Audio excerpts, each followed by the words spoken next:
Chapter 651. However, they could not find traces of Gustav, no matter how much they tried. Gustav was always perfect at escaping. For the past 24 hours, they were not able to catch on to him. Although he had to travel to the far end of the city, which was where the last region was located, to find him, Gustav didn't mind since he completed the objective. The Rutilias were also trying to keep it under the wraps, just like the Zalabins that they had lost one of their 3 governing bodies. Each group didn't want the other to know that a key member of their group was gone, which also meant reducing their assets and overall strength. Hiding this information even gave room for Gustav to exploit his options. If both groups had made this information public, the third group would catch on to the fact that the governing bodies were being targeted.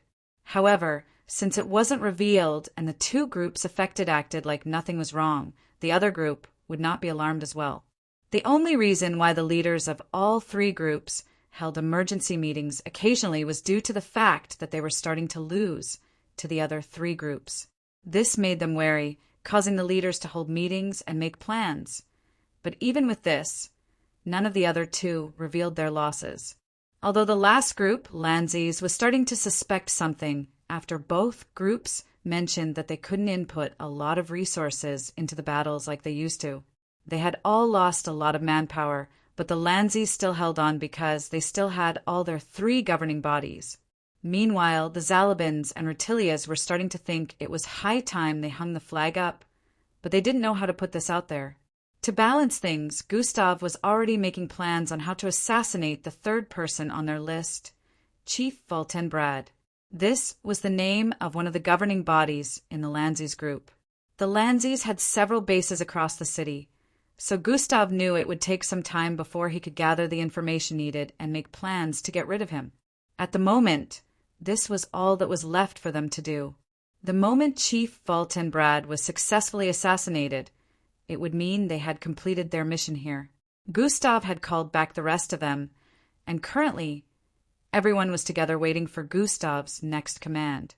He had dealt with the other 2 himself, so he couldn't tell if he would need them or not. However, he was glad everyone was here at the moment. If the final objective was a tough one where Head need their assistance, they'd be available.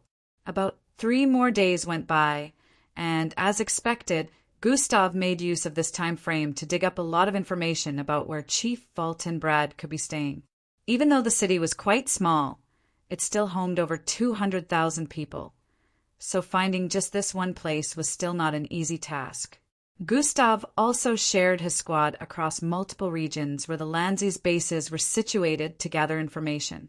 On the 4th day, Mill communicated to Gustav about a piece of information he heard, which related to Chief Voltan. This information wasn't about where Chief Voltan resided in particular. Instead, it was about where he was last seen. Everyone from Gustav's squad had a copy of Chief Voltan's facial holographic display.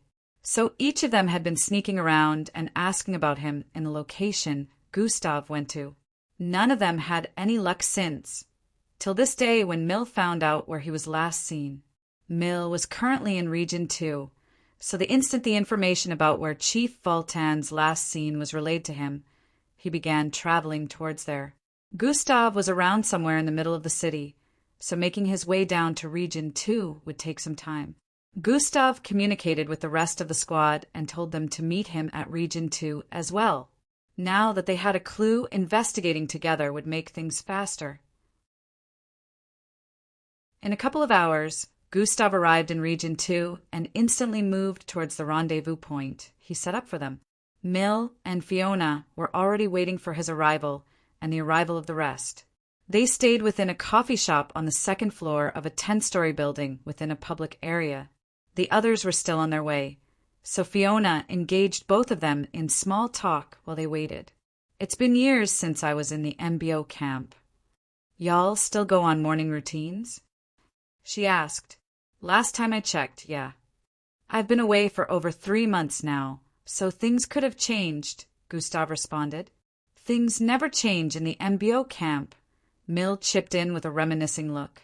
"Back then, my set would spend only 3 hours scaling through the landscapes, Fiona decided to brag a little as she voiced out with a smile. We only spent around 2 hours when we got used to it, Mill voiced out as well. Oh, nice. Gustav responded to both of them and nodded. What about your set? Fiona decided to ask. She knew his set was the youngest in the MBO camp at the moment, but she was still looking to see if they were better than hers back then when she was still in the MBO camp.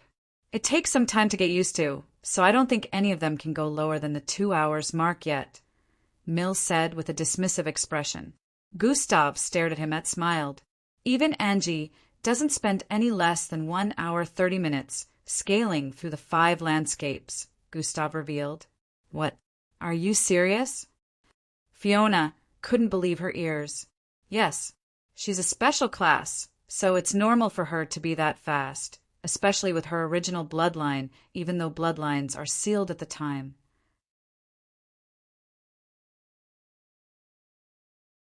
Chapter 652.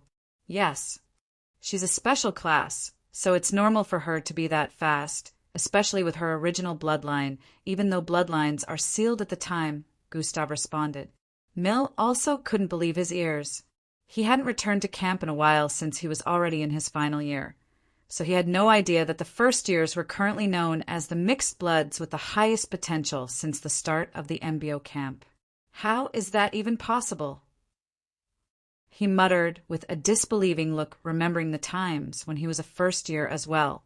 It was very difficult to scale through those landscapes with sealed bloodlines, so he couldn't understand how someone would spend such a short period scaling through every single one of them. Wait, by the way, you said that she isn't the fastest in completing the morning routine, is she? This realization dawned on Fiona as she asked. No, she isn't, Gustav answered. He comes in quicker. So does Chad and Eildris. It takes them about an hour to complete theirs, Gustav added. An hour? Impossible. The reaction on their faces was truly filled with shock as Fiona and Mill voiced out. You still haven't mentioned yourself. How long do you take to complete it? Mill inquired about who could be the fastest, if not Gustav. I'll leave that to your imagination, Gustav said with a dismissive tone. Their reactions were already over the top, so he didn't want to reveal that he spent around 40 minutes scaling through those landscapes. And the only person that came close to reaching his speed was Alevra. Now that he thought of it, Alevra would train harder and get stronger in camp. When he returned, he might not even be the number 1 anymore, and a spar might be required. Gustav smiled as he thought of that. He was interested in throwing hands with Alevra anyways, so it might be a good opportunity. Thinking about how Alevra's strength was close to his without any support like the system, Gustav knew she was truly talented, and there was even a chance she would be given her first mission ahead of time. It was quite guaranteed that she wouldn't be spending up to 4 years training in camp before she became a full-fledged MBO officer. The special class cadets would, in fact, not spend that long since the MBO could see how much potential they had. Just as Fiona was about to ask something again, a hover car arrived in front of the coffee shop. They're here! Before anyone came out of it, Gustav already voiced out. Mill and Fiona looked towards the windowpane area and focused on the hover car parked down after hearing Gustav say that. Darkheel, Felgrow, and Ilden came out of the hover car in the next moment and looked up at the second-floor area of the building. Darkheel smiled as he spotted the 3 of them sitting around a table close to the window area. They moved in and joined Gustav and the others around the table. Hey, how come you 3 came together? Fiona asked with a look of suspiciousness. You won't believe I coincidentally jammed into the 2 while driving along the ridge that led to Region 15, Darkheel responded. And both of us met each other on a crossroad in Region 22 and decided to continue traveling together, Ilden voiced out while gesturing at Felgrow. The squad laughed at it after hearing that, as it seemed like a string of coincidences. After the small exchange of words, Gustav finally addressed them. Let's listen to the info Mill has for us, he stated. Mill brought out a small spherical metallic object with a small diamond in the middle. Truin. As he activated it, the device shot out rays of light, which formed a holographic image of a man sitting in what seemed to look like a booth. He was dressed in a scarlet and blue-colored outfit with a black flame mark on its back area. He looked quite meek with his oblong-shaped facial feature and white hair. "This is a place within Region 2 called the Mug House," Mill narrated as the picture displayed changed into another. In the next picture, this man still sat in the booth, but it had been taken from another angle, and one could now see that a person sat in front of him, and a board game was placed on the table in their midst. This person looked like a young girl whose jaw hung slightly loose and shifted to the side with spiky, metallic-looking objects protruding from her chin area. She seemed disabled, and the man in front of her had a smile on his face as he played the board game with her. It's a place where people with untreatable disabilities due to genetic disorder are kept and properly taken care of by employed medical workers, Mill kept explaining. At the same time, the picture changed, showing other booths where the man could also be seen playing board games with others as well. The different people in the pictures with him all had genetic disabilities of some kind that not only made them weird-looking, but also prevented them from being able to stand, sit, eat, close their eyes, or do some normal things that people would be able to. This man was Chief Brad Voltan. I made my research on his appearance here and found out that he comes to this place once a month to visit these genetically disabled people, Mill continued explaining. Also, I found out that he finds this place. The care being given to those people is only maintained because of the funds he gives, Mill added while darting his eyes around to see the expressions of everyone. Everyone tried to retain their poker faces, but it was quite obvious that they were affected by this piece of information. Only Gustav's facial expression remained unchanging as he stared at projection while waiting for Mill to continue with the dissemination of information.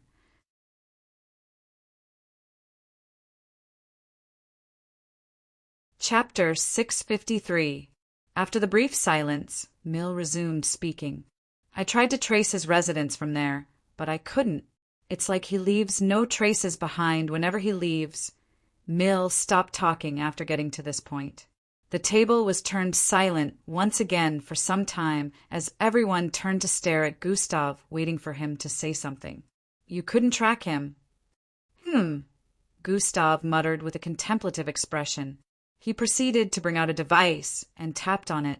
An holographic map of Region 2 was displayed, and he proceeded to zoom in on it.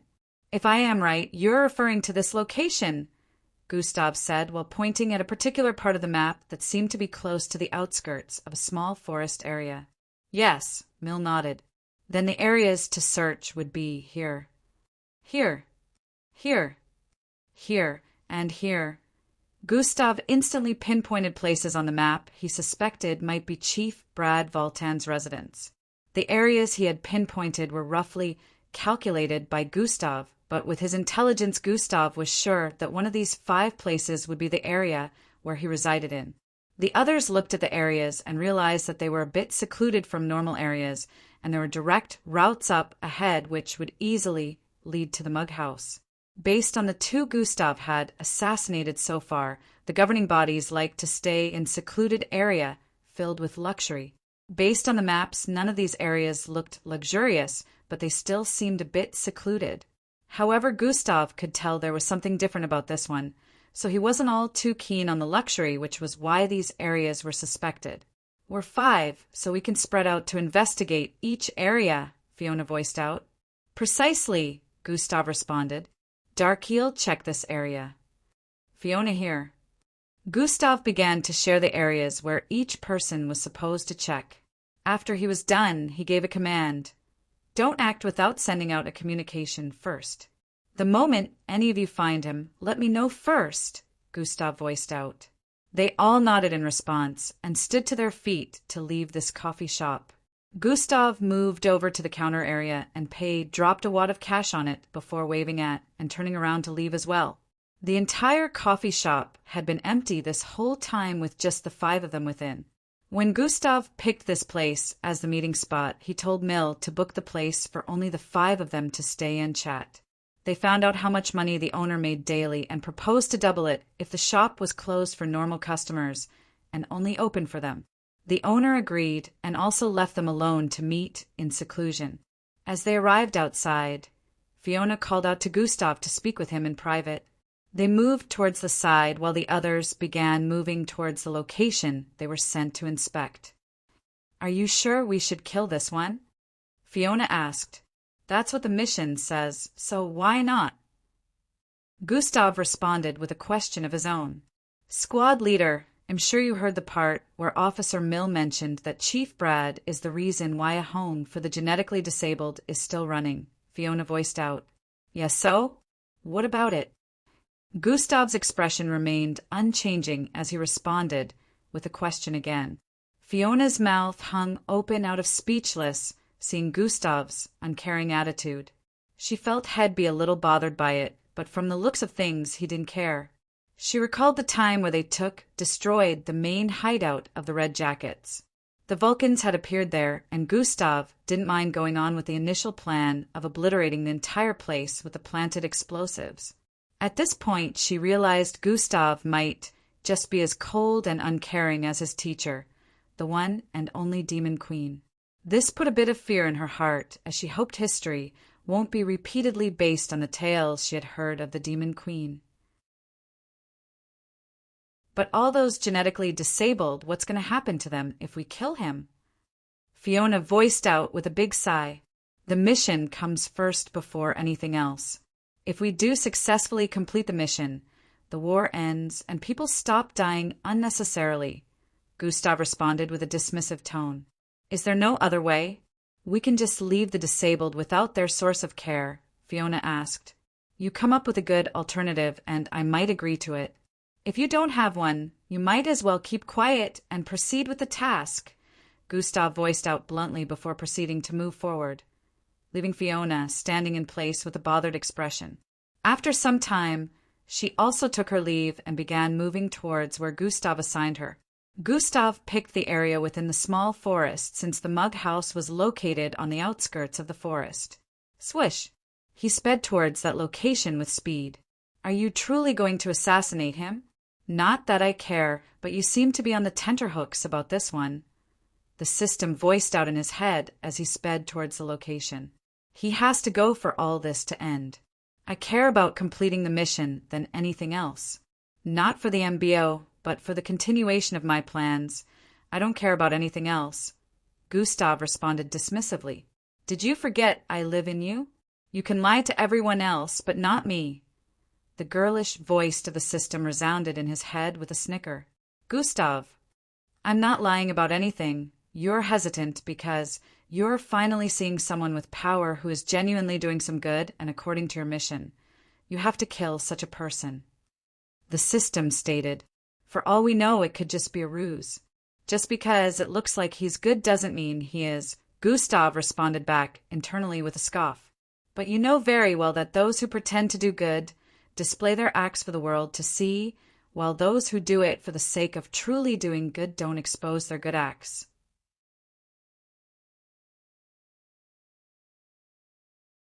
Chapter 654. "But you know very well that those who pretend to do good display their acts for the world to see, while those who do it for the sake of truly doing good don't expose their good acts," the system voiced out in his head. Gustav thought for a few moments about this and realized it was mostly accurate. Sometimes publicizing good acts was just a way to get praise from the masses. It's more genuine when good is done secretly and not in the open just to get praises. This still doesn't mean anything. "I'll make my decision after investigating him," Gustav decided, and the system stopped speaking after this. After a few minutes of sprinting around, Gustav arrived at the mug house, a C-shaped 10-story tall building. It was a bit distant from the last street in the area and positioned right outside the small forest area. Gustav scrutinized the entire building for a few moments before going around it. The forest was right behind. Swish! He ran forward into the forest, leaving after images around. 30 minutes into looking around the forest, Gustav had already gone round 3 times. He was hoping there was something he had missed because he hadn't come across any structure he had expected so far. Heading out of the forest on the south side led to Region 3. The area they're bordered on Region 2 and the next. Heading out, the forest on the west side led to a riverbank. Gustav even ran across the river surface, reaching the other end and observing the entire vicinity using God eyes. But he couldn't find anything. The eastern area led to another part of the region, so everything was pointless. Gustav was still hoping he missed something, so he still kept circling around these areas. The squad decided to meet back at the coffee shop in the next 2 hours. All 6 of them moved there as quickly as they could and sat around the same table they did earlier. Any progress? Gustav asked. All 5 of them shook their heads in response. I couldn't find anything around that area, even after extensively searching for close to 3 hours, Fiona voiced out. Same, the others voiced out as well. Gustav held his chin, seemingly in deep thought. I also couldn't find anything. No secret hideout, nothing. This is weird, Gustav muttered. Are there be other places on the maps that we could check? Darkhill asked. Sure, there are so many other locations within this region, but the others fall in standard compared to where a governing body would live, Gustav voiced out. Could it be possible that Chief Voltan may be living a simple type of lifestyle? Ilden stated with a contemplative expression as well. This is only possible based on the type of character he is. Still, we can't say for sure that someone who holds such an amount of power would even be allowed to live that type of lifestyle, since he would have enemies that might go after him if they saw a loophole, Fiona said with a logical point of view. He already does some humble deeds that others in positions of power don't, so we can't completely rule out the fact that he might have chosen to live a simple lifestyle, Gustav voiced out as well. His mind was open to different points of view, which made him see things better. What should we do, squad leader? Mill asked. Initially, Gustav was so sure of his deductions based on the other governing bodies he assassinated, but this one happened to be different and had proven him wrong. Each of you will check different parts of the region and do an extensive search of the places you're meant to cover for signs of Chief Voltan, Gustav voiced out as he brought out the map area and began to share them to different parts. Unlike before, where it'd only take them a few to scan an area, this time they were tasked with bigger areas, since Gustav decided they should investigate every part of the region. He was giving everyone 24 hours to check and report back to him if they found anything. Everyone left the coffee shop once again and went their separate ways. Just like before, it was empty since they paid for the entire day.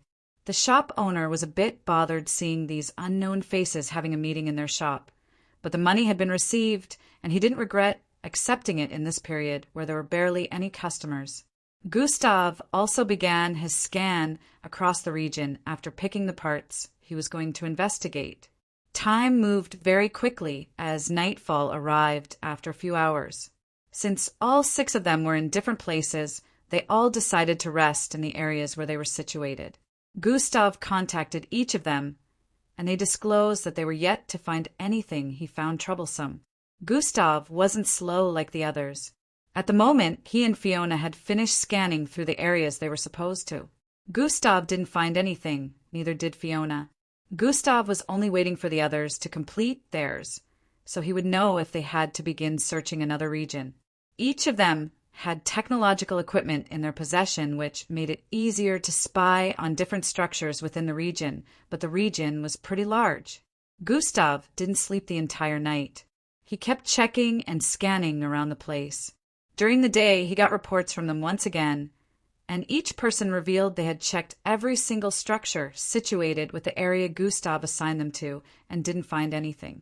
This brought Gustav back as he started believing that Chief Voltan was probably not in this region. On his way back to the coffee shop to meet the others, Gustav came across the mug house again and decided to pause in front of it. If Chief Brad Voltan is truly living somewhere simple, maybe we didn't consider some factors, Gustav muttered as a thought of realization came to his mind. He leaped across the air, scaling past the 10 floors of the structure in nearly an instant as he landed on the rooftop.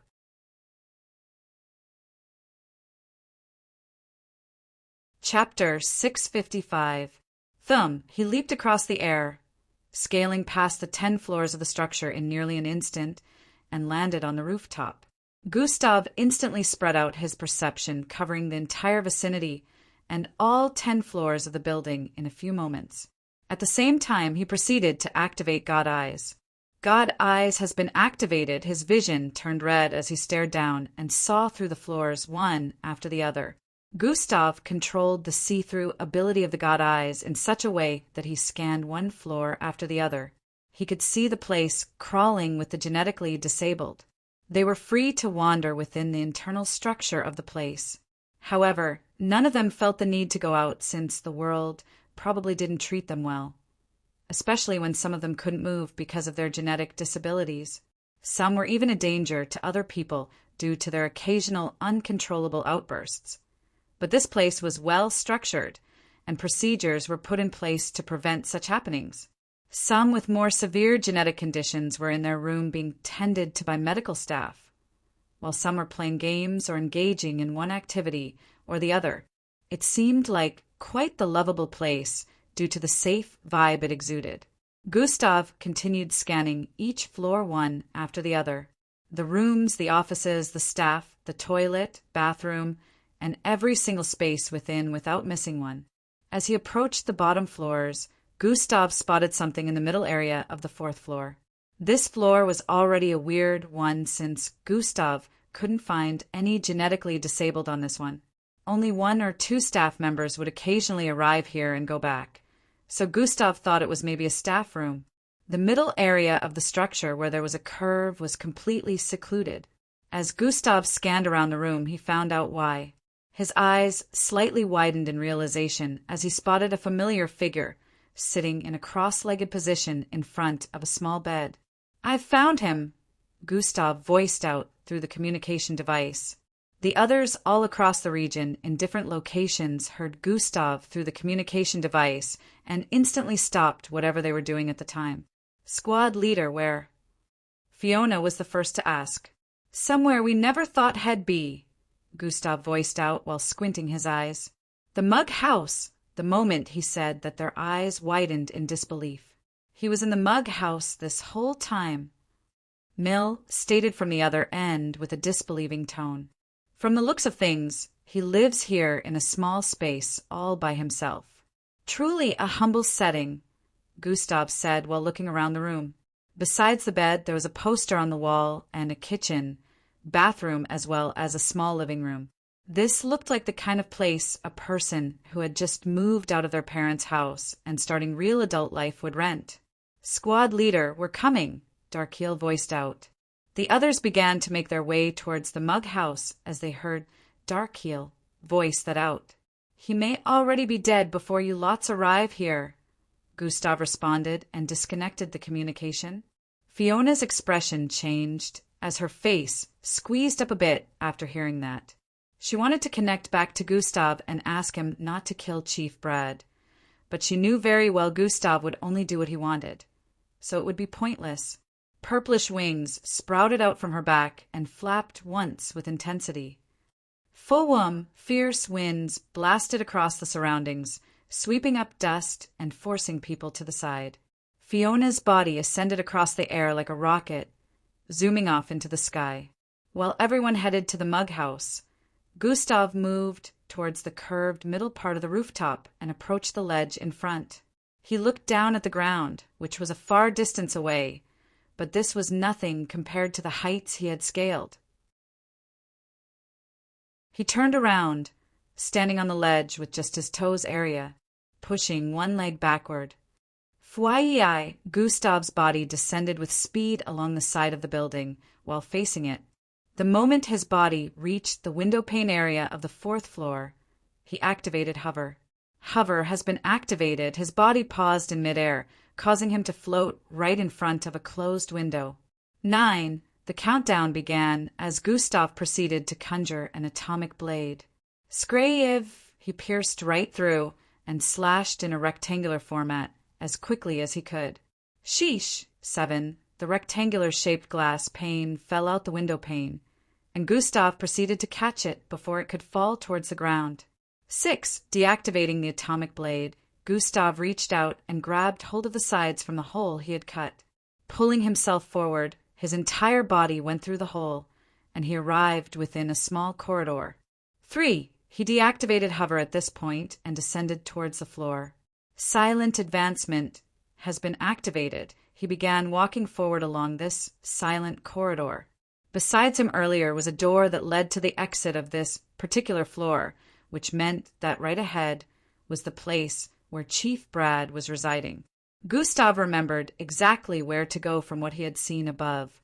He arrived in front of a door and could already sense the presence within.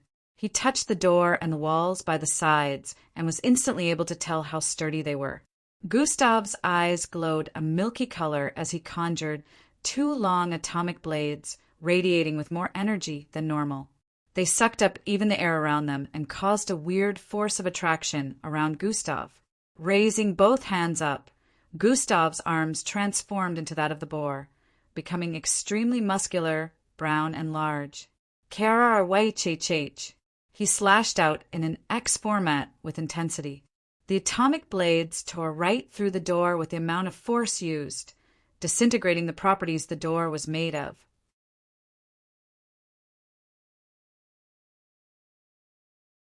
Chapter 656. Bam! He kicked forward and blasted through what was left of the door. Walking through the room, he spotted Chief Brad Voltan still cross-legged on the floor right in front of his bed. Gustav had already caused a ruckus trying to get in, and the small room was already in disarray. But Chief Brad Voltan still remained seated on the floor with his eyes closed like nothing had happened. Gustav walked forward and stood behind him with a slightly confused look as his arms went back to normal and the atomic blades disappeared. This wasn't the reaction he was expecting. Chief Brad was still unbothered as he sat there like he couldn't sense the presence of the perpetrator in the room. "Welcome." After a brief moment of silence, he spoke while opening his eyes. "Welcome. I'm here to kill you and you're welcoming me?" Gustav voiced out with a low tone of confusion. I know," Chief Brad said while slowly turning around to face Gustav. "If so, why the hospitality?" Gustav asked. "Death comes to us all. It's inescapable. Since it's my time, why not embrace it instead of running from it? It is, after all, sweet relief from the burdens of remaining alive." A warm smile appeared on Chief Brad's face as he voiced out. Gustav was stunned, speechless by these words, and kept staring at Chief Brad for a few moments, trying to read him. He couldn't sense any form of malice or hidden motive. It was quite easy for Gustav to tell when a person wasn't genuine if he came into contact with the person, so he could tell that this man truly wasn't scared of death. Burdens of remaining alive? What burdens could a person such as yourself possibly have? "You have power and wealth," Gustav questioned with a slightly doubtful gaze after reasoning the words Chief Brad has spoken. "Oh, child, power and wealth doesn't exterminate every negative issue. You want to understand, but one day you will." Chief Brad responded with a profound tone. "Why don't you have a seat? It'll let you take my life if it serves a purpose. A purposeless death wouldn't be fun." Chief Brad proposed to Gustav with a slight chuckle after seeing his expression. "I'm cool with standing." Gustav regained his poker face and responded. "Are you sure? I have tea brewing. Do you want some?" "It soothes the nerves," Chief Brad said while staring at the area that led to the kitchen. "I'm here to kill you. Stop trying to serve me tea." Gustav couldn't understand why, but something about this whole situation annoyed him. He had never been met with such a reaction when trying to kill someone before. "Oh, okay. But I do want to know why I'm dying today. Do you mind telling a doomed man the reason for his death?" Chief Brad asked. "It's confidential." "I have no choice but to end your life here," Gustav responded. I see. So long as it serves a purpose, I don't really care anyway," Chief Brad said while standing to his feet. Sky-ish, Gustav conjured an atomic blade in his right hand as he and Chief Brad stared at each other for a few moments. The old with a smile of acceptance, and the young with a poker face and a slight look of confusion. "Your eyes reflect pain. Did you go through a traumatic experience in the past?" Chief Brad inquired. Doesn't matter. Will you stop talking? Gustav voiced out. I see you did. Sorry, child. The world is not a fair place, and nothing anyone can say will change what happened, Chief Brad stated. If you would let me. Don't let the hate consume you. I can tell you were once kind. Remember this. Displaying kindness from time to time doesn't make you weak. Neither is it a sin or a stain on your personality. Still do what you wish to if you feel it's right. Chief Brad voiced out lengthily. His words were slowly getting through to Gustav, and he was slowly starting to rethink his decision on whether or not to kill Chief Brad. Oh no, don't hesitate to kill me. If you don't, I'll just get killed by someone else anyway. Chief Brad noticed what was happening and voiced out. I already know what's going on in the city. I heard from my sources about the death of the other two and the reduction in battles. The war is coming to an end. It should never have started in the first place, and I know my death would help in putting a stop to it, so do what you have to do, Chief Brad smiled. Gustav's eyes shone more unwillingness at this point. He didn't confirm nor dispute Chief Brad's assumptions, which were clearly correct. He slowly raised his hand with the atomic blade still in his grasp. What's going to happen to all the people here if I kill you? Gustav asked while pointing the atomic blade at him. Oh, you don't have to worry about that. I've poured in enough funds to last them for up to 100 years. In my death, if they eventually run out of funds to keep this place running, I'm sure someone else will rise to take up the mantle. The world never runs out of good people, Chief Brad stated with a tone of certainty.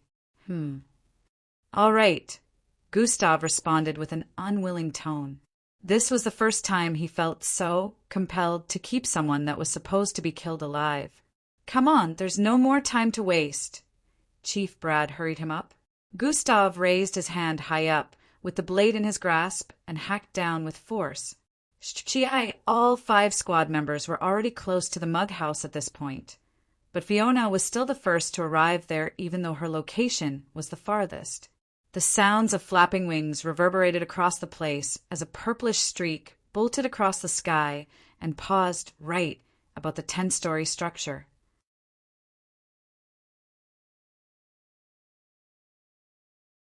Chapter 657. Fiona swerved around the building, looking for an entry point from above.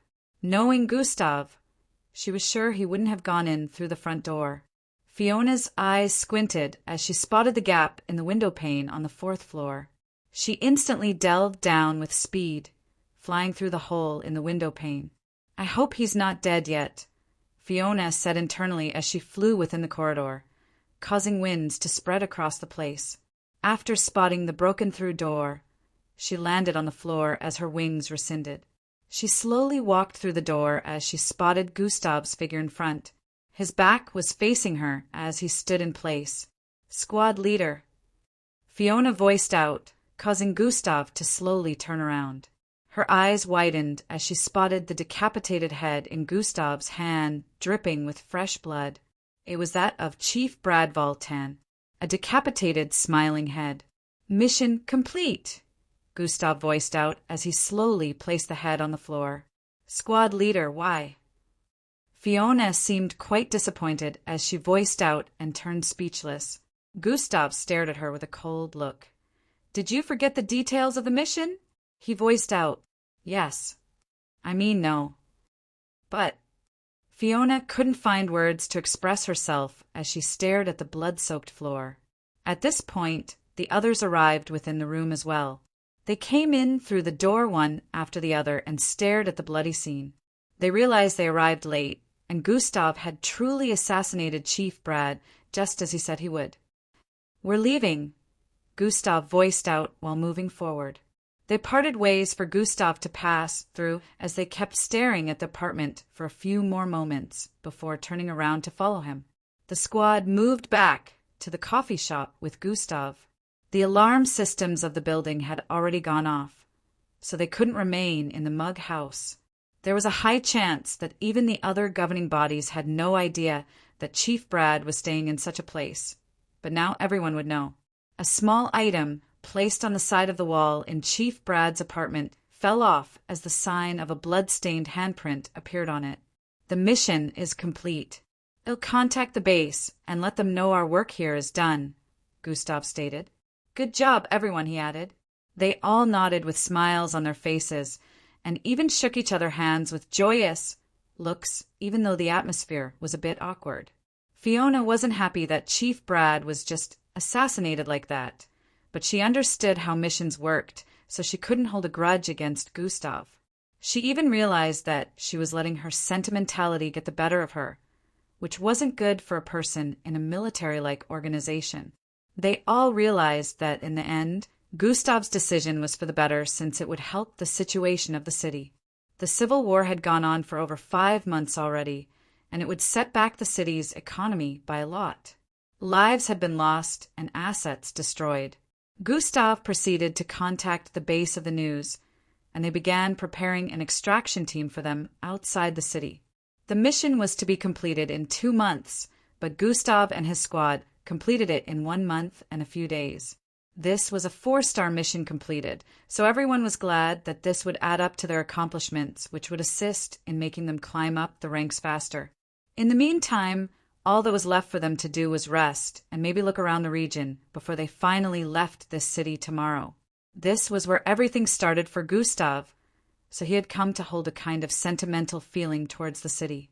He had completed 2 missions in one location. One thing he was glad about was the fact that it wouldn't be plagued by destruction anymore, so maybe it would look more beautiful than it currently did after everything destroyed had been rebuilt. 2 weeks later, Gustav sat in the living room where he and Miss Amy, along with Red Shadow, stayed within the second base. A small round object was in his palm, and he proceeded to tap the surface. Truin! A projection of Miss Amy appeared in his line of sight, and she began speaking. After 5 minutes, the recorded projection stopped and Gustav sighed. He had replayed this projection about 5 times already in the past and was replaying it again. "Sorry, Miss Amy, but I really do need to check on Boss Danzo. It's been too long since I heard from him," Gustav voiced out with a slightly guilty tone. What Miss Amy had mentioned on the projection was information on where she was at the moment and what she was doing. She wanted Gustav to join her after he got back from the Lilac City mission, but he had other plans. Gustav had been in the second base for up to 2 weeks due to the meetings he had been having with the high-ranking officers here and getting the rewards from completing the mission. It turned out, after giving reports of the whole event, the mission was recategorized as a 5-star mission. This made it 2 5-star missions that Gustav had completed so far. There was also the event where some officers tried to sneak Sahil out of the base and were caught due to Gustav's release of information to Miss Amy. After Miss Amy passed across the warning to the base, which they took heed of, she also gave Gustav credit, telling them the source came from her student. They would have liked to argue that it might be inaccurate, but no one was willing to get their heads removed when they knew who they were dealing with. Getting the credit for that also boosted Gustav's rep within the MBO, since it helped them in rooting out some of the unfaithful MBO agents and stopping a criminal from escaping. Now that he was done with everything he needed to do here, it was finally time for him to leave. He could decide to take up Miss Amy's offer, which would equal another mission, but he also had the choice of taking a month or 2 leave after completing 2 5-star quests. The Civil War in Lilac City had ended, and the groups had come together to propose a deal, leading the city together once more, so the mission served its purpose just like they planned. He already decided he was going to visit Burning Sands City after this, so he was going to stick with that. His communication device never goes through. Gustav was a little worried as he stood to his feet and brought out his communication device from his storage space. This was quite problematic, as he didn't even know where head search when he arrived there. Gustav suddenly recalled something. I'm an MBO officer now. They have the biggest network spread across the earth. I could ask them to pinpoint Boss Danzo's location for me, he muttered with a chuckle, realizing he was stressing himself unnecessary. Just as Gustav was about to leave the building, his communication device began making a low beeping sound, which meant a call was coming through.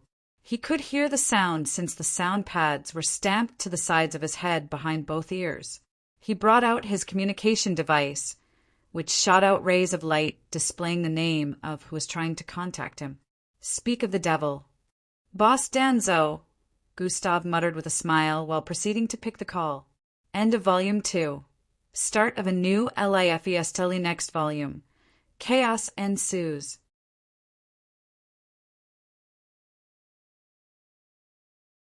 Chapter 658. Do not open yet. Chapter currently being fixed. Fiona swerved around the building, looking for an entry point from above. Knowing Gustav, she was sure he wouldn't have gone in through the front door. Fiona's eyes squinted as she spotted the gap in the window pane on the 4th floor. She instantly delved down with speed, flying through the hole in the window pane. I hope he's not dead yet, Fiona said internally as she flew within the corridor, causing winds to spread across the place. She landed on the floor after spotting the broken-through door as her wings rescinded. She slowly walked through the door as she spotted Gustav's figure in front. His back was facing her as he stood in place. Squad leader, Fiona voiced out, causing Gustav to slowly turn around. Her eyes widened as she spotted the decapitated head in Gustav's hand, dripping with fresh blood. It was that of Chief Brad Voltan, a decapitated, smiling head. Mission complete, Gustav voiced out as he slowly placed the head on the floor. Squad leader Y. Fiona seemed quite disappointed as she voiced out and turned speechless. Gustav stared at her with a cold look. Did you forget the details of the mission? He voiced out. Yes. I mean, no. But Fiona couldn't find words to express herself as she stared at the blood-soaked floor. At this point, the others arrived within the room as well. They came in through the door one after the other and stared at the bloody scene. They realized they arrived late and Gustav had truly assassinated Chief Brad, just as he said he would. We're leaving, Gustav voiced out while moving forward. They parted ways for Gustav to pass through as they kept staring at the apartment for a few more moments before turning around to follow him. The squad moved back to the coffee shop with Gustav. The alarm systems of the building had already gone off, so they couldn't remain in the mug house. There was a high chance that even the other governing bodies had no idea that Chief Brad was staying in such a place, but now everyone would know. A small item placed on the side of the wall in Chief Brad's apartment fell off as the sign of a blood-stained hand print appeared on it. The mission is complete. I'll contact the base and let them know our work here is done, Gustav stated. Good job, everyone, he added. They all nodded with smiles on their faces and even shook each other hands with joyous looks, even though the atmosphere was a bit awkward. Fiona wasn't happy that Chief Brad was just assassinated like that, but she understood how missions worked, so she couldn't hold a grudge against Gustav. She even realized that she was letting her sentimentality get the better of her, which wasn't good for a person in a military-like organization. They all realized that in the end Gustav's decision was for the better since it would help the situation of the city. The Civil War had gone on for over 5 months already, and it would set back the economy of the city by a lot. Lives had been lost and assets destroyed. Gustav proceeded to contact the base of the news, and they began preparing an extraction team for them outside the city. The mission was to be completed in 2 months, but Gustav and his squad completed it in 1 month and a few days. This was a 4-star mission completed, so everyone was glad that this would add up to their accomplishments, which would assist in making them climb up the ranks faster. In the meantime, all that was left for them to do was rest and maybe look around the region before they finally left this city tomorrow. This was where everything started for Gustav, so he had come to hold a kind of sentimental feeling towards the city. He had complete 2 missions in 1 location. One thing he was glad about was the fact that it wouldn't be plagued by destruction anymore, so maybe it would look more beautiful than it currently did after everything destroyed had been rebuilt. 2 weeks later, within the 2nd base, Gustav sat in the living room where he and Miss Amy, along with Red Shadow, had stayed. A small round object was in his palm, and he proceeded to tap the surface. Truin, A projection of Miss Amy appeared in his line of sight, and she began speaking. After 5 minutes, the recorded projection stopped, and Gustav sighed. He had replayed this projection about 5 times already in the past, and was replaying it again. "Sorry, Miss Amy, but I really do need to check on Boss Danzo.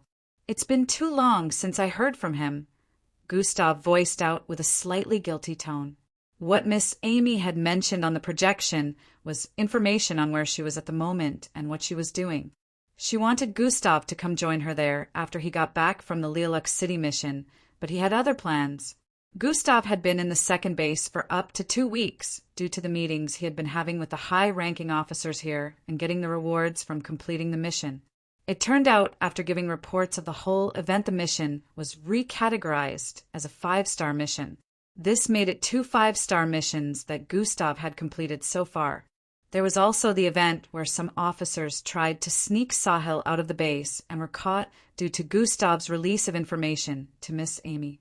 After Miss Amy passed across the warning to the base, which they took heed of, she also gave Gustav the credit, telling them the source came from her student.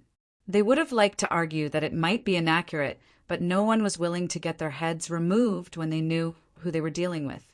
Getting the credit for that also boosted Gustav's rep within the MBO, since it helped them in rooting out some of the unfaithful MBO agents and stopping a criminal from escaping. Now that he was done with everything he needed to do here, it was finally time for him to leave.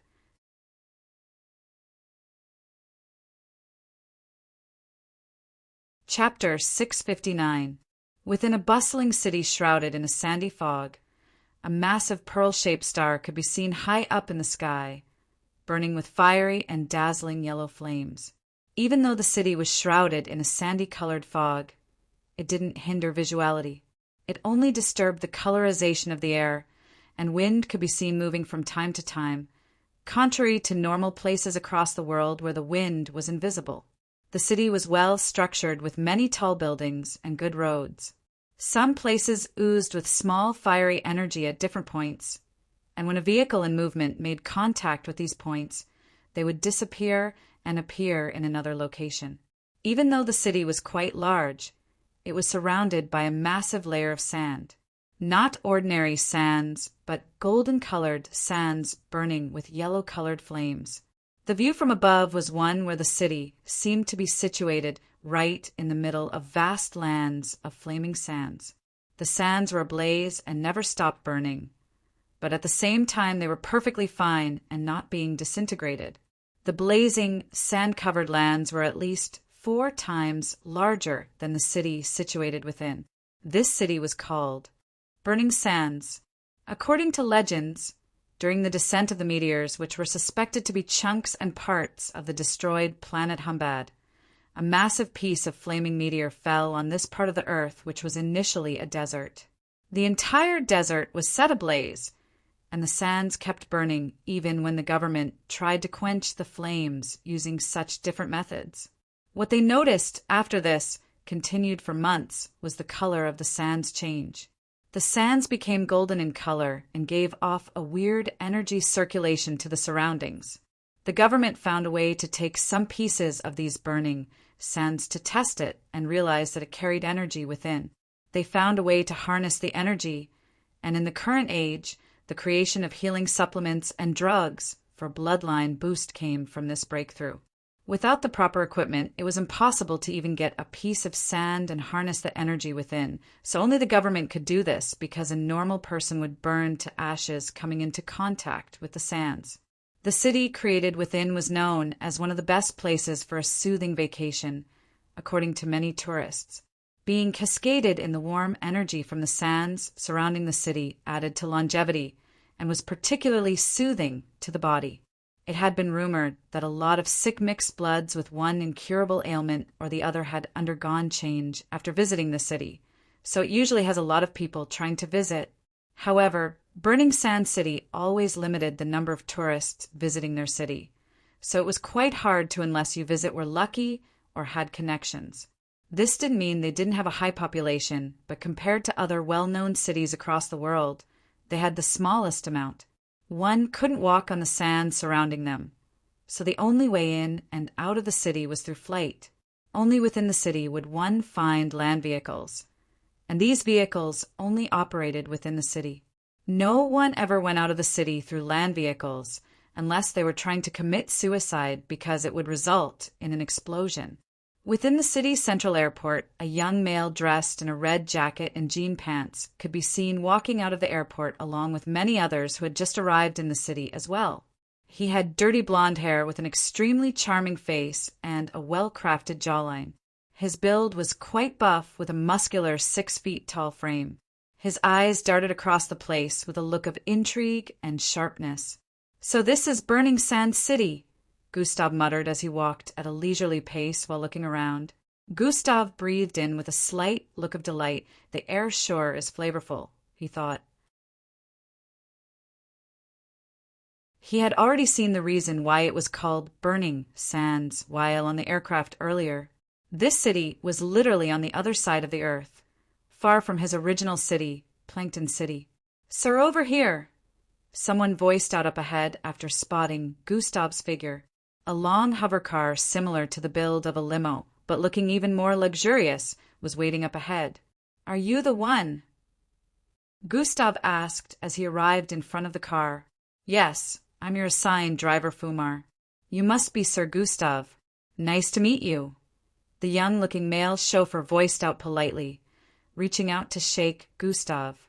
Gustav received his handshake and voiced out, "Just Gustav is fine." After saying this, he moved into the car through the wide-open side door. "Oh, all right, Sir Gustav," Fumar voiced out as the door closed by the side, and he moved towards the front to get in. The people in the surroundings couldn't stop staring at the luxurious-looking, lengthy hovercar. Whispers of how expensive it was and how Gustav was probably some rich kid could be heard from the background by people who wouldn't mind their business. Others just stared at it with admiration as it drove away and went back to their business. Gustav couldn't help but wonder what exactly was the energy from the sands, because he could feel his body taking in the energy lingering in the surroundings as he breathed in. His organs even seemed to be enjoying the energy-filled air he kept breathing in. He could tell that if he remained in this city and continued his training here, he would be so much faster and stronger than his peers. The energy from the burning sands was even said to even unlock hidden potentials, and being exposed to it has changed the internal structure of so many people, Slakovs, humans, and mixed bloods alike.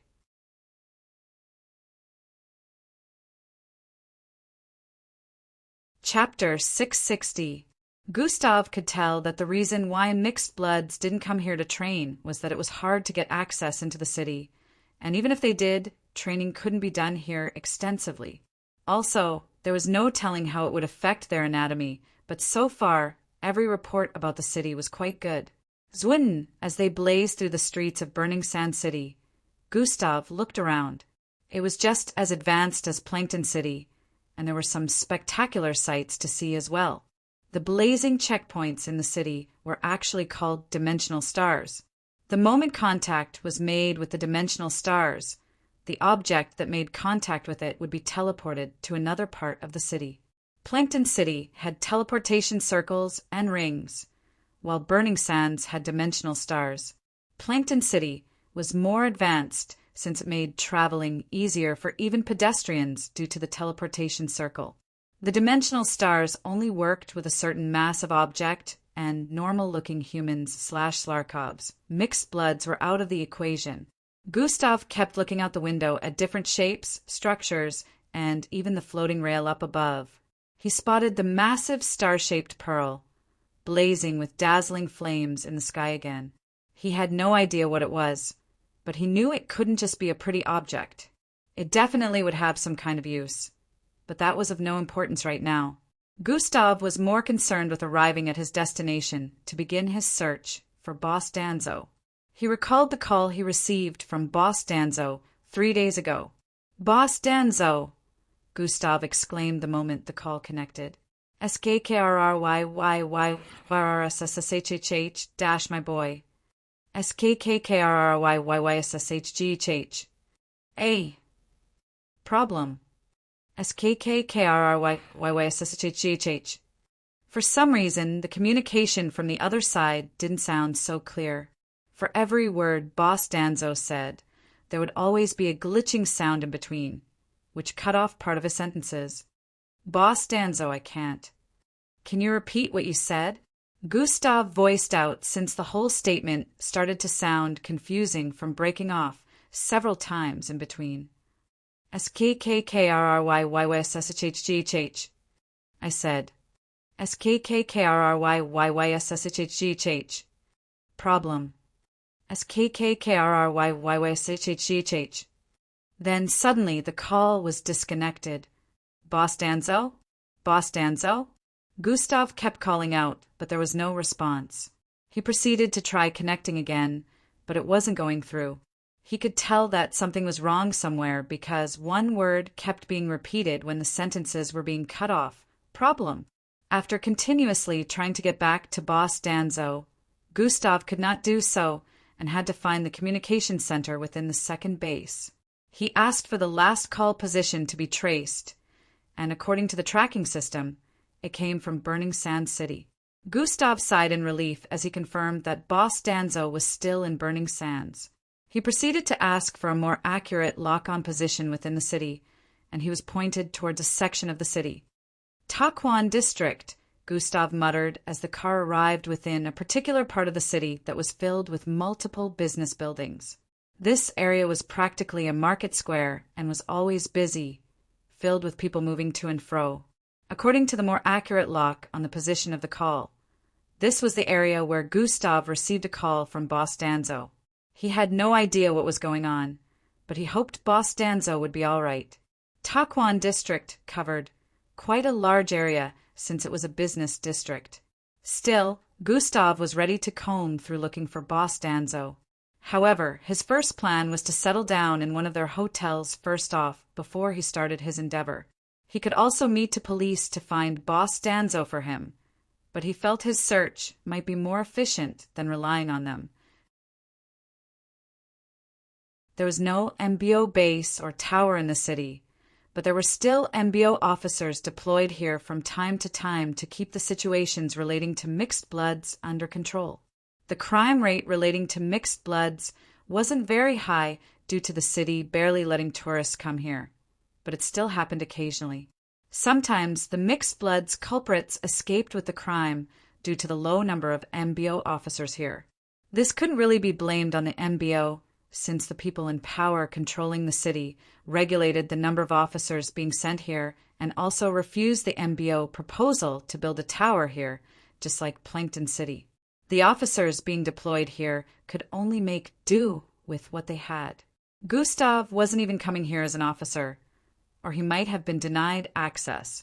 He came as a tourist, and the MBO sponsored his trip because why not? The higher-ups in the second base felt he needed the vacation after both of his accomplishments in the last few months. He could stay for as long as 2 months here before returning back to duty, but at that time only a few weeks would be left before he returned to camp.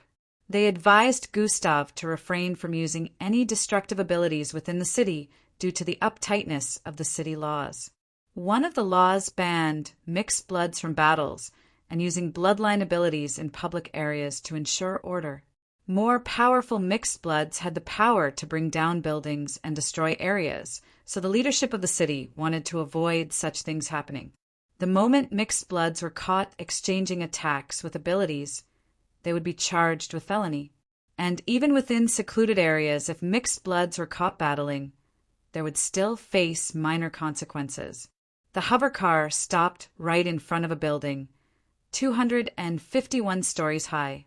The building looked quite icy colored with reflective window panes and beautifully designed compared to the rest of the buildings in the vicinity. One could see the sign above that read, Fabiola Relaxation Palace. This was the only hotel within the Taquan district.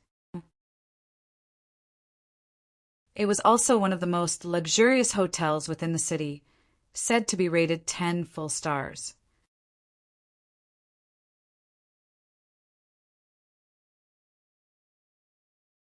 Chapter 661. It'll be close by, sir, if you want to go anywhere else later. Fumar voiced out as Gustav got off the car. Fumar had given Gustav his contact information, so Gustav could call him when he felt like leaving the hotel later. Gustav knew he would probably need that since he wouldn't be really making use of his abilities within the city. But he could also tell that he might have to break a few laws later on and properly make use of his abilities if things weren't going his way. Gustav got off the car and walked towards the entry point of the hotel. "Get out of here, kids! I will contact your parents immediately if you don't leave."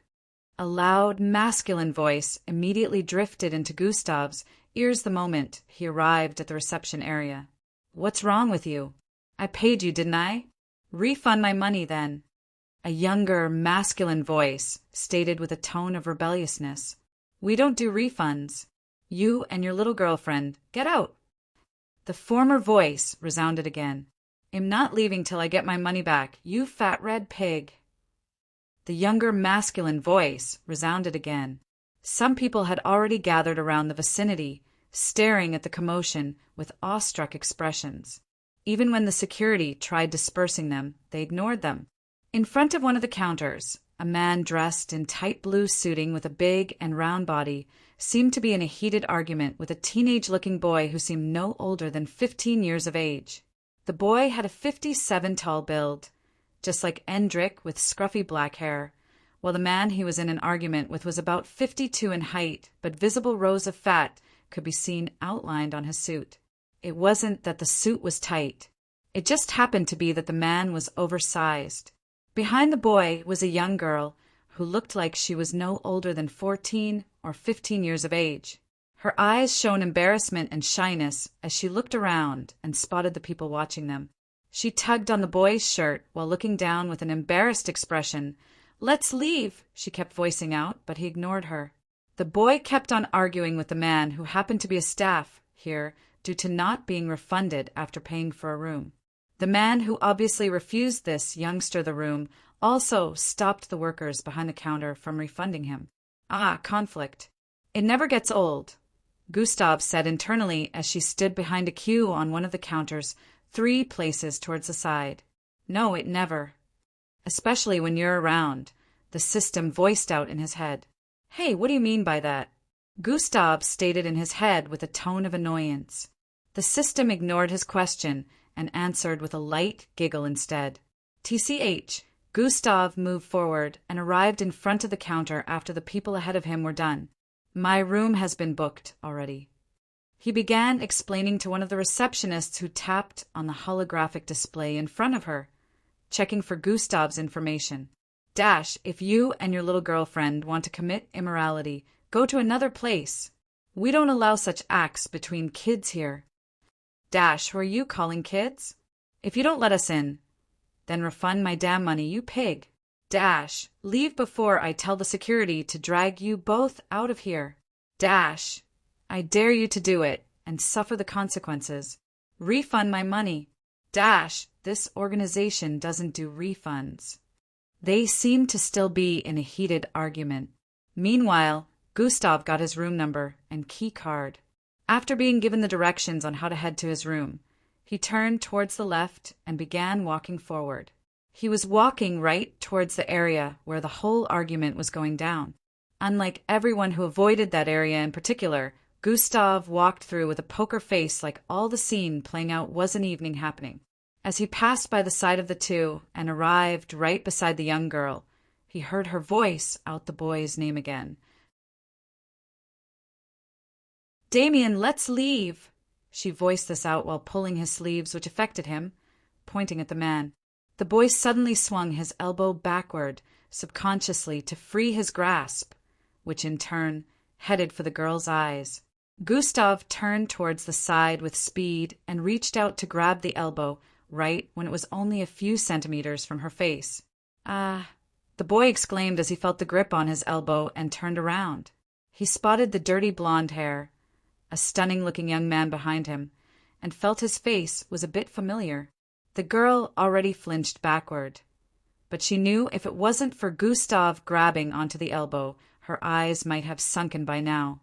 "Be careful, kid," Gustav voiced out as he let go of his elbow. "Thank you," the girl voiced out in appreciation. Oh, my goodness! Siri, I'm so sorry! Damien apologized as he realized what would have happened. It's okay, let's just leave, she responded shyly. She couldn't handle all the glares shooting at them from the people in the vicinity. He nodded in response and turned around to give the fat man a piercing glare. Are you sticking up for them, mister? Why don't you learn to mind your business? The fat man in front voiced out, just as Gustav moved to the side to leave. Gustav, who was already leaving before, paused his feet as he heard that. I was going to let it slide before, but now. Gustav muttered as he turned around and began walking towards the man with a cold look. Since you said that, how about I stick up for them, just like you assumed? Gustav's face looked so cold the moment that the fat man subconsciously shrank back when they made eye contact. Refund the kids cash, since you ain't giving them a room. Don't be a thief, Gustav voiced out while looking down on the 52 fat man. We cannot do that, sir. It is against.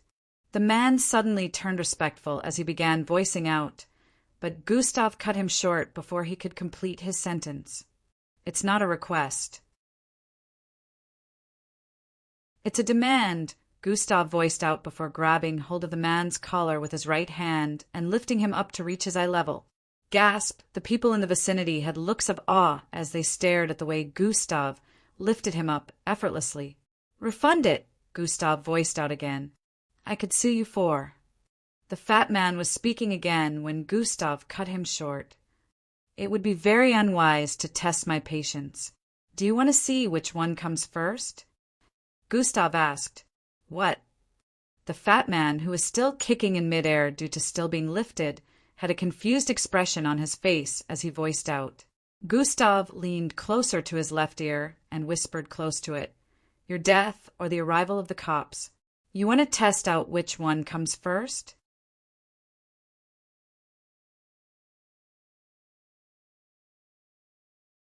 Chapter 662. The fat man instantly froze with fear as chills spread across his spine. Gustav's tone induced so much fear in him that he involuntarily shivered. There didn't seem to be any form of hesitation in his voice. Even though Gustav clearly looked younger, the aura of power circulating around him made the man feel he wasn't one to be messed at. Ahem, yes, we can do that, the man voiced out with a wry smile as he tried composing himself.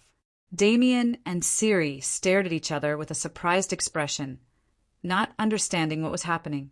Gustav proceeded to drop the man, who turned to the person behind the counter. Refund Mr. Damien's payment immediately, he commanded. The lady behind nodded and began making the proper transactions. In a few moments, Damien was refunded, and the people in the vicinity were still shocked, staring at the scene as they couldn't understand how Gustav handled the situation. Gustav turned to the side and began leaving. Wait, big brother! Damien voiced out and ran across the hallway to catch up to Gustav before he could turn towards the corridor area. Don't call me that, Gustav stated. What can I call you? Damien asked. Gustav. Gustav responded with his name. Oh, thanks, big brother Gustav, he said while bowing with a smile and respectful look. Just Gustav is fine. Gustav responded with a dismissive expression and turned to the side. Wait, big brother Gustav, Damien voiced out again. Gustav paused his steps and turned around. From the looks of things, you're new in this city, he voiced out as he brought out a card. Do give me a call if you need help with anything here. I would like to repay my debt to you. I was born in this place, so I know every nook and cranny, he said while passing the card to Gustav. Thanks once again, big brother Gustav, he voiced out and bowed quickly before turning around and running out of the premises before Gustav could respond. Gustav stared at the small black card with contact info on it. After a brief moment, he decided not to throw it away and kept it in his storage device. He turned around and walked into the corridor he was headed for earlier. Outside the building, Damien and Siri got into a luxurious-looking hovercar that was already parked by the side waiting for them. That pig. I will make sure I have him punished. I'm sorry, Siri, he voiced out as he got into the car. It's fine, Damien. We can check in there on another date when we're both bigger, Siri said with a shy look. Damien reached out to pat her head and rubbed on her hair affectionately. "Don't worry, Big Brother has another place we can head to where we can have a good view of the city," Damien voiced out with a smile. A look of excitement appeared on Ciri's face as she heard that, but then her face had a bit of confusion written on it as she recalled something. "Damien, who was that Big Brother that helped us?" she asked. "Oh, that was Big Brother Gustav. He's such a cool dude," Damien responded. "Big Brother Gustav?" Her eyes widened with realization. No wonder he looked so familiar. "Damien, that's Gustav Crimson," she added with a tone of amazement. "Gustav Crimson? Impossible. Wait. Oh my goodness. He is the one." Damien's eyes widened as well as he realized this too. "What is he doing in this city?" Ciri voiced out with a tone of curiosity. At this point, Gustav had already arrived in his room on the top floor. It was quite the luxurious penthouse. Gustav unloaded his things from his storage device and placed them in different parts. After he checked around the place, he moved towards the main living room and stood in front of the massive window pane where he could see the view of the city from. This building was one of the tallest buildings in the city, but it still didn't come close to being as tall as the MBO Tower in Plankton City, which had its tip poking into space. Gustav moved towards the balcony area, causing the glass-like door to shift open as it sensed his presence approaching. The wind greeted his face, blowing his hair backward due to the high height in the sky. He was practically in the clouds here, making the ground barely visible. However, Gustav could still see clearly even without making use of God eyes. Gustav looked up and proceeded to jump a little. "Pa!" He grabbed onto the ledge of the roofing area and pulled himself upwards. He landed on the small golden eagle statue protruding from the side and, from there, leaped towards the roof of the building. Fwy, Gustav landed right atop the building where the wind first drifted across his place fiercely, causing his clothes to flap and his hair to blow backward. Gustav had left his hair unkempt for these past 10 months, so it was close to reaching his shoulder area. This was why it was harder for people to recognize him, even though he was a fast-rising sensation back then during the MBO test phases. Gustav moved forward and leaped to the top of the massive pole spike protruding from the middle of the rooftop. He landed on it and squatted while staring down at the city from this point. God Eyes has been activated. This height gave him the chance to check through several structures while making use of God Eyes. Gustav's eyesight instantly zoomed in on the building hundreds of feet ahead, and he scanned through the floors one after the other with the image of a certain person in his mind. This method seemed crude, but Gustav reckoned it was easier than visiting the police station in search of Boss Danzo. There'd be a lot of processes that would take time, and the cops may not be efficient in finding him properly.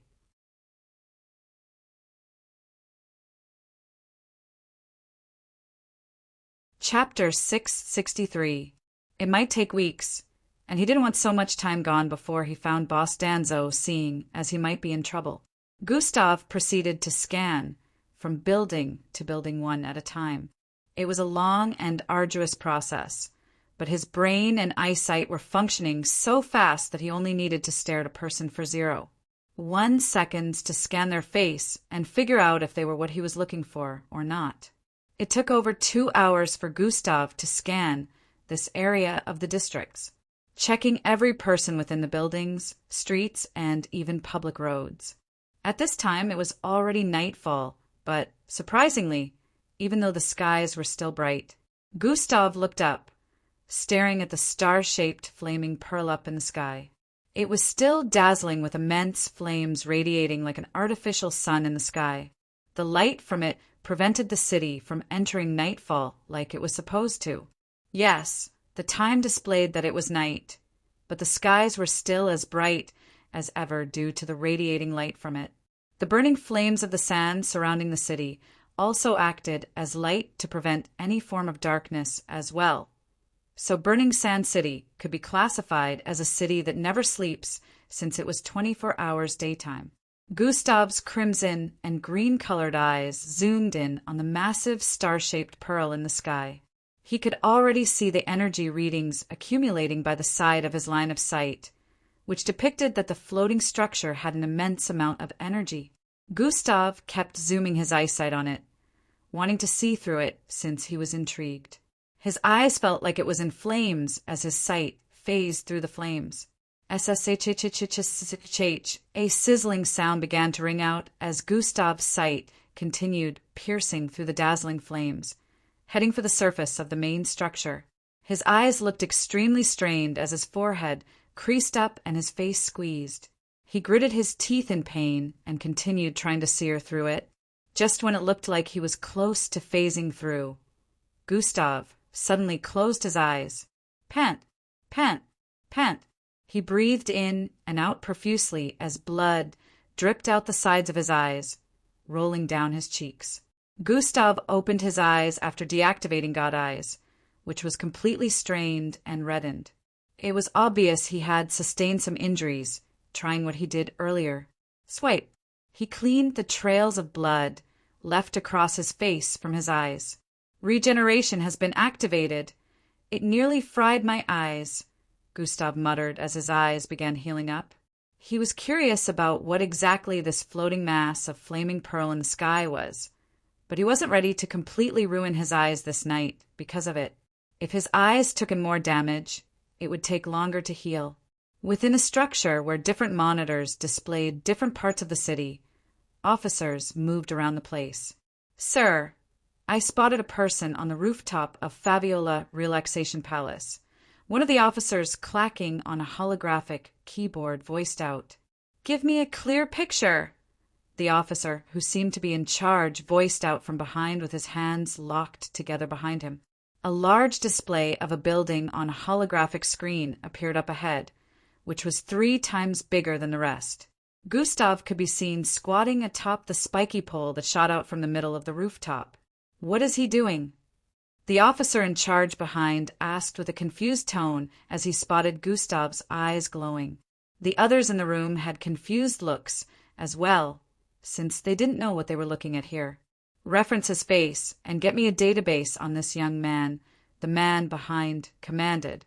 In a matter of seconds, Gustav's face was scanned and searched up on the city's database as they tried to bring up information on him. Truin, Truin, Truin. Lots of words began piling up on the screen as the AI displayed flashes, rearranging the words appearing. Information locked. A loud robotic voice was heard next. Everyone stared at the screen with a look of confusion. The multiple other officers clacking on the holographic keyboards tried as much as possible to get through the firewalls, blocking the piece of information on Gustav. But it was all futile. Sir, we can't get through, one of them voiced out. He hasn't really committed an act of felony just yet. Watch out for the young man and report any suspicious activities of his in public. I'll deal with the issue of his information myself, the man stated and proceeded to walk out of the room.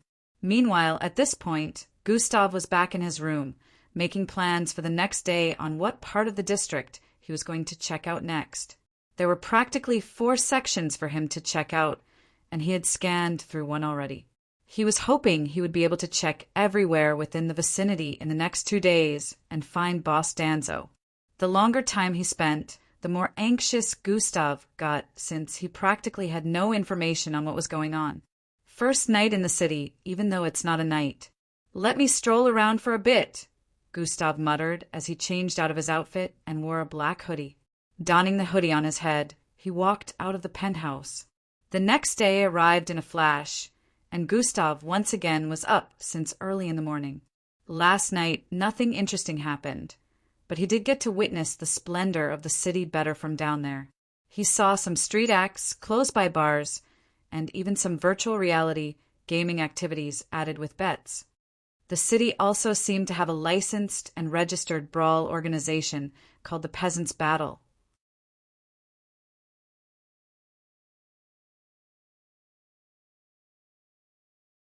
Chapter 664. The city also seemed to have a licensed and registered brawl organization called the Peasants' Battle. Here people went to watch fights between ordinary people and bet against who would win. Anyone at a legal age could join, since it wasn't against the law. Gustav found many interesting things about this particular district and understood why it was truly a business district. He just hoped he would be able to find Boss Danzo on time. First of all, he decided to check his daily tasks for the day. Daily tasks 1/3 take down 5 hostels. Daily tasks 2/3 visit Grayscale Pharmaceuticals. Daily tasks 3/3 sprint across the surface of the second tallest building in the city 3 times. You sure have it in for me today. What's with the hostels? Gustav asked the system in his head. Not my fault. Auto-generated, remember, Kikiki. The system voiced in Gustav's head with a light chuckle. How am I supposed to take down 5 hostels? What if no one shows me any hostility today? Gustav asked with a frustrated tone as he felt the system was too inconsiderate with this daily task. Not my problem. Make people get hostile to you and beat them up or something. The system responded with a fake yawn afterward. Gustav. Gustav moved out of the penthouse to complete the daily tasks and decided to start with the third one first. Since there wasn't any rule against using mild, mixed blood abilities that didn't cause destruction, he felt there wouldn't be an issue completing that. Sprint has been activated. Gustav sped across the streets of the city towards the area where the second tallest building was located. It was quite distant from the Faviola Relaxation Palace, but Gustav couldn't make use of his ride prepared for him. He imagined calling Fumar to take him on a ride to where the second tallest building was located, and after arriving there, telling Fumar to wait while he got down from the car and proceeded to run up and down the building thrice. After that, he would go back into the car and tell Fumar to drive him back to the hotel. It all seemed silly to him. What would be his explanation for why he only drove here to run up and down a building 3 times? Although he wouldn't need to explain to anyone, he felt it would be better if he just ran there himself. I'll have to do something about my speed skills later, Gustav thought as he ran across the road, swerving from side to dodge the pedestrians. Gustav was a bit worried because Sprint and Dash happened to have maxed out their level some time ago. The system didn't give him any hints on whether this was the limit for them both or not, so he didn't know what to do about them. The level of his speed would be close to being stagnant for a long time if this was the limit. His speed would only increase based on the level of his bloodline rank, which was currently slow and increasing right now. The only reason he wasn't too worried was the fact that he could still add attribute points to speed. So even if it was going to improve slowly, making use of Sprint and Dash at the level they currently were would still multiply his speed level, making him faster than normal. This can't be the limit, right? Gustav asked internally, but the system didn't respond. Gustav decided not to push it. He would find out eventually. Whoosh! Lots of people on the side of the road had their clothes flapping from the outburst of wind as a dark streak cut through their midst. There were gasps of astonishment since some of them could spot the figure and realized it was a person. The mixed bloods in particular was able to tell and felt whoever that was would be very powerful due to the fast speed.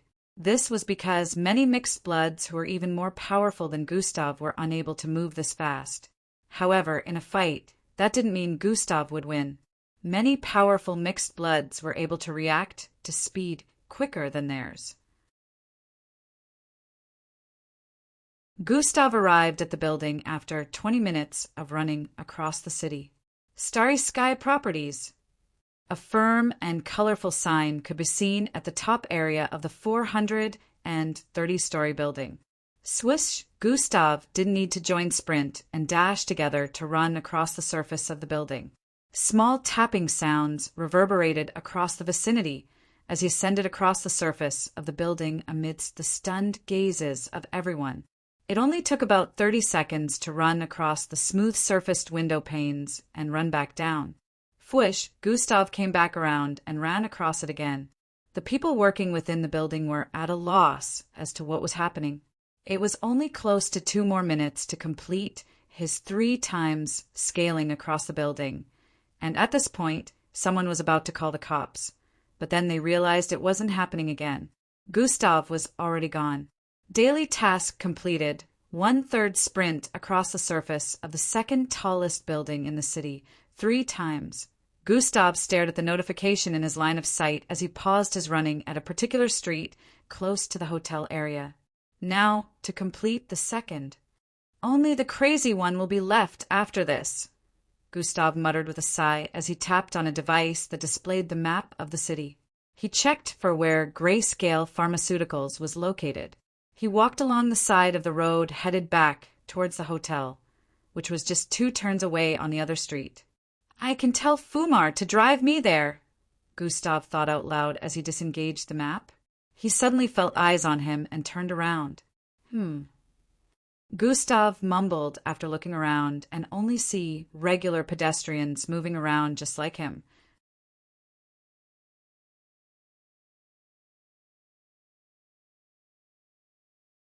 Chapter 665.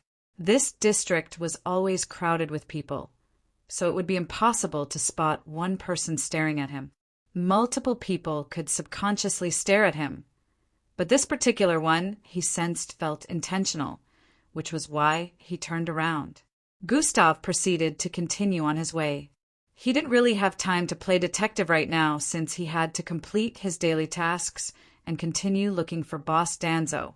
Arriving back at the hotel, Gustav moved towards the garage where Fumar was already waiting for him. Good morning, boss. Fumar greeted him as he moved into the car. Just Gustav is fine, Gustav responded after sitting within the car. All right, boss, where do you want to go? Fumar asked with a wide smile while looking back. It's like my words are going through one ear and coming out the other, Gustav said internally while rolling his eyes. Grayscale Pharmaceuticals, Gustav responded. All right, boss, sit tight, Fumar voiced out as he turned on the engine. FRR. They zoomed out of the park in a few moments and began heading there. Behind a pillar by the far end of the garage, a fat-bodied, structured man shifted out the side, staring in the direction the car zoomed off in. His eyes squinted as he kept looking with a dissatisfied expression. Boss, I heard you're the same person from a year ago who came first in the MBO entrance tests, Fumar voiced out as he sped through the city. Where did you hear that? Gustav asked. Small talks from my superiors. Fumar had a look of astonishment as he responded. So it truly is you? Fumar could barely focus on the road, even with his eyes widened in astonishment. He wanted to look back and stare at Gustav once again, but he knew that would be inappropriate, so he maintained his sights on the road. Focus on the road. Who I am isn't important, Gustav stated. Yes, boss, Fumar responded with a respectful tone. But boss, you really went through a lot of changes. Fumar suddenly started talking again. Gustav sighed at the back seat as he had to listen to Fumar tut away during their journey. After some time, they arrived in front of a large skyscraper shaped to look like an upside-down pipette. The sign, Grayscale Pharmaceuticals, could be seen above, which meant they had arrived at their destination. This was a place located on the west side of the city, quite close to the city walls, which barricaded them from the burning sands outside. Gustav got off the car, ready to move in. Boss, I'll wait here for you to finish your business, Fumar voiced out while getting out of the car as well. There will be no need for you to do that. You can go, for now, Fumar. I will spend a lot of time looking around the place. I'll call if I need you, Gustav stated before resuming moving towards the building. Fumar wanted to refute, but Gustav was already at the entrance of the building before the words could leave his mouth. Oh, all right then, Fumar mumbled and moved into the hovercar before starting the engine and zooming off. The instant Gustav went through the entrance, he got the system's notification. Daily task completed, February 3rd, visit Grayscale Pharmaceuticals. This one was pretty easy. What was the point of giving such a daily task? Gustav muttered with a low tone as he moved around on the ground floor of the building. Chatter, chatter, chatter. Gustav could hear the voices of people gathered together in a large group, so he turned to the side to look. He spotted a holographic stand on the east side of the ground floor, which stated some information. Arkham Potency, First Stage Serum. Gustav read out some words. Right in front of the stand, multiple people were lined up in a queue, and the staff dressed in official medical outfits were attending to them. Gustav could hear some words like, Dash, you know it's just in its first stage of testing, right? Dash, did you read the terms and conditions of the agreement? Dash, we will not be held responsible for any. So it's a serum test, and these are voluntary test subjects. Gustav already understood what was going on a few moments after reading the situation. Can I help you, sir? A lady in a medical outfit called out to Gustav from the side. No, Gustav responded bluntly and turned around to leave. Just as he walked a few steps forward, a loud voice was heard from behind. To what do we owe the honor of the MBO's most talented youngster visiting our organization today? A strong masculine tone was heard from the other end, matched with powerful footsteps. The other workers in the vicinity spotted the person who was approaching from the other end, and all started greeting him with respectful looks. Gustav paused a step as he heard that and turned around slightly. Might you be interested in being our Arkham Serum first subject? The man voiced out again as he approached Gustav from the other end. This man had long black hair that reached his lower back area, and he looked no older than 30 years of age with vibrant-looking slanted eyes. The most surprising aspect was his height. He was 12 feet in height, which was twice Gustav's height currently. His hair, which was reaching his lower back area, was the same height as Gustav, 6 feet in length. Gustav's face showed no expression as he turned around. I stumbled into this place by mistake. I was already leaving, he voiced out and resumed walking forward. As he arrived at the entrance, a big hand reached out to grab his shoulder from behind. Come on. Even if you stumbled upon this place by mistake, I'm sure fate brought you here. Forget about the serum. How about I give you a little tour of the place? The massive man proposed. Gustav turned his head to the side, staring at the palm, grabbing onto his left shoulder, and pulled his shoulder forward, releasing himself from the grasp of this massive man.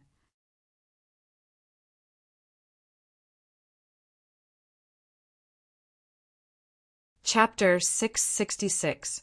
I'm busy, maybe next time, Gustav voiced out before walking out the entry point. Oh, bummer, the massive man voiced out with a slightly disappointed look.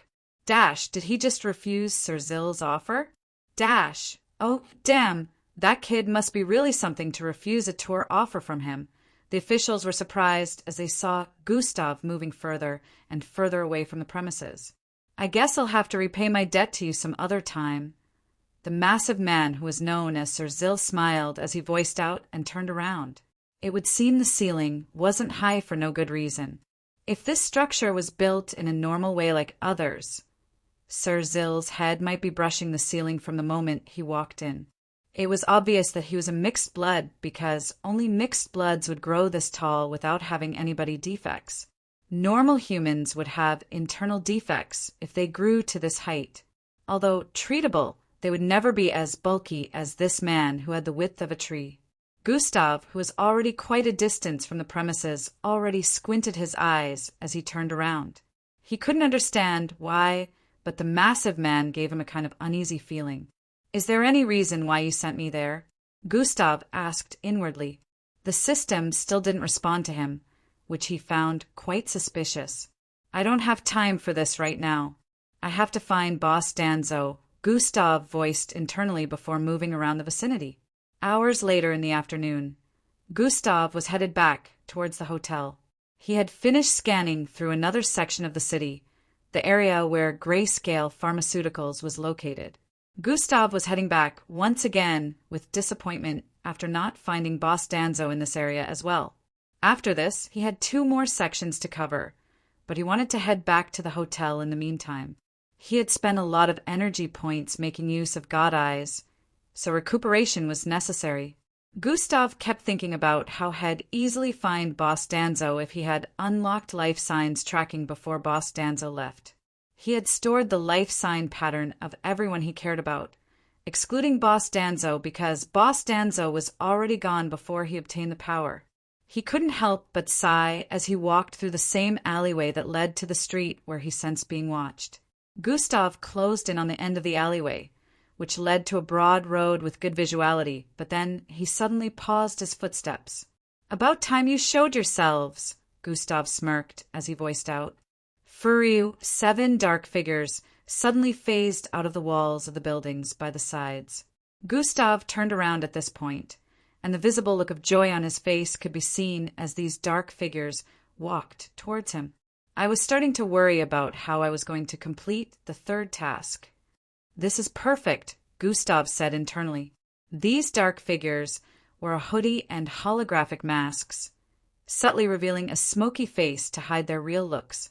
They turned to the sides to stare at each other, which depicted they were surprised to see Gustav being in high spirits, even when he was being ambushed by 7 people. "Come on." "I don't have all day," Gustav said while turning his neck violently sideways, which made popping sounds. He clenched both fists tightly, and they made the popping sounds as well. "It's been 3 weeks. I need the practice." Gustav's expression suddenly turned cold once again as he voiced out. At this point, all 7 figures phased forward, like phantoms conjuring different abilities as they attacked Gustav. Gustav slid backward first, dodging the fist of flames thrown at his head, and kept slanting further backward to dodge the rest of the attacks. "Pah!" His palm slapped the ground as he suddenly spun around with his right leg stretched out. Bang! His leg crashed into the face of the first one, sending the dark figure flying, and kept swinging towards the next one beside him. Fluff! The second one scattered into a black burst of smoke for a moment, causing Gustav's leg to phase through him. Interesting. Maybe since I didn't get the last one, I might be able to get this one, Gustav thought as he leaped upwards the moment he regained his balance. A massive 6-foot ice-shaped scythe swept underneath his feet as his body ascended. Several attacks were thrown into the air while his body was still in midair. Gustav repeatedly spun across the air as his arms turned brownish-red, becoming more muscular and larger. Size manipulation has been activated the instant after he activated partial bull transformation. He proceeded to use size manipulation next. The group down saw the massive shadow looming over them and tried to move away as fast as possible. Bang! A humongous, brownish-colored fist slammed down in the middle of the alleyway, flattening 3 of the black figures in one go and causing winds to blast across the vicinity. KRRYCEV. Bang! Bang! Several window panes were broken due to the impact as a small crater formed in the middle. The other dark figures who managed to get away before it touched down stared at each other for an instant before suddenly dashing out in all directions. One could tell that underneath the guise of the holographic mask, they had panicked expressions. They didn't know that they were coming after a monster. The 3 who got flattened had already passed out in the crater with blood-soaked bodies. As the 4 left dashed in different directions to prevent Gustav from catching them all, Gustav proceeded to merge sprint and dash in that instant. Combination has been activated. Sprint plus dash, the 4 running in every direction suddenly slowed down in his line of sight. Gustav proceeded to reach down and pick up broken parts of the ground shaped in spiky ways.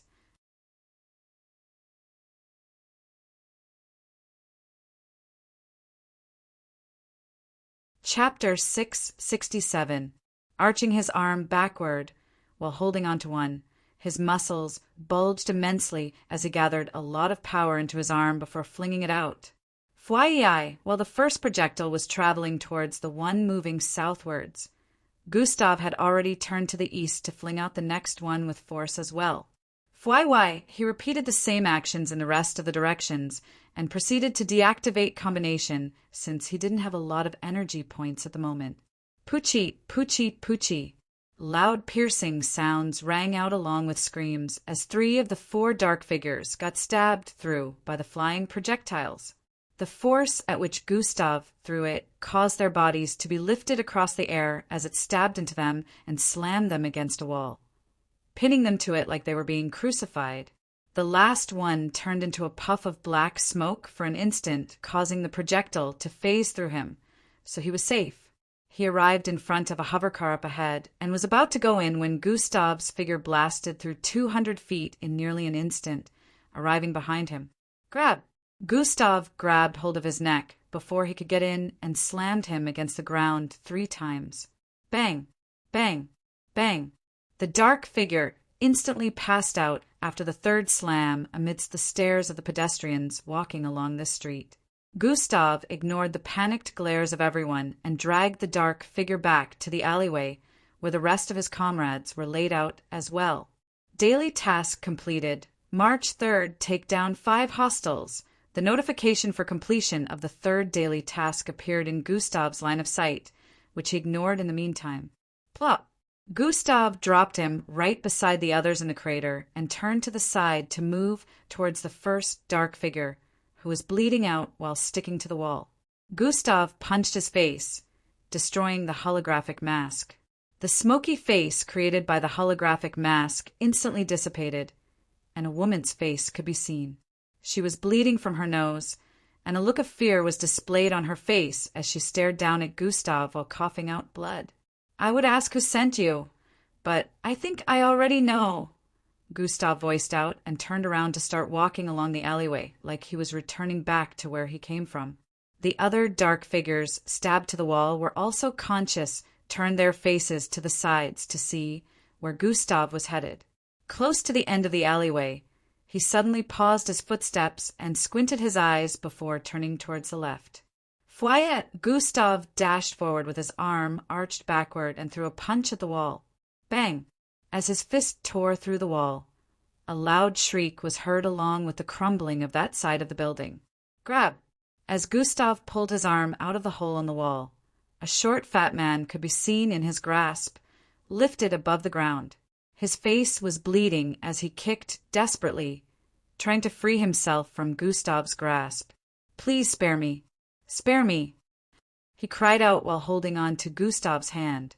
This man was the same man he had met the day before in the hotel, trying to prevent the teenagers from getting a room. Why did I not expect this? Gustav chuckled as he voiced out. He had forgotten that people always try to take revenge when he put them in their place.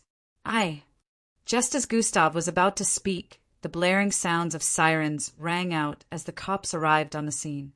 He turned to the side as he spotted them getting off their vehicles. Freeze! Hold it right there. They surrounded the vicinity in a matter of seconds while inspecting the scene. Get a paramedic over here. One of them voiced out while standing in front of one of them who was stabbed to the wall. Sir, drop the hostage. One of them voiced out while approaching Gustav with a massive cannon-like weapon. Others also followed beside him and pointed out weapons at Gustav. Hostage? What are y'all on? Gustav asked with a cold look as he turned around to stare at them. Minutes later, the whole situation was sorted out after the fat man confessed to sending the mixed bloods goons after Gustav. The cops apologized to Gustav for suspecting him to be the culprit that initiated the whole situation, to which he just scoffed at and proceeded to walk out of the alleyway. I ain't the one with masks. Why are the authorities so dumb? Gustav said out loud as he passed by the side of a cop. None of them could hold it against him for saying that since they nearly arrested him. The culprits were apprehended and all taken away for treatment first. Gustav arrived at the end of the alleyway and tapped a small device that displayed a holographic image of Boss Danzo. He was thinking of going back to ask the cops to search for him, but he just crossed it out and turned to the side to keep moving. A hover car suddenly stopped by his side, causing him to stop his movement and put away the device. Gustav mumbled as he turned to the side while the door of the hover car opened up. Big Brother Gustav. A loud shout was heard from within as Gustav spotted the same teenage boy he saved yesterday, dressed in school uniform. "Hey!" Gustav greeted half-fastly while turning to the front to leave. "Come join me for a ride," Damien suggested.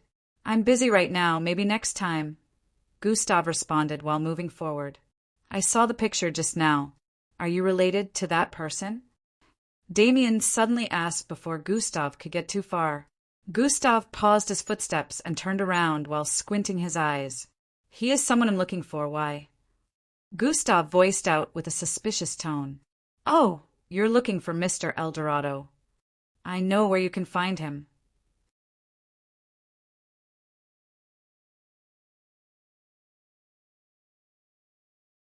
Chapter 668. "Oh, you're looking for Mr. Eldorado. I know where you can find him," Damien voiced out with a tone of excitement. "Mr. Eldorado? Who's that?" Gustav asked as he walked back towards the hovercar. "The man picture you were checking out," Damien responded. "You must be mistaken. He isn't." Before Gustav could complete his statement, Damien was already tapping on some buttons within the car. True in a holographic image of Boss Danzo looking older with a beard appeared within the car. "Mr. Eldorado," Damien said while gesturing at the image. "How? What?" Gustav was confused as he stared at the image of Boss Danzo. Of course, his eyes weren't failing him. That was truly Boss Danzo, which begged the question of why this kid knew him by another name. "Let's go for a ride. I'll show you where to find him," Damien voiced out. There was no way Gustav would say no to this. He immediately moved into the car and sat beside Damien. "Shrei, how do you know him?" Damien asked as the car zoomed off into the distance. "That's not necessary. Just tell me where he is." Gustav seemed antsy as he voiced out. Okay, but I doubt anyone into the underground fights hasn't heard of Mr. Eldorado, the 10-hit combo finisher," Damien stated with a light chuckle. "The what now?" Gustav voiced out with a confused expression. "The 10-hit combo finisher, Mr. Eldorado," Damien stated again. Gustav was really starting to wonder if it was the same Boss Danzo who parted ways with him over a year ago.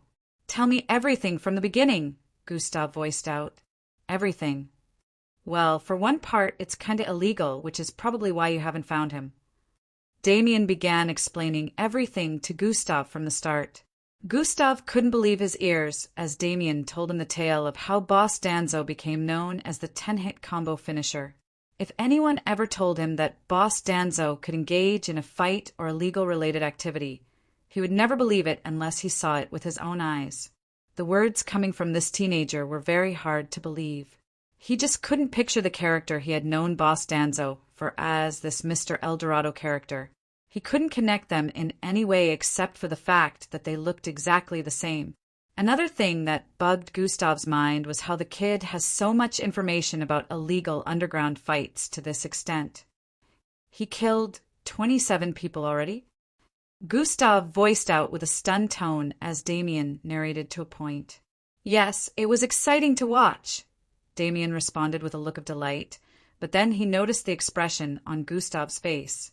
"You seem surprised," Damien voiced out. The person I knew would never harm a soul. Maybe he's not that person anymore," Gustav muttered with a tone of suspiciousness. Gustav continued listening to Damien's narration till they arrived in front of a particular building. So far, what he knew about Boss Danzo was the fact that a few months back, he suddenly appeared in the underground fighting club as a new fighter under one of the bosses who they call ringlords. Apparently, since he appeared, he had been a big sensation amongst the fighters and the audience as well. Boss Danzo looked like a weak, middle-aged man, which was why he took the crowd by surprise when he managed to defeat some of the most powerful fighters in the underground fighting club. He was known for his finishing move, which consisted of an unbreakable 10-hit combo. The moment he unleashed this move, it was guaranteed that on the 10th hit, the opponent would lose their life because the final hit was a lethal strike. He rose through the fighters' rankings due to his feats, becoming one of the crowd's favorites who big moguls bet on during his night fights. Boss Danzo had gone by the name Mr. Eldorado this whole time. According to Damien's information, so far, the underground fights had seasons and periods where they occurred, and only people with deep-rooted backgrounds and status were able to attend. Even though it was illegal, they had viewers online as well that tuned in from their houses to watch. Normal people had no idea where the fight matches took place, and those who did never revealed it. Gustav couldn't wrap his head around why Boss Danzo would be doing this, but he was sure that something was definitely up somewhere. Now he just had to focus on finding him. "Why are we here?" Gustav asked as they got off the car. The building right in front of them was the Grayscale Pharmaceuticals, where Gustav visited this morning. "We have to meet my grandfather first. He will have information on the next fight as well as the location," Damien voiced out as he moved forward.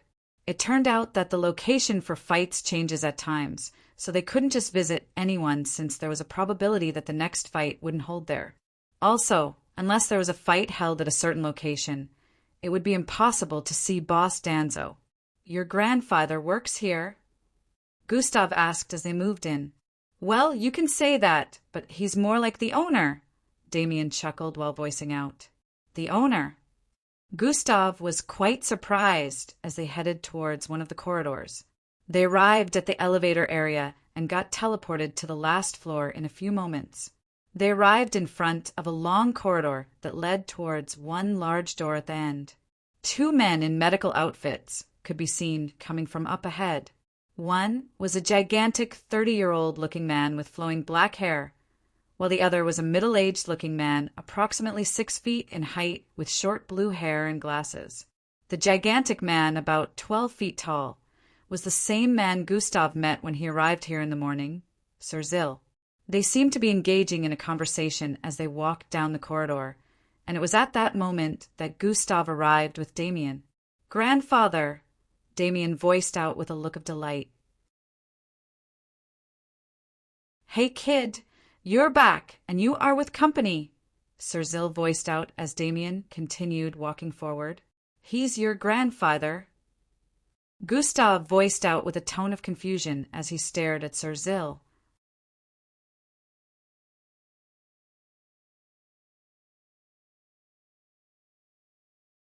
Chapter 669. He's your grandfather. Gustav voiced out with a tone of confusion as he stared at Sir Zil. "Yes, this is my grandfather, the great scientist Zil," Damien voiced out with a proud tone. "Oh!" Gustav was a bit surprised as he also walked forward. He couldn't believe that this man who looked no older than 30 years of age was actually a grandfather. Thinking more about it, Damien mentioned his grandfather owned the place, and Gustav happened to meet Sir Zil in the morning. The manner in which Sir Zil spoke made him believe he had a high authority in this organization, but he never would have thought Sir Zil was the actual owner due to looking this young. And now it all made sense. "Gustav Crimson, we meet again," Sir Zil stated while stretching out his hand for a handshake. Gustav mumbled and shook the hand in return. "Looks like you honored your word of us meeting another time," Sir Zil said with a smile as they separated hands. "Not really. I'm here for another reason," Gustav responded. "Well, what matters is you're here," Sir Zil responded with another smile. The truth was he probably wouldn't have come back here if Damien wasn't related to Sir Zil. "You both have met." Damien was surprised as he heard the dialogue. Mr. Crimson visited in the morning. According to his words, he stumbled into the facility, Sir Zil stated. "Yeah. We only met by coincidence," Gustav said with a low tone. "Coincidence? This whole situation just feels a bit weird," Gustav said internally, hoping the system would chip something in, but there was no response. "Interesting. Maybe Big Brother Gustav was looking for me," Damien said with a light chuckle. "I really appreciate you saving my grandkids the other day," Sir Zil said with an appreciative tone before Gustav could reply to Damien's statement. "It's not a big deal." "Wait. Grandkids?" Gustav raised one eyebrow up as he voiced out. "Yeah, Damien and Siri said you helped them at the hotel reception the other day, Sergil said. That wasn't your girlfriend. Gustav turned to the side to ask Damien. No, Siri is my little sister, Damien clarified with a hint of confusion on his face. It would seem Gustav and many other people who witnessed the scenario had made the mistake of thinking the siblings were dating, not knowing they were actually related by blood. Oh! An awkward silence ensued as Gustav exclaimed, "I'll get going now, sir," the man by the side who looked like he could father Sergil voiced out. "All right, Parker, we'll continue our discussion later." Sergil nodded at the man who proceeded to walk towards the exit of the corridor. "All right, let's get down to the business of why you're here in my office," Sergil said with a hospitable tone and gestured for Gustav to follow him. Minutes later, within a luxurious and comfortable-looking office that had a wide view of the city, Gustav could be seen sitting on one of the sofas. Sergil sat on the opposite end with Damien right beside him. "I see. So you're here to find Mr. Eldorado," Sergil said with a contemplative look. Damien and Gustav seemed to have explained the situation to him. "Originally, we top holders who are given the location for every event are supposed to keep it to ourselves, but I owe you for helping my grandkids, so I don't mind revealing information to you," Sergil voiced out lengthily. "But can you tell me your relationship with Mr. Eldorado? You also know him by a different name, Boss Danzo." Sergil had a tone of curiosity as he added, "He's family to me," Gustav responded bluntly. "He's like the father I never had," Gustav said internally as he stared at Sergil. "So, how can I find him?" Gustav asked again. "The information is yours, but can you promise we'll meet again?" Sergil requested with a polite tone. "That's not a problem," Gustav replied immediately. "All right then," Sergil smiled in response. By night, which was still daytime in Burning Sand City, Gustav sat within the penthouse with a red, thick-looking card in his grasp. The card had a blood-colored emblem in the middle. 3 days from now, Gustav muttered as he kept the card within his storage device. Apparently, Sergil had given him information on when Boss Danzo's next match would be and also access to the location. Gustav felt he would probably still be able to find Boss Danzo on his own earlier if he checked around the city. However, after the disclosure of information from Sergil, he realized how wrong he was. It turned out that the battles didn't happen in Burning Sand City exactly, but very close to it. How such a thing was possible was beyond him, since the outskirts of the city was covered in miles of burning sands. He realized that Boss Danzo must have called him when he had the chance to be in the city, or something, since there was a high probability that he wasn't here at the moment. This brought him to the question of what exactly was going on and why Boss Danzo was a part of an illegal underground operation. From what he knew so far, only normal people with no abilities were allowed to participate because, according to the crowd, it made things more interesting since they were weaker than mixed bloods. However, they could still use technological-based weapons. It was obvious that something must have happened for Boss Danzo to be in such a situation. From cook to a killer. "This doesn't make any sense," Gustav mumbled with a sigh. He had decided to get to the bottom of this, and the only way was by asking Boss Danzo directly, since no one knew how he arrived there or became a part of the fighters. Thinking to this point, Gustav began making plans for the next 3 days. Within a small dark room, a short, stout man stood in the middle of a round table where several powerful figures were seated. "Eldorado, are you prepared?"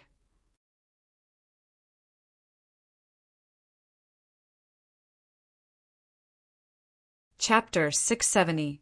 Within a small dark room, a short, stout man stood in the middle of a round table where several powerful figures were seated. He had a small black hat on his head along with a black apron, making him look like he was a torturer of some kind. "Eldorado, are you prepared?" One of the 3 figures seated around the table asked. "I am," he responded with a tone of certainty. "Mrs. Triss wants her brutally murdered in the worst way possible. Do not disappoint our expectations," another one voiced out. I will not disappoint you all," The short man, referred to as El Dorado, responded with a slight bow. Good. After this, you only have 6 more fights to regain your freedom. The third one, which happened to be a feminine voice, spoke as well. After the conclusion of this brief meeting, they released him, and he turned around to leave. El Dorado, who was obviously Boss Danzo looking fiercer and scarier, walked back to his shelter within this stronghold whilst in deep thought. Christmas is a 16-year-old made female from the House of Rel and an influential family in Burning Sand City. She was caught red-handed by the madam of the household, having an affair with her son. They secretly sent her to the underground ring to be executed by one of the fighters in a match. Of course, they planned this in a way that the young girl agreed to their suggestion, claiming she would fight and defeat one of the fighters here if they could agree to leave her and the other kid alone to be with each other. The mother wanted nothing more and promised to let the maid girl date her son if she could win here, which was obviously impossible, but the girl, who was blinded by emotions and wanted nothing more than to prove that love was more powerful than any other thing in the world. She would find out in the most gruesome way that love was truly nothing in the face of power. Fortunately for her, she was placed against Boss Danzo, who was currently looking for a way to save the girl after finding out the real story behind everything. However, even with this boss, Danzo still hadn't figured out a way to save this 16-year-old who was drunk on fantasy. Children make decisions out of foolishness, and sometimes it can lead to destruction. Boss Danzo sighed internally as he walked down the dark corridor. My boy, I really hope you got the message. I wish I didn't have to drag you into this mess, but I could use a miracle right now, Boss Danzo said internally as he walked through a door on the left. A small room with a stand of weapons arranged by the side could be seen, along with a bed placed against the far end of the wall. Boss Danzo proceeded to move towards the bed area and sat on it with a worried expression. It's kill or be killed in the ring. I'm close to gaining back my freedom, but I can't let this kid die. He proceeded to remain in that position for a long time, thinking of a way to handle the situation. 3 days, later 3 days had gone by in the blink of an eye, and Gustav had spent the rest of the time completing his daily tasks, training, and sourcing for information on Boss Danzo. Truly, he was known as Mr. El Dorado by the people of the city, who secretly tuned in to watch the illegal underground fights. However, this was as much as the watchers knew. Anything else relating to the personal life of the fighters was unknown. Gustav was glad he didn't take Boss Danzo's picture to the cops, or it would have been a problem with him having to explain why he was looking for a criminal. All the fighters were termed criminals and definitely wouldn't be seen lurking around the city unless they had ways to disguise themselves. Boss Danzo probably had a way to disguise himself, and some of the corrupt powers within the city were involved in the illegal fights, so the fighters also had backing, which was why they couldn't be caught regardless. However, they still exercised caution and refrained from being in public view. Gustav still checked around the city during these 3 days and confirmed that Boss Danzo truly wasn't within the city. Wherever they were hiding out was close to the city, but wasn't within. This made Gustav intrigued about how they did it, since only burning sands existed around the city. One couldn't find any structure for miles, neither could any structure exist on them. All of his questions will be answered today by nightfall. He had communicated with Sir Zil today, and he would be meeting up with him and Damien in front of the pharmaceuticals so they could leave together when the time came. During the last 3 days, Damien helped him gather information on the ring Lord Boss Danzo was under. Apparently, he was quite influential in the city for being one of the best businessmen, and nothing could link him to the illegal underground battles, even though he was one of the 3 creators. Gustav learned about the whereabouts of his businesses and the supposed 17 abodes within the city. The ring lord, who was known as Vanisher, was said to move around a lot, so pinpointing his precise location at a particular point in time was very challenging, especially when he had 17 different houses scattered across the city. He was said to be very rich and powerful, and also had deep roots within every law enforcement agency within the city. This was one of the reasons why he was able to get away with committing unlawful acts. Gustav had asked Damien during these times why his grandfather allowed him to watch the fights privately. His response was, "Grandfather said I need to get used to seeing deaths since I have to join the MBO one day."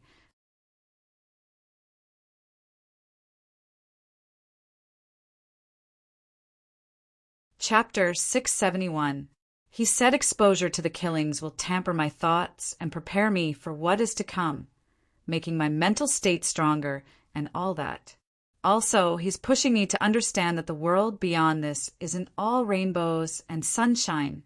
Gustav understood this method of thinking, but he still felt it was a bit rash for Sir Zil to make such a decision for his 15-year-old grandchild.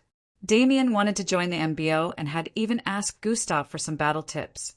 But Gustav told him he would only offer some battle tips after he had found Boss Danzo and saved him from whatever ordeal was making him do this. All his mind during the last 3 days was focused on research and making plans. Damien's grandfather, Sir Zil, was known as the best scientist within the city and was amongst the group of researchers that found a new use for the burning sands. So he also could be considered among the top influential people in the city. However, his power and riches still didn't come close to that of Mr. Vanisher. Gustav knew the underground battles were illegal, but he had no real intention of stopping it, since that wasn't what he was here for. Besides, according to what he had gathered, no one was forced to battle against their will, and many normal people tried to get in since it paid a bunch to fight there. Besides all this, Mr. Vanisher was quite the powerhouse, so going against him would be quite difficult. Gustav wasn't scared of him, but he also hoped Mr. Vanisher wasn't an enemy. He was literally here on vacation and could get kicked out of the city at any time if he caused trouble. Stirring the hornet's nest would not be wise unless he was ready to throw law and order out the window. Gustav spent the rest of the day finishing his daily tasks and research on Mr. Vanisher, as well as the rest of the other 2 ring lords. He also had information on all the 300 fighters at the back of his mind, a number that would clearly be shaved down after they went against each other, and half of them get exterminated. The deaths were the reason why the illegal underground battle dungeon kept recruiting new fighters almost daily. Close to 8 p.m., Gustav arrived in front of Grayscale Pharmaceuticals, where a luxurious-looking jeep like hovercar was waiting by the side. He went straight for it, and the doors opened for him to step in. "Big brother Gustav." Damien was the first to greet from the side. "Welcome. Are you ready to go?" Sir Zil voiced out from the seat in front. "Sure," Gustav responded with a nod. The pilot started the engine and zoomed off into the distance. Zui-hi-hi, they drove along the road towards one of the fiery checkpoints in the middle of the district. As the hover car approached the checkpoint, Gustav could see the circular, attracting fiery ball of light. They drove straight towards it like some other vehicles in the area, and immediately contact was made. The car was covered with a bright red light for an instant. Swaying in the next instant, they arrived at the western edge of the city. Taking an alternate route that led further towards the edge, the road seemed deserted, like they were driving towards the dead end. And truly they were. God Eyes has been activated. Gustav activated God Eyes and saw far towards the end of the road, which led to a small wasteland before the wall barricading the city. Gustav didn't say a word because, according to everything he had learned so far, the battle wasn't holding in the city. He was only intrigued about how they would get to the location from here. The driver kept moving till they were off the road and floating above the small wasteland. He got to a point and stopped the car. "Damien!" Sir Zil called out to Damien from ahead. Damien nodded and got off the car. A red card appeared in his hand as he walked forward and arrived in front of the car. Beep, beep. The red card made a beeping sound and glowed as Damien moved further ahead. Zririan, a small reddish portal opened up a few feet away from them, which was big enough for the car to fit in. Damien turned around to return back to the car after this happened. Zui-hi-hi, the driver drove straight in, and the portal disappeared after they phased through, along with any traces of it ever appearing there. Arriving under what seemed like a tunnelway, the driver kept driving along the route that seemed a bit left curved. Gustav was a bit intrigued as to where they were at the moment, so he asked, "Where exactly is this?" "We're currently traveling underneath the burning sands," Sir Zill answered. "How is underground not hot enough to shatter the walls and melt the car?" Gustav felt this didn't make sense. Knowing how hot the burning sands were, according to research, it should even be hotter underground. That's because the flames don't burn that deep. The golden sands are reacting to the oxygen in the air, which keeps them burning forever. But oxygen cannot reach deep into the earth. At a certain point, it's obstructed, Sir Zill explained. I see. Gustav now understood based on Sir Zill's explanation. He never knew the burning sands were reacting to oxygen. He thought it was just an unexplainable phenomenon. Sir Zill was a scientist, after all, so had no more about this than others. Anyways, Gustav felt things made sense now as he activated God Eyes. Looking up, his sight went through the car's roofing and through the roofing of the tunnelway as well. Sand components could already be seen as it kept traveling for more than 1,500 feet before arriving at the surface, where he could see the flames like they were right in front of him. Gustav felt his eyesight affected and retracted it. "We're here." The instant he deactivated God Eyes, Damien voiced out.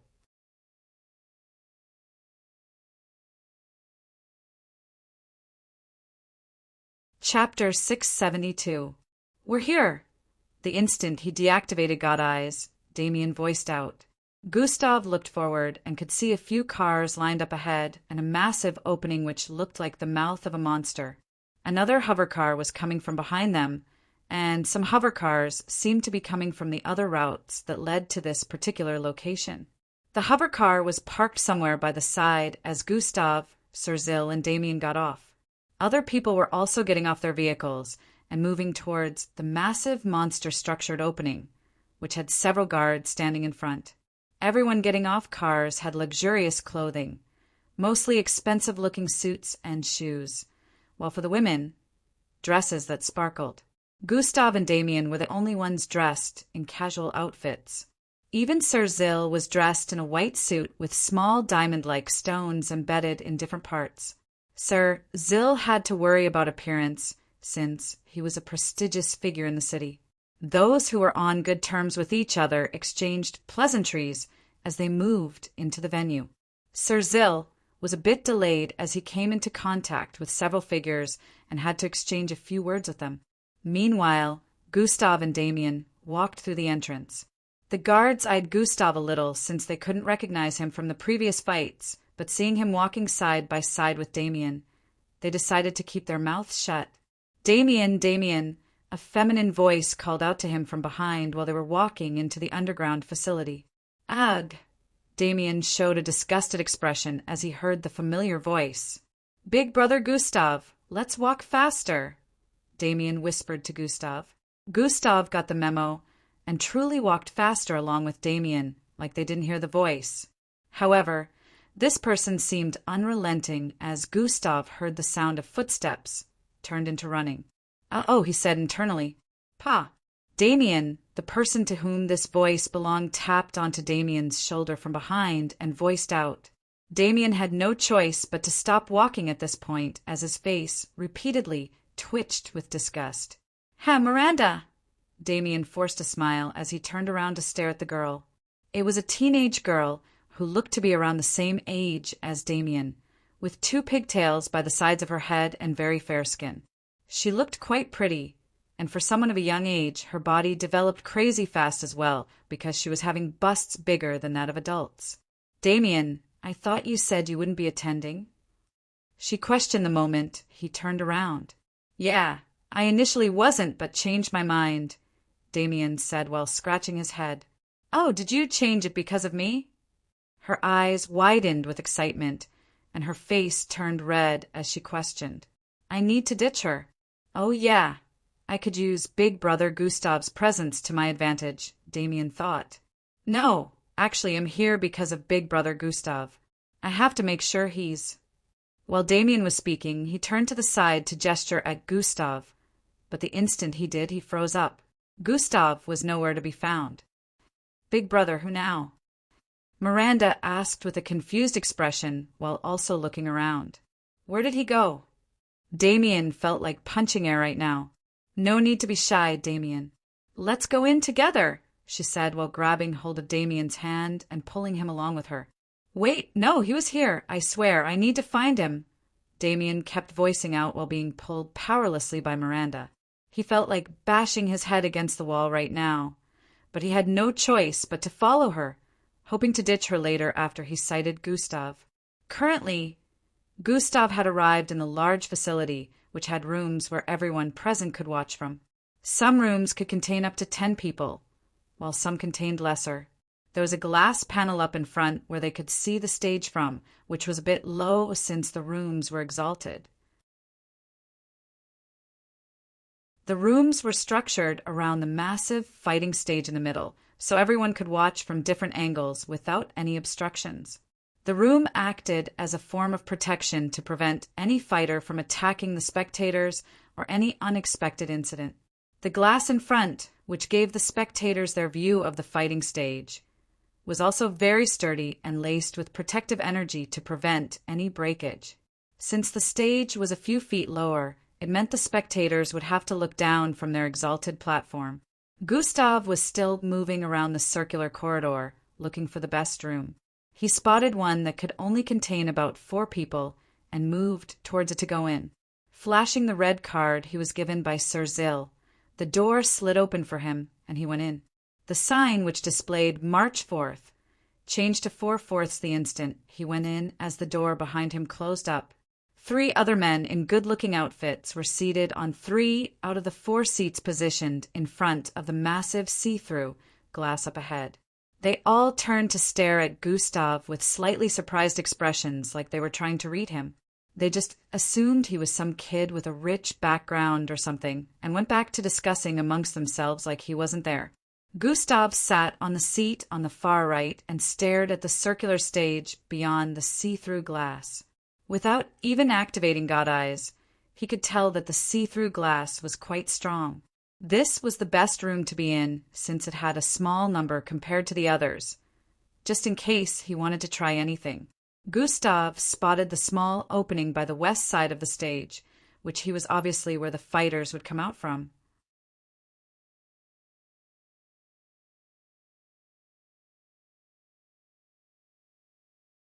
Chapter 673.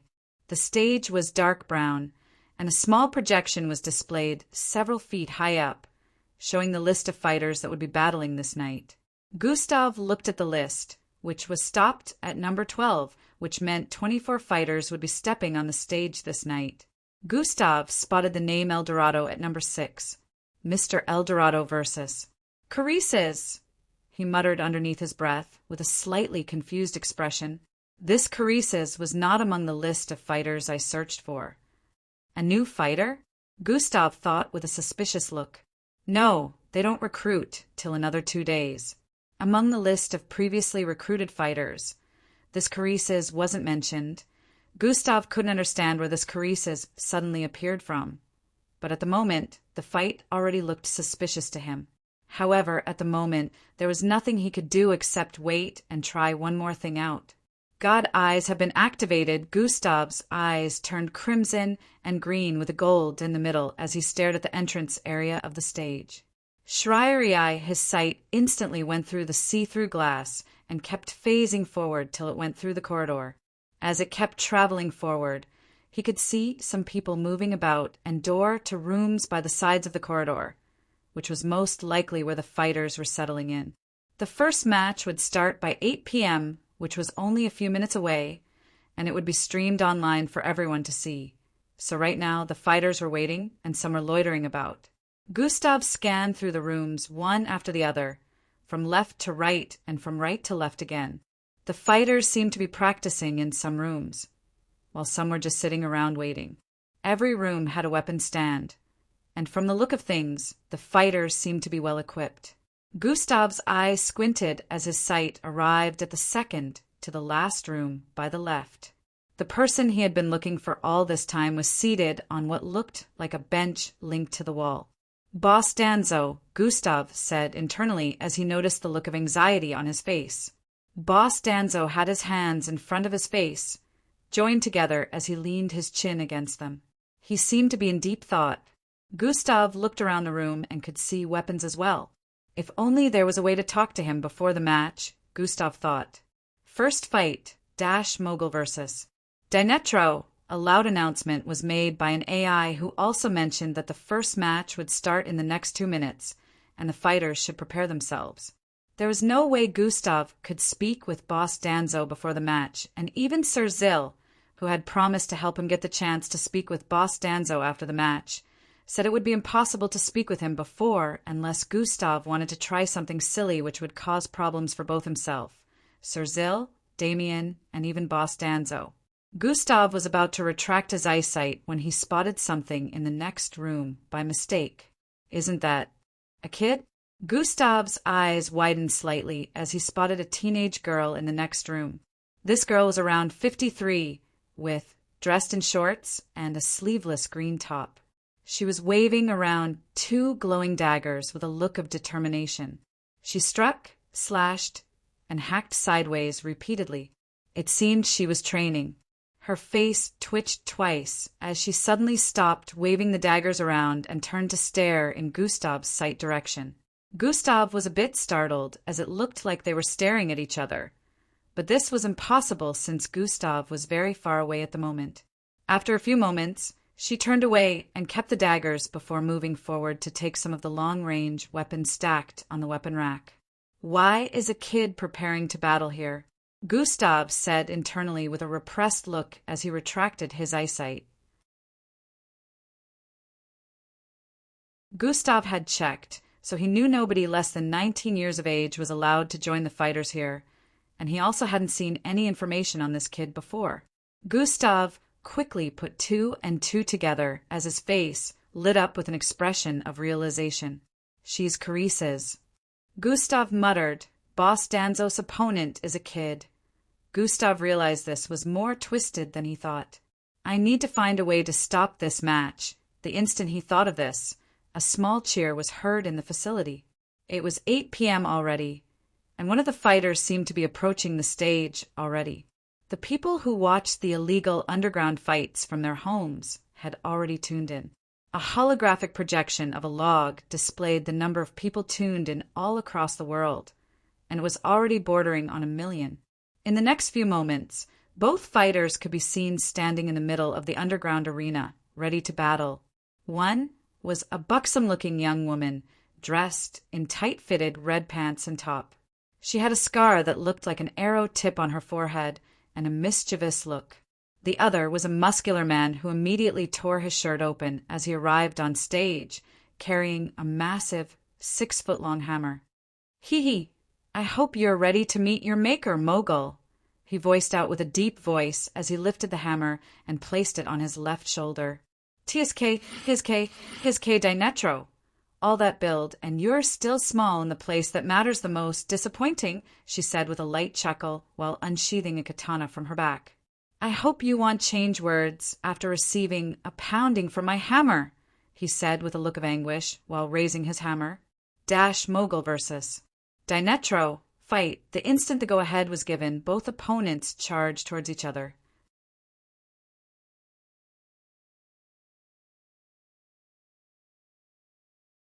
Chapter 674. Dash Mogul versus Dinetro.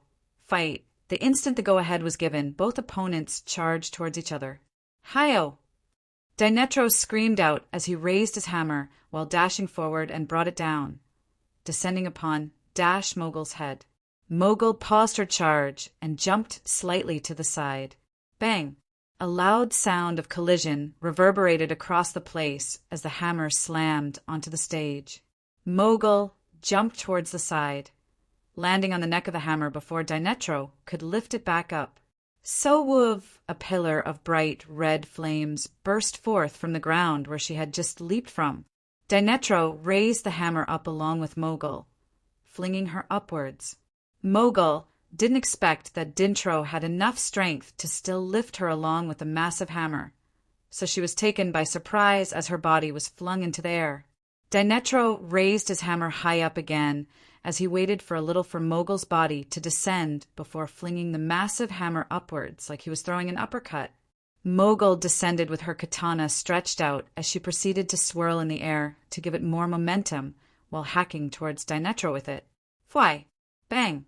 A loud sound of collision was made once again as her katana collided with his hammer, and her body trembled violently in midair before she was sent flying.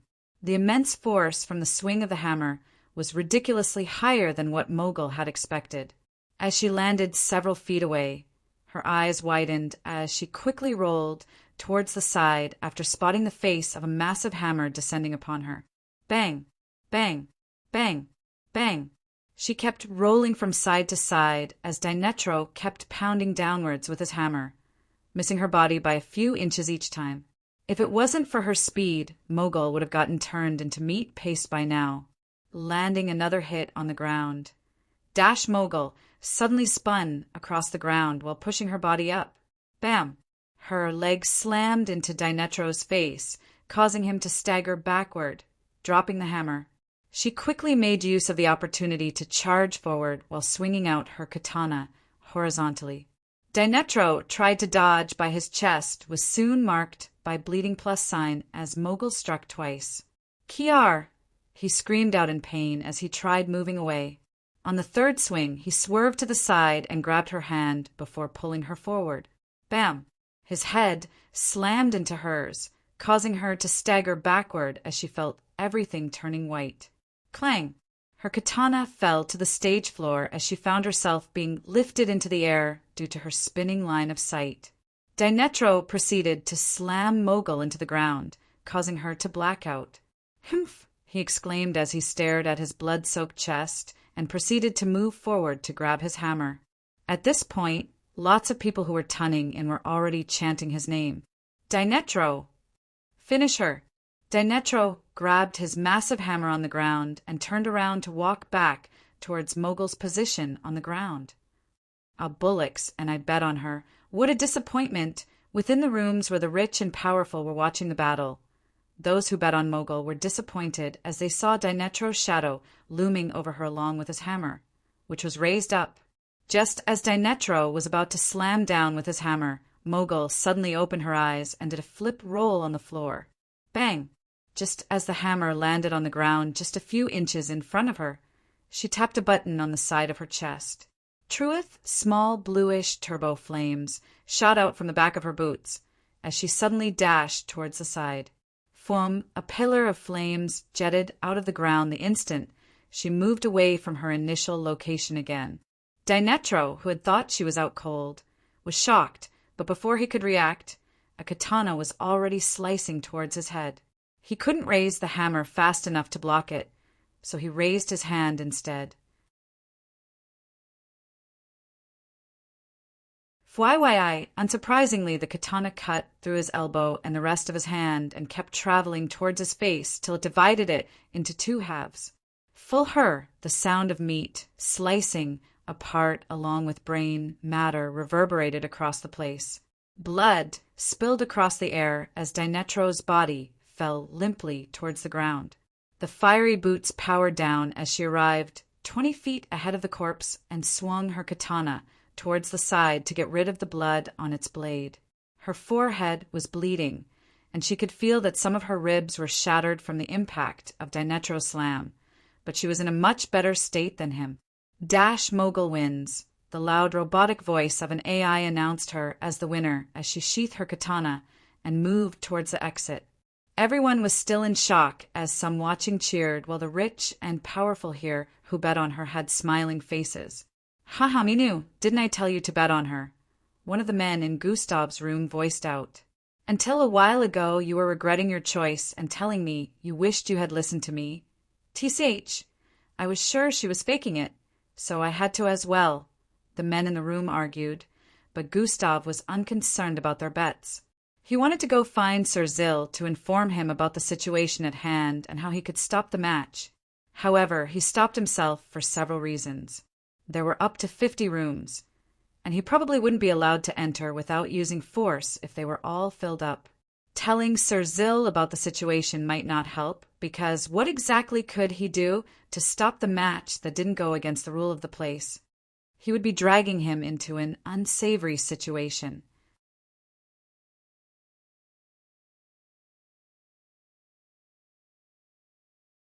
Chapter 675. Thinking about all this, Gustav felt dealing with the situation himself would be the best course of action. Since he was here alone, he could also pretend not to have any ties with Sir Zil and Damien when he finally decided on what to do.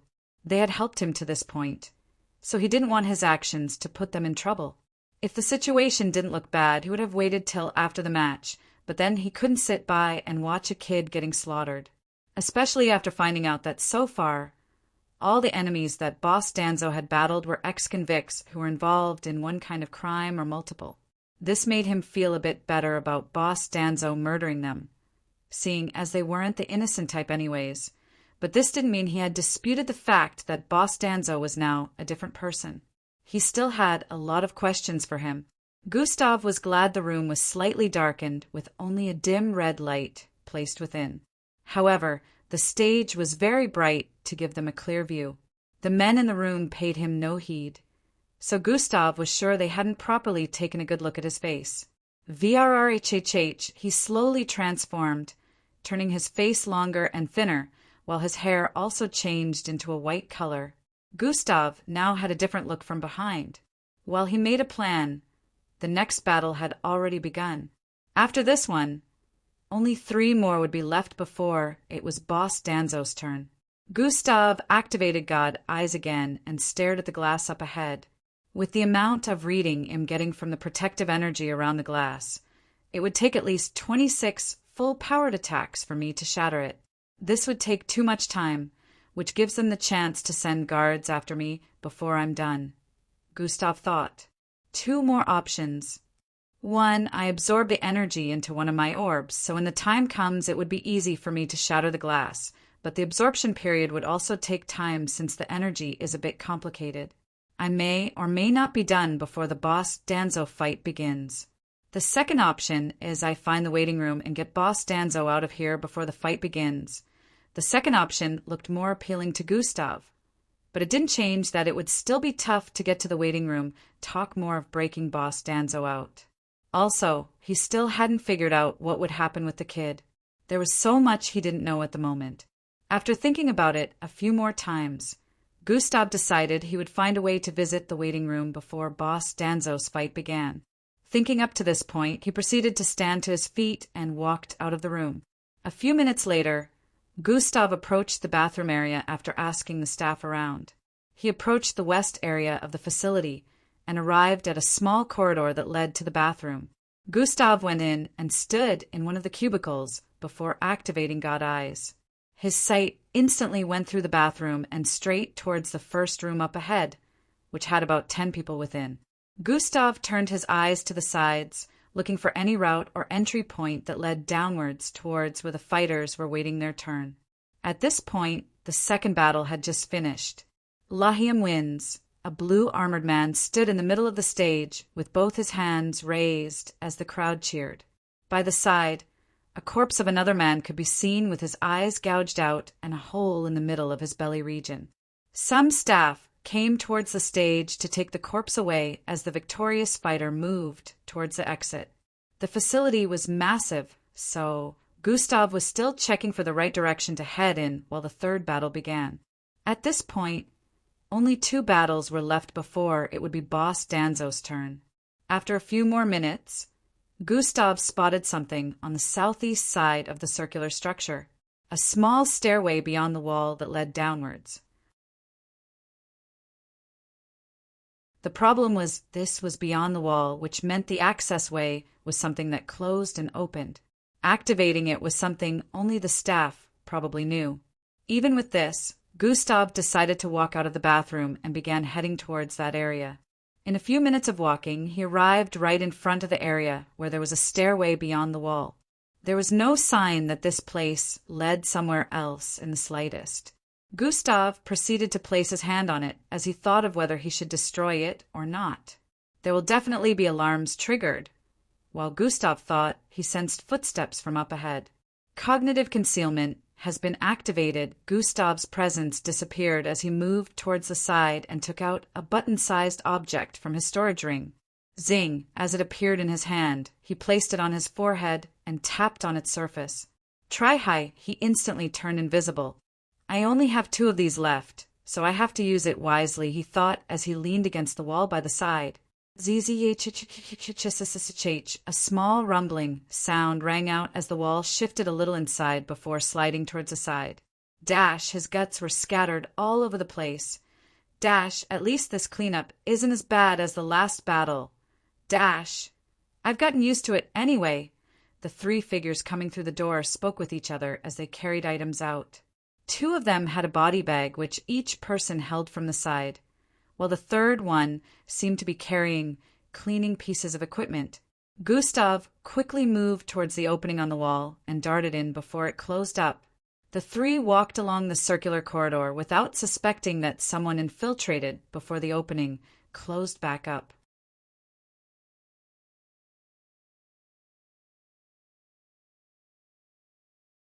Chapter 676. The 3 walked along the circular corridor without suspecting that someone infiltrated before the opening closed back up. Gustav walked down the stairway, which wasn't too long. Before he reached the bottom, the time of invisibility ran out and he became visible again. However, he still did not deactivate cognitive concealment, as this really helped to hide his presence. Unless they saw him with their eyes, it would be impossible for normal people and most mixed bloods to sense his presence. Gustav finally arrived at the bottom of the stairs, reaching an intersection. Turning to look at the path that led left, it kept going for quite a while before twisting towards the right at an end, and that was as far as normal eyes could see. The path which led right came to an end only a few feet away, with a small opening that led to what seemed like another corridor. Gustav activated God Eyes and stared at the right side first. His eyes squinted as he deactivated God Eyes while muttering underneath his breath. Finally, he could see a few people moving about that corridor, but he felt there would be no need to use another invisibility button since that was the corridor of the waiting room.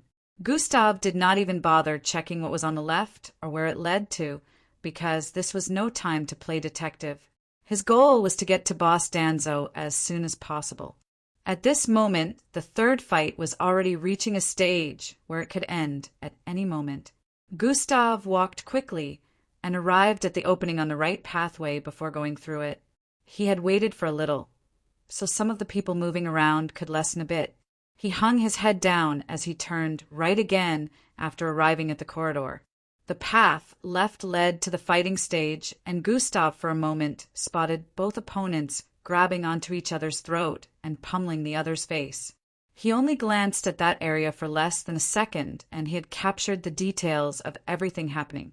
The blood oozing down their faces and injuries were since the battle began. A staff passed by Gustav's side, but didn't suspect anything.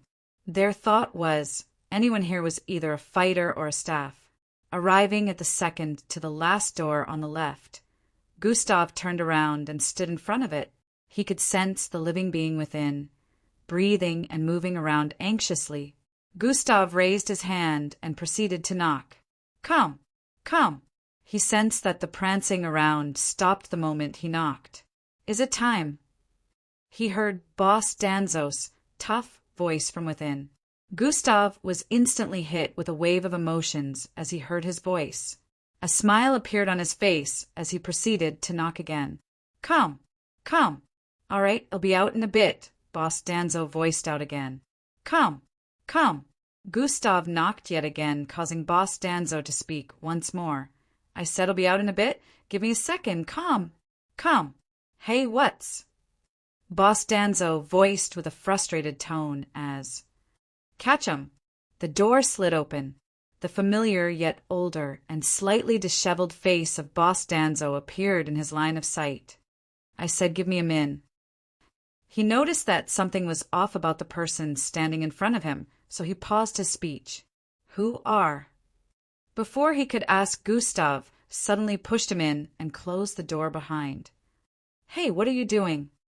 Boss Danzo asked with a slightly annoyed tone as he tried to stabilize himself after staggering backward. He could see the 6-foot-tall kid with an oblong-shaped face and white hair standing in front of the door. To him, this person didn't seem like a staff member, and the person couldn't be one of the fighters since he knew everyone who was fighting tonight. "It's me," Gustav voiced out with a smile. "You who?" "Wait, that voice." Boss Danzo was initially confused, but then his eyes widened as he pictured a face. A flesh-wriggling sound could be heard next as Gustav's face transformed. He returned to his original look. Dirty blonde hair, well-chiseled jawline, and an extremely charming face. "Gustav." "My boy, you're here." Boss Danzo couldn't believe his eyes as he voiced out while moving closer to Gustav. "Yeah, Boss Danzo, it's me." Gustav smiled as he responded. Boss Danzo proceeded to share a hug with Gustav, patting his back repeatedly as he laughed joyously. His face glowed up with happiness at this moment as he separated from Gustav to scrutinize him from top to bottom and from bottom to top. "You've grown so much," Boss Danzo voiced out with a tone of astonishment. Gustav just chuckled lightly in response before voicing out, "You, on the other hand, seem to have gotten shorter." Both of them laughed lightly before moving towards the side to sit. Boss Danzo still couldn't believe his eyes, seeing Gustav looking like a mountain compared to the last time he saw him. He knew Gustav was growing very fast at that time when he was still a cook in Echelon Academy, but he had not expected Gustav to reach up to 6 feet in just a year and a few months. It was a very irregular growth speed. "How is everything going with the MBO, kid?" he asked. "So much has happened. I have so much to tell you, and you have a lot of catching up to do," Gustav responded. "All in due time. Make sure to tell me everything later," Boss Danzo voiced out. "I take this as you got my message." He added, "I didn't. There was a problem with the communication, but I could tell that something was wrong, which is why I'm here," Gustav explained. "There was a problem with the communication," Boss Danzo voiced out with a tone of confusion. "Yeah, static sounds. I could only hear 1 or 2 words," Gustav stated. "That's..." Boss Danzo had a suspicious look as he mumbled.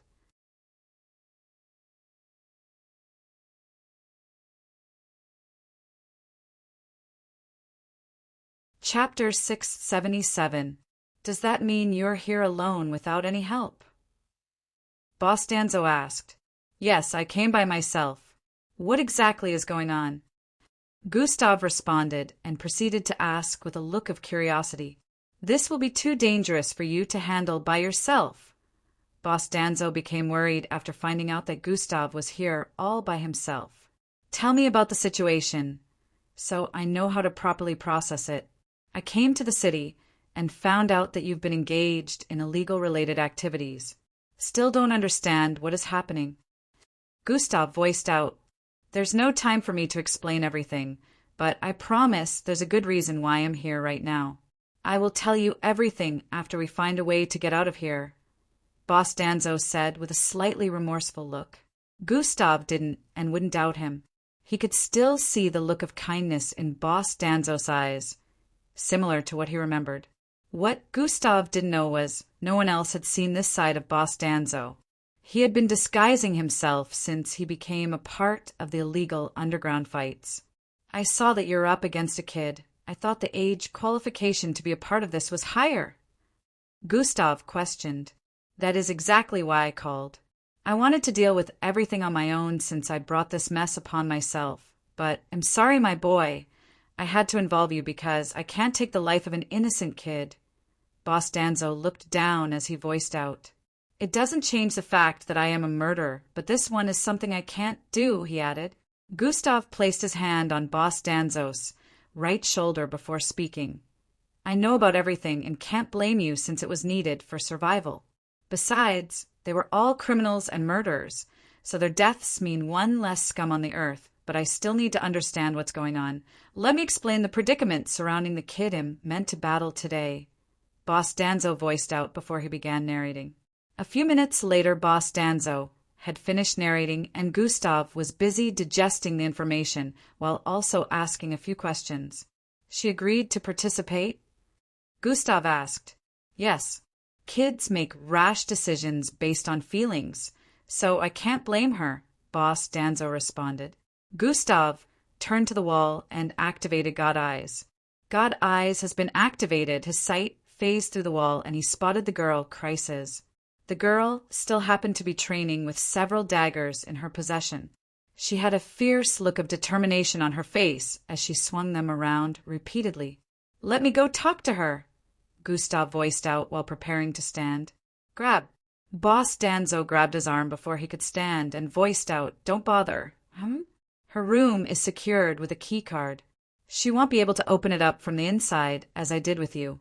The ring lords don't trust her to stay within, so they kept her there, and it will only be opened when it's time for our match, Boss Danzo explained. Those bastards. Setting up a 16-year-old like this. Gustav had no doubt now that they were all rotten to the core. This whole entire organization was already an illegal entity, and since he was an MBO officer, he should be planning to bring them down. However, there was no mixed blood-related activity going on here, so this duty fell more on the police than the MBO. The MBO barely ever gotten involved in normal humans and Slarkov's activities. I want to break you out, Gustav stated his intentions. I can't leave the girl by herself. She would be grouped with someone else after my disappearance, and when that happens, her death would be certified, Boss Danzo stated. Also, alarms will be triggered if you try to get me out of here, and we might end up being trapped since we're currently underground, he added with a contemplative look. Do you mean they're preventive measures set up for this kind of scenario? Gustav asked. Exactly that. It's easier for us to get trapped here right now since we're further underground than the spectators, Boss Danzo added. Gustav thought about it, and it really did make sense. He would be trying to escape with two people, so being further underground was even more dangerous. I have an idea, Gustav said as he squinted his eyes. But you must be able to convince her before you walk up to that stage, Gustav said with a tone of caution. There is no way to talk to her before the match, Boss Danzo stated. Gustav proceeded to stand to his feet and turn to the wall. Atomic disintegration has been activated. His index finger lit up with a milky-colored glow as he proceeded to stab it into the wall. This will take some time, so I'll explain to you what you have to do in the meantime, Gustav said as his finger slowly drilled through the wall. Minutes later, Gustav was already walking back towards his seat within the spectator's room he stayed in earlier. He had managed to avoid most of the staff he saw on the way, and only one of them stared at him with a suspicious look. He had told Boss Danzo exactly what he had to do, and the only real hurdle he saw at the moment was convincing the young girl to play along. At this point, the fourth match just ended, and the fighters for the fifth match were already making their way to the stage. Boss Danzo's match would be next, so he had very limited time in convincing a girl that was fully determined to go up against him with the thought of receiving freedom to be with her lover after winning. In the meantime, Gustav also had his part to play, so he quickly arrived back in the room he stayed in earlier. Dash, I have lost 3 bets today. Dash, Kazim is such a good fighter. I knew he wouldn't disappoint. Dash, my fortune is good this night. The voices of the 3 men he met within the room earlier filled up the place as he walked in.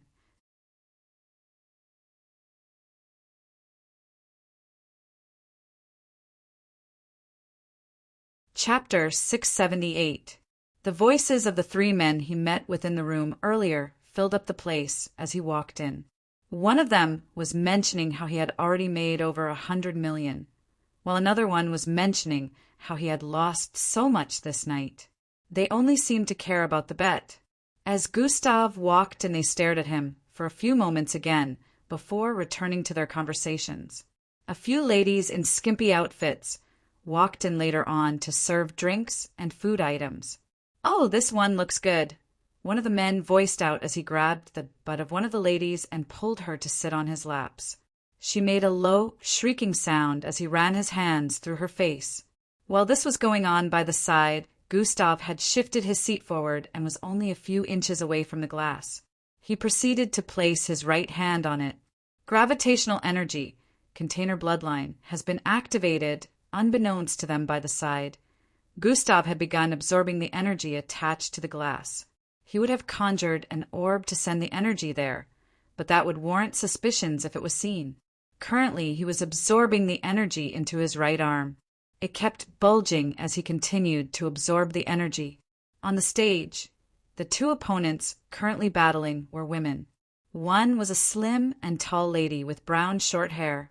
She had what looked like a reddish-colored shotgun in her grasp and kept firing out explosive blasts at her opponent. The other was a massive plus-sized black woman with white hair and a 6-foot-long metal pole in her grasp. Fwy, fwy, she spun the pole around while moving from side to side, parrying the red blasts.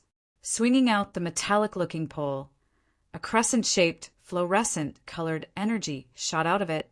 The other slim woman rolled to the side, dodging the attack while also shooting out as her body rolled across the stage. The battle still seemed to be in a stalemate, as neither of them got the advantage yet. All fighters were equipped with a good piece of fighting technology, which was why every weapon had its perks. They were all normal humans or Slarkovs, but the fight was fiercer because of the attacks being thrown around. As the battle turned fiercer, Gustav focused on the energy he was drawing out from the glass. One of the men in the room with him was still busy messing around with the serving girls while the others laughed and took bites out of the food they were served. One of the girls walked towards Gustav on the side and offered food. "I'm okay, thanks," Gustav answered while his hand was still placed on the glass. The lady nodded with a smile and moved towards the side, thinking Gustav was probably more interested in the fight. "At least this one is not a creep like the others," she said internally while shaking her head in pity as she stared at her colleague being molested by the side. Unfortunately, there was nothing they could do about it. This was part of the bargain when they were asked to work here, but on the bright side, the creepy men could not go beyond this eventually. The girl was able to get away from them, and all 3 girls moved out of the room quickly. "That one is pretty good.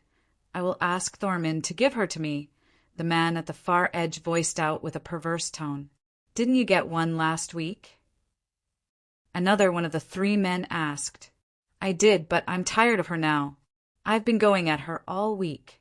I need fresh meat, and this one qualifies," he responded and broke into a light laughter.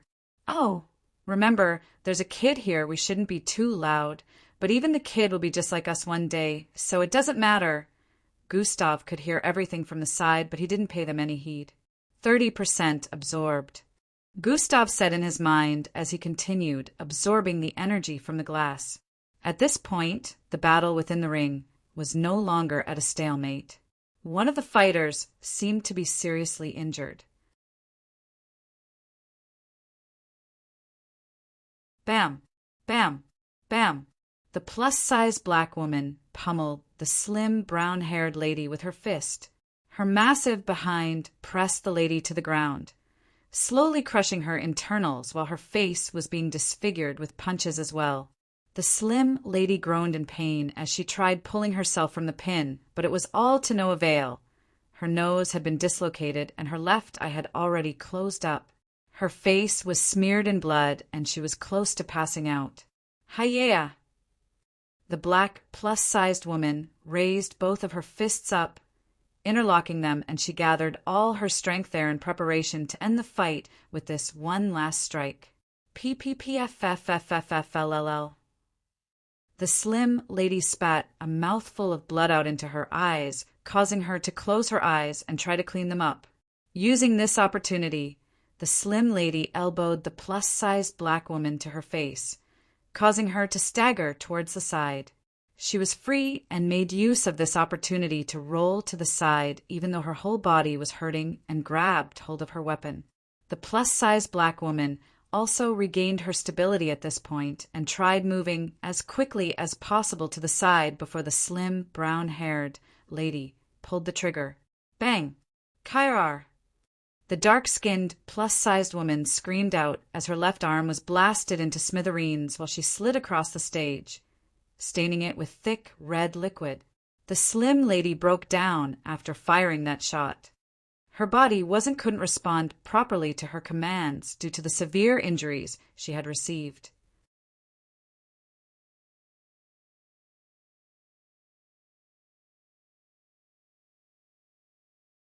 Chapter 679. Her fingers and legs kept trembling as she tried to lock her grip on the gun and stand. She wanted to finish the job, but due to weakness from injuries, she was delayed. Her face was smeared in blood and her outfit was stained red as well. She could feel she had internal injuries as well.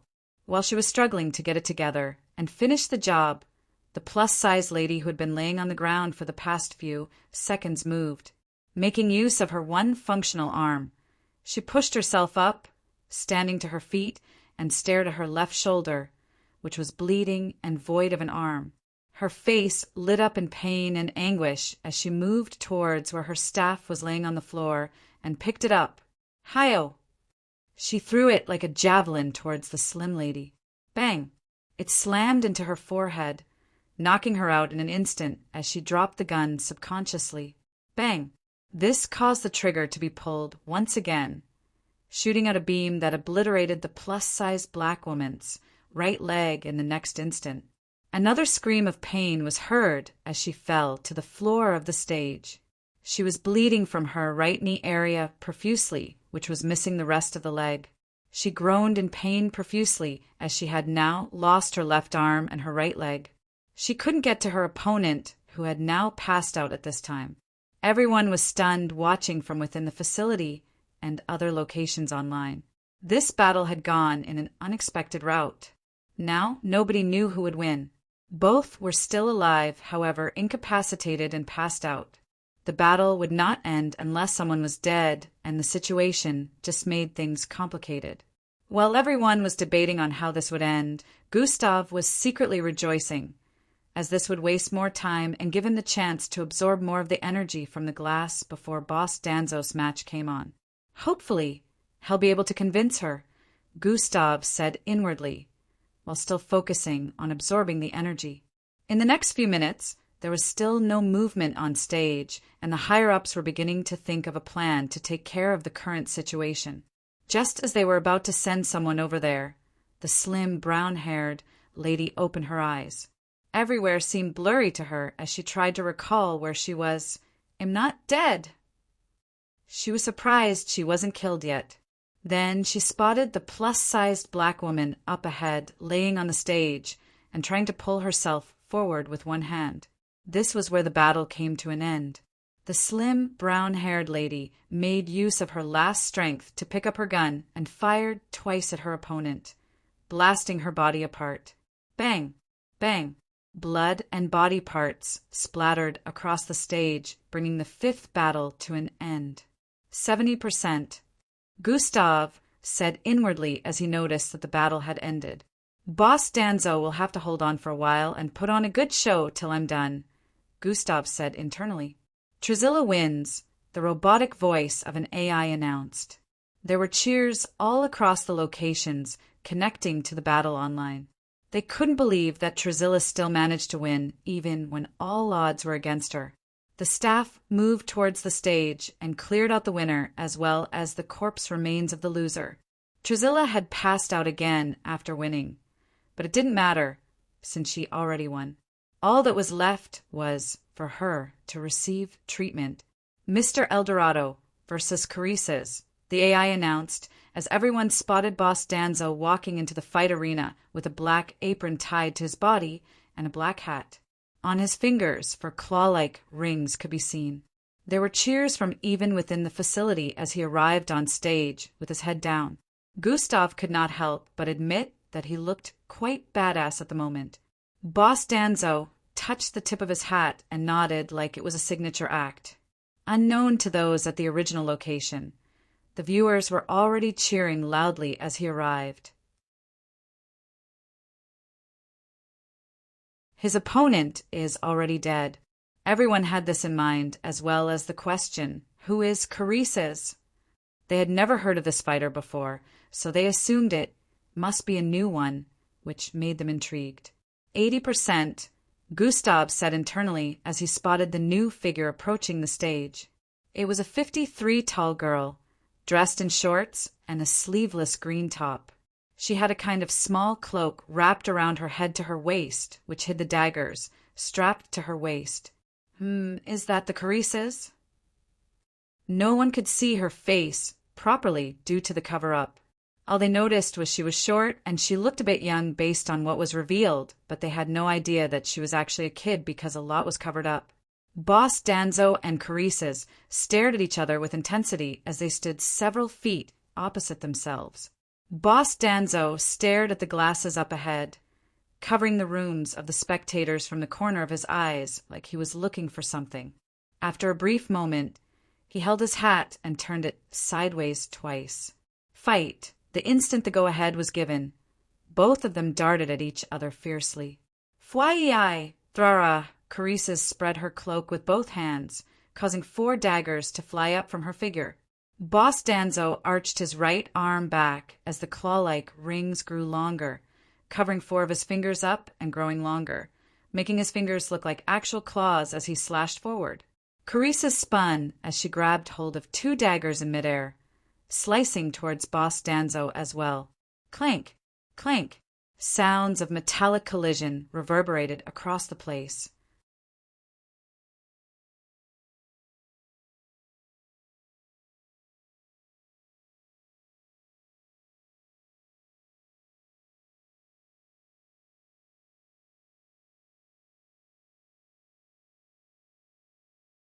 Two out of the 4 were men dressed in luxurious-looking purple suits.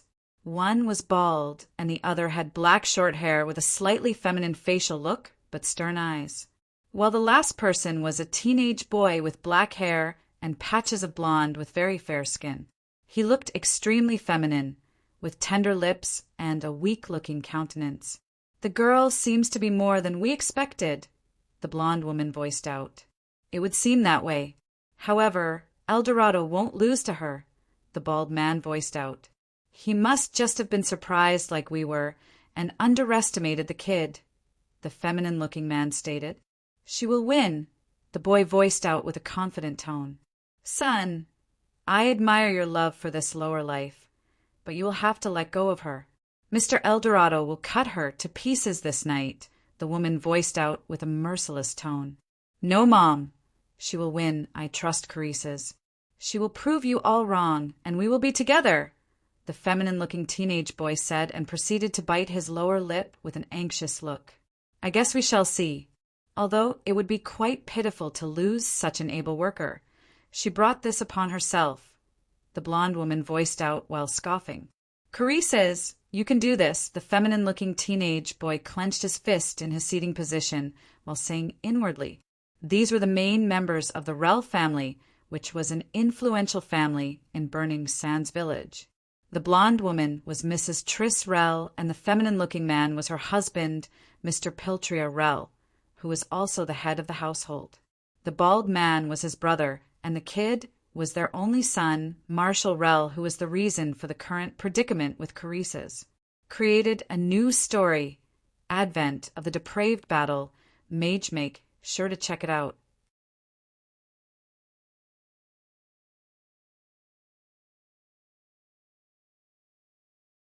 Chapter 681.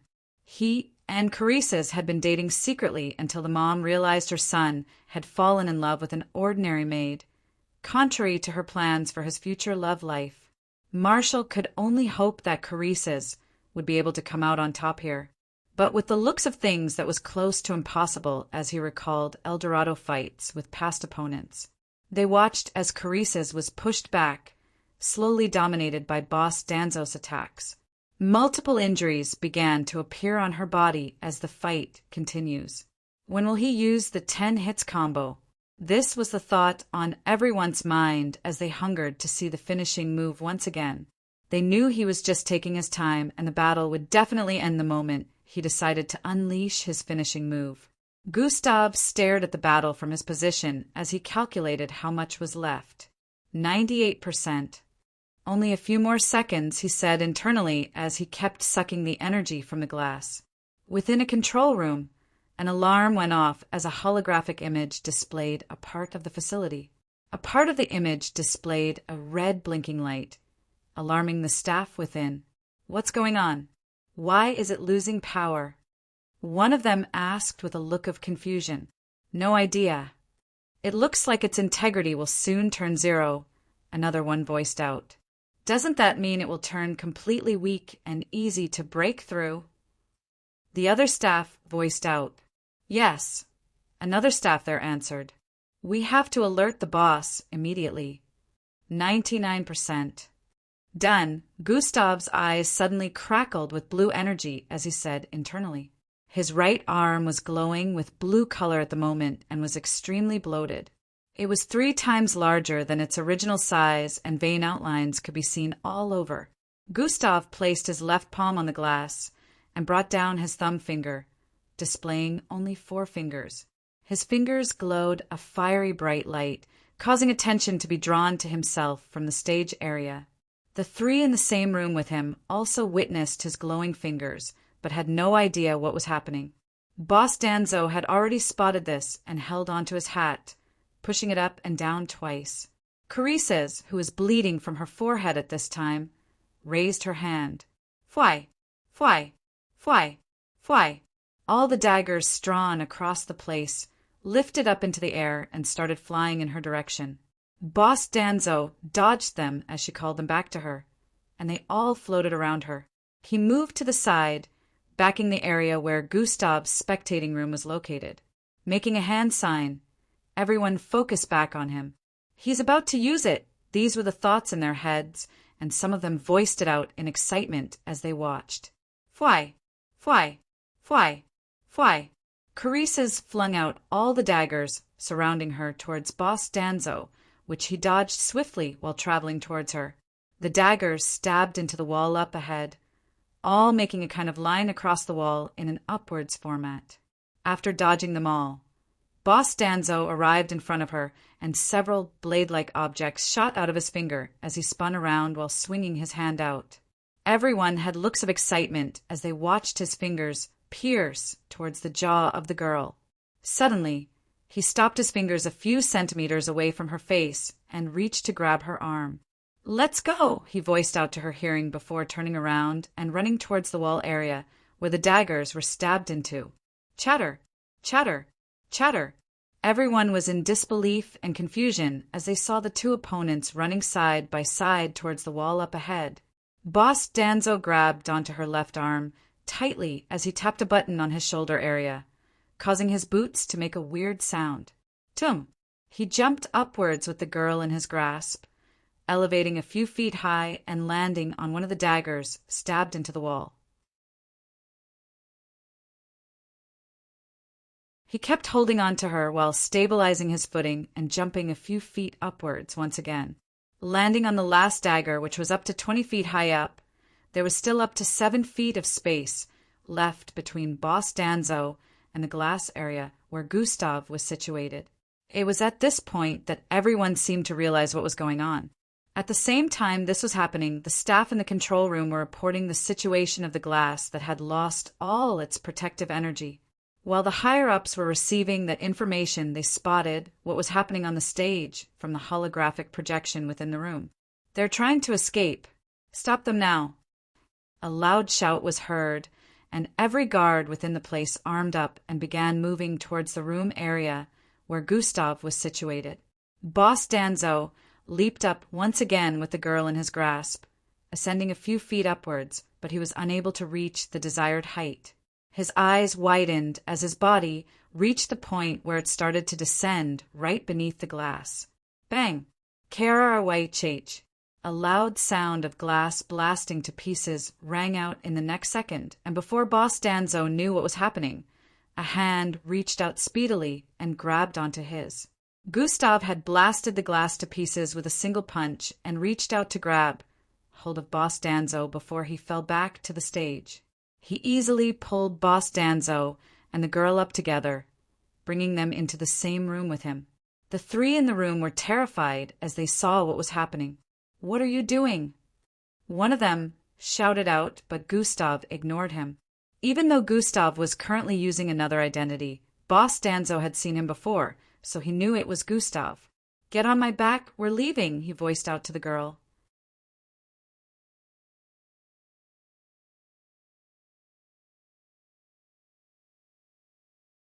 Chapter 682. Get on my back, we're leaving, he voiced out to the girl.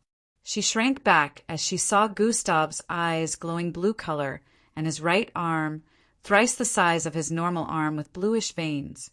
Don't worry, do as he says, Boss Danzo comforted her. One moment, Gustav said, and moved towards the three men by the sides who were shrinking back to the wall. It was you right, Gustav voiced out as he pointed at the man wearing a blue turban on his head. The man shrank back in fear, wondering what Gustav was talking about, till his back kissed the wall. Gustav conjured up an atomic blade in his left hand and threw it forward without wasting any more time. Shrieve plop! The sound of tissue being cut through echoed in the room as the blade pierced into his forehead. Blood flowed down his face as his eyes rolled to the back and he was sent to the afterlife. The others shivered with looks of fright, sincerely scared for their life as they stared at Gustav. However, Gustav knew there was no time to waste, so he quickly picked Boss Danzo up as the girl jumped onto his back.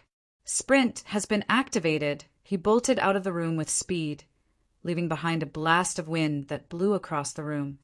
Garu, Biden, catch the escapers! In a part of the facility above the room area of the spectators, a man voiced out as he stood in front of two people. One was a buff man with ram horns and blade-like fins on the sides of his arms. The other was a slim-looking guy with blue, worm-like hair and a black, dotted white skin. The wormy hair glowed and began wriggling as it rose. I can see him. He's fast, Biden voiced out as his worm-like hair continuously wriggled. Let's get him before he leaves, Garu voiced out as turned around to head towards the exit. His massive body bulged intensely, causing his clothes to squeeze tightly to his body, displaying the immensely muscular frame. Just to be clear, we can use any means at our disposal to catch them, Biden asked as he slowly walked to catch up with Garu. Yes, just make sure you catch them. The person helping them is another matter.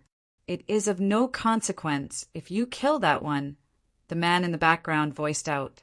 A grin appeared on Garu's face after hearing that as they moved. Let's go! Biden grabbed hold of him before pulling him into the shadows. Both of them disappeared into the shadow completely. Fwoosh! Gustav blasted across the place with speed, heading towards the exit point. Several guards already arrived to block him, but with his speed, he was able to dodge every single attack and even ran across the wall to dodge some of them. He could already see the entry area in the distance, which was structured to look like the opened mouth of a beast. More guards were stationed there, and Gustav could see the mouth closing up. They were trying to trap them here. Speeding up and jumping across the walls in a zigzag format, Gustav was able to avoid most of the guards. Swee-eye! Swee-eye! Swee-eye! Boom! Boom! Sounds of blasts rang out as Gustav spun across the air while leaping to another part of the wall.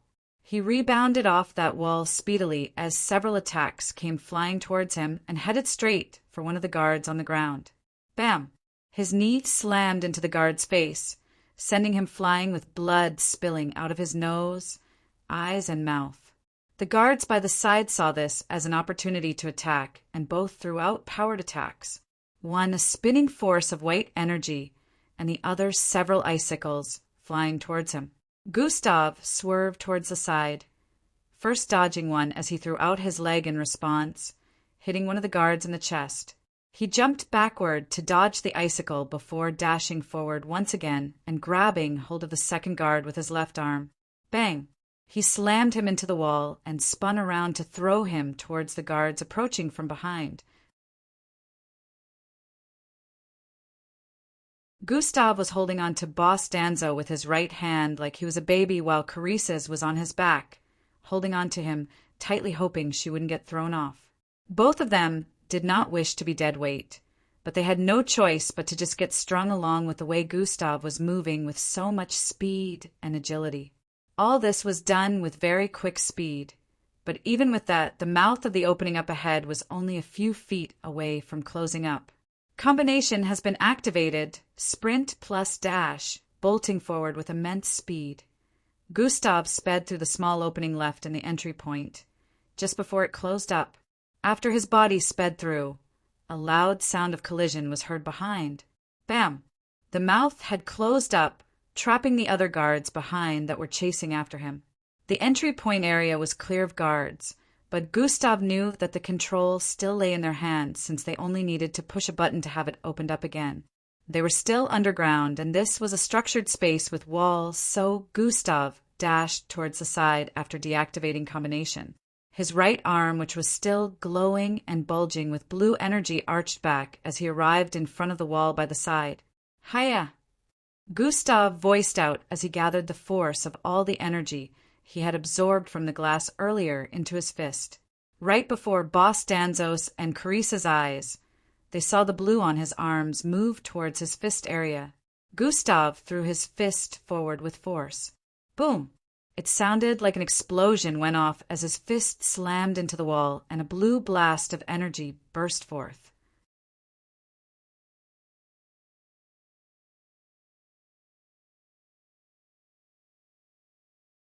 Chapter 683. The entire tunnelway began trembling violently as they blasted a massive crater into the area where Gustav punched, which, in turn, created cracks that spread across the entire place. Gustav quickly turned around at that point and dashed forward, away from that area along with both of them. Karar Waichich bam, bam, bam. All across the vicinity parts of the wall structure within the tunnelway, Wei fell crazily, and in a matter of moments, these chunks of rocks had blocked completely the entry area behind. The rocks are still up ahead, covering more parts and making the obstruction even thicker. Gustav felt bad about Sir Zil and Damien, in particular, being trapped there, but he had no choice. It would take a lot of time before they could get the obstructing rocks out of the way, which would give Gustav the chance to escape with Boss Danzo and Carissa's. Gustav sped past the affected area, which was over 200 feet of space, similar to a football pitch range. This was how much the tunnelway was affected by his punch, and even the burning sands began to leak from above after the underground structure in this area was badly affected. Fortunately, it was well structured, so, besides the area Gustav aimed for, the other parts would not cave in. The spectators and everyone on the other side were still very much okay. Fryesh, while Gustav was speeding away with both of them, two figures phased out of the shadows in front of the affected area of piles of rocks. These two were the same people to who the man within the facility was talking earlier, Biden and Garu. This gives me a lot to work with, Biden voiced out as his worm-like hair wriggled mildly. There was an intersection right in front of the affected area, which led to 3 different paths. He turned towards the one on the far left.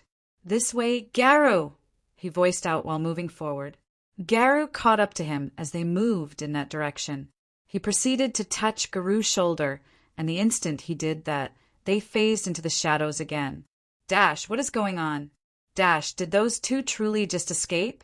Dash, this is unbelievable. The voices of the spectators could be heard from all over as the trembling of the facility caused panic to spread. They had heard the sounds of multiple explosions before this, which were sounds of Gustav battling with the guards. There were actually a lot of guards in this facility, but Gustav was very fast, so he was able to avoid most of them before they arrived at his location. Now that he had left and blocked the exit, many of them were trying to get through, but it was proving impossible. The spectators had gathered close to the entry area, questioning the officials and trying to get through. Tell us what is going on. One of them voiced out again. Please remain calm. The situation is under control. We shall proceed with the next match now. One of the staff was trying to regulate the situation. However, the spectators did not seem to want to listen as they remained in their position. Damien walked through the crowd of spectators, looking for his grandfather. He later spotted him somewhere by the side, speaking with a staff member. "Grandfather!" he called out to him as he squeezed out of the crowd. All right then, it seems we have no choice," Sir Zil said to the staff before turning around to face Damien. The staff member turned to leave after their brief discussion as well. "Grandfather, what is going on?" Damien asked. "It would seem we are trapped here for the time being," Sir Zil said with a look of suspicion. "Trapped?" Damien voiced out with a tone of surprise. The battles ongoing earlier caused a part of the tunnelway in front of the exit to collapse. "It will take some time for them to get it out of the way," Sir Zil explained. "So they truly managed to escape then," Damien said with a tone of realization. Sir Zil's eyes squinted as he mumbled. "Also, one of the spectators, Mal Ali, was murdered," Sir Zil added.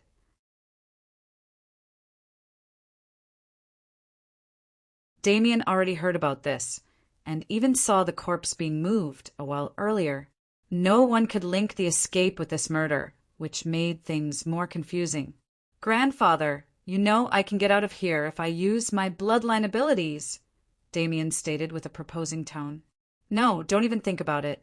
We don't even know what we're dealing with yet, and what do you intend to do the moment you get out of here?" Sir Zil said with a strong tone of disapproval.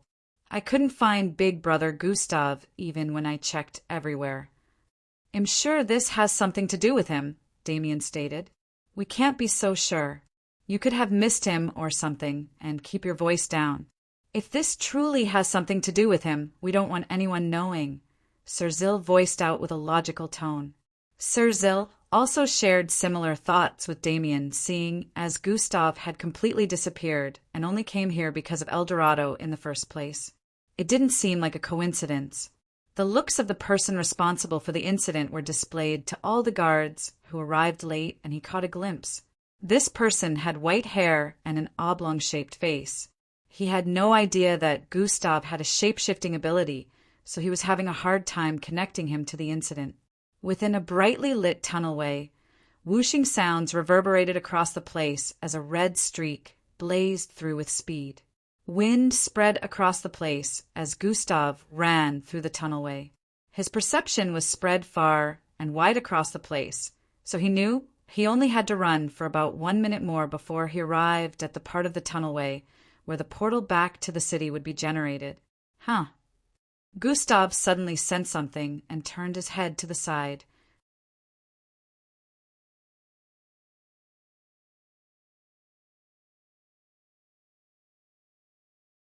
Chapter 684. Gustav suddenly sensed something and turned his head to the side. A figure suddenly phased out of the rectangular-shaped shadow by the left of a small pole hanging from the ceiling area of the tunnelway way. The instant Gustav spotted the figure, he sensed a strong force headed for him. He instantly leaped into the air and did a backflip. A sharp-looking, crescent-shaped, dark blade passed right underneath his ascending body. It was so massive, it reached both sides of the walls of the tunnelway, cutting long lines across them. Bam! Gustav landed on the ground and turned around with speed, only to see that the figure had disappeared. What was that? Carices voiced out with a tone of confusion. Gustav's eyes squinted as he looked around him, trying to find the culprit. Even though he could see anyone in the vicinity, he could still sense a dark presence. God Eyes has been activated. Just as he activated God Eyes, a figure phased out of his shadow, striking towards his neck instantly. Gustav's eyes widened as he quickly bent his neck towards the side, causing the dark-looking strike to tear open the left side of his neck. Blood spilled out from his neck as he dashed towards the side and struck out, only for the figure to disappear again. "My boy, are you okay?" "You're bleeding," Boss Danzo and Carices voiced out at the same time as blood oozed down Gustav's neck. "I'm fine," Gustav said with a calm tone, ignoring the injury. "You are truly fast, but I thought we would be dealing with a stronger opponent." A masculine voice echoed across the tunnelway. It was impossible to pinpoint the location of the owner of this voice, since it seemed like it was coming from every direction. Just as this thought appeared in Gustav's head, a figure shot out from a shadow on the wall towards Gustav. Gustav jumped backward, quickly again, to avoid the fist thrown out at him. Boom! The fist collided with the ground, causing a loud blast to ring out as cracks appeared all over and shock waves were sent forth across the place, forcing Gustav further backward. As the dust cleared up, Gustav could see a massive 9-foot-tall man with ram horns and an immense, muscular build. He had metallic fin-like outlines, protruding out the sides of his arms. Rip! His muscles bulged even more, ripping his upper clothes as he began walking towards Gustav. This was one of the two told to get Boss Danzo and the girl back, Guru. Must be one of the guards. A kilo ranked? Gustav was instantly able to sense his strength was similar to that of Miss Amy when sealed. It was similar, but he could tell this one was weaker. However, even with that, a weak kilo ranked would still defeat 5 Falcon ranked mixed bloods any day and any time. The situation seems dire. There must be another one since the voice said we, Gustav thought. Figuring all this out, the next step that came to mind was run. Sprint has been activated. Fush, he instantly sped forward, running across the left wall to dodge Garu. Garu's eyes turned to the side, following Gustav's speed, and he proceeded to jump towards the wall by the side while Gustav was running across it. Swee-ai-ai, he swung out his arm, making use of the metallic fins to slash at Gustav's figure.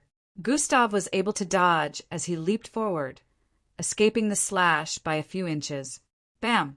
The entire place quaked again as the fin created a 17 feet deep gash across the walls along with cracks spreading. Gustav continued speeding forward after landing back on the ground, as Garu turned around to chase after him. Bam! Bam! Bam! It sounded like giants were running across the tunnelway way as Garu chased after Gustav, slashing repeatedly at him from behind. Fwish! Swerve! Fwish! Swerve! Gustav would occasionally swerve from side to side and even jump at times to dodge the slash, which sent sharp shockwaves towards him. Sounds of collision would occasionally reverberate across the place as the entire tunnelway way shook violently from his attacks. Gustav was only a little faster than Garu was while using sprint. Garu also didn't have to make contact to attack from behind.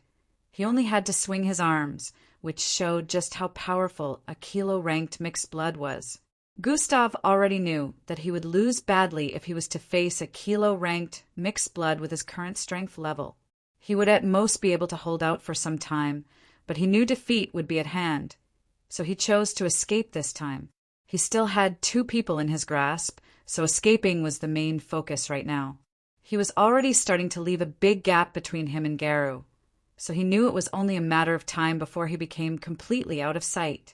Garu was unable to touch him with any of those attacks, even though they caused chunks of rocks to fall from the ceiling at times. He was able to successfully maneuver his way around them and avoid getting hit so far. Emergency quest. Successfully escaped from guards, Garu and Biden, and notifications suddenly appeared in his line of sight.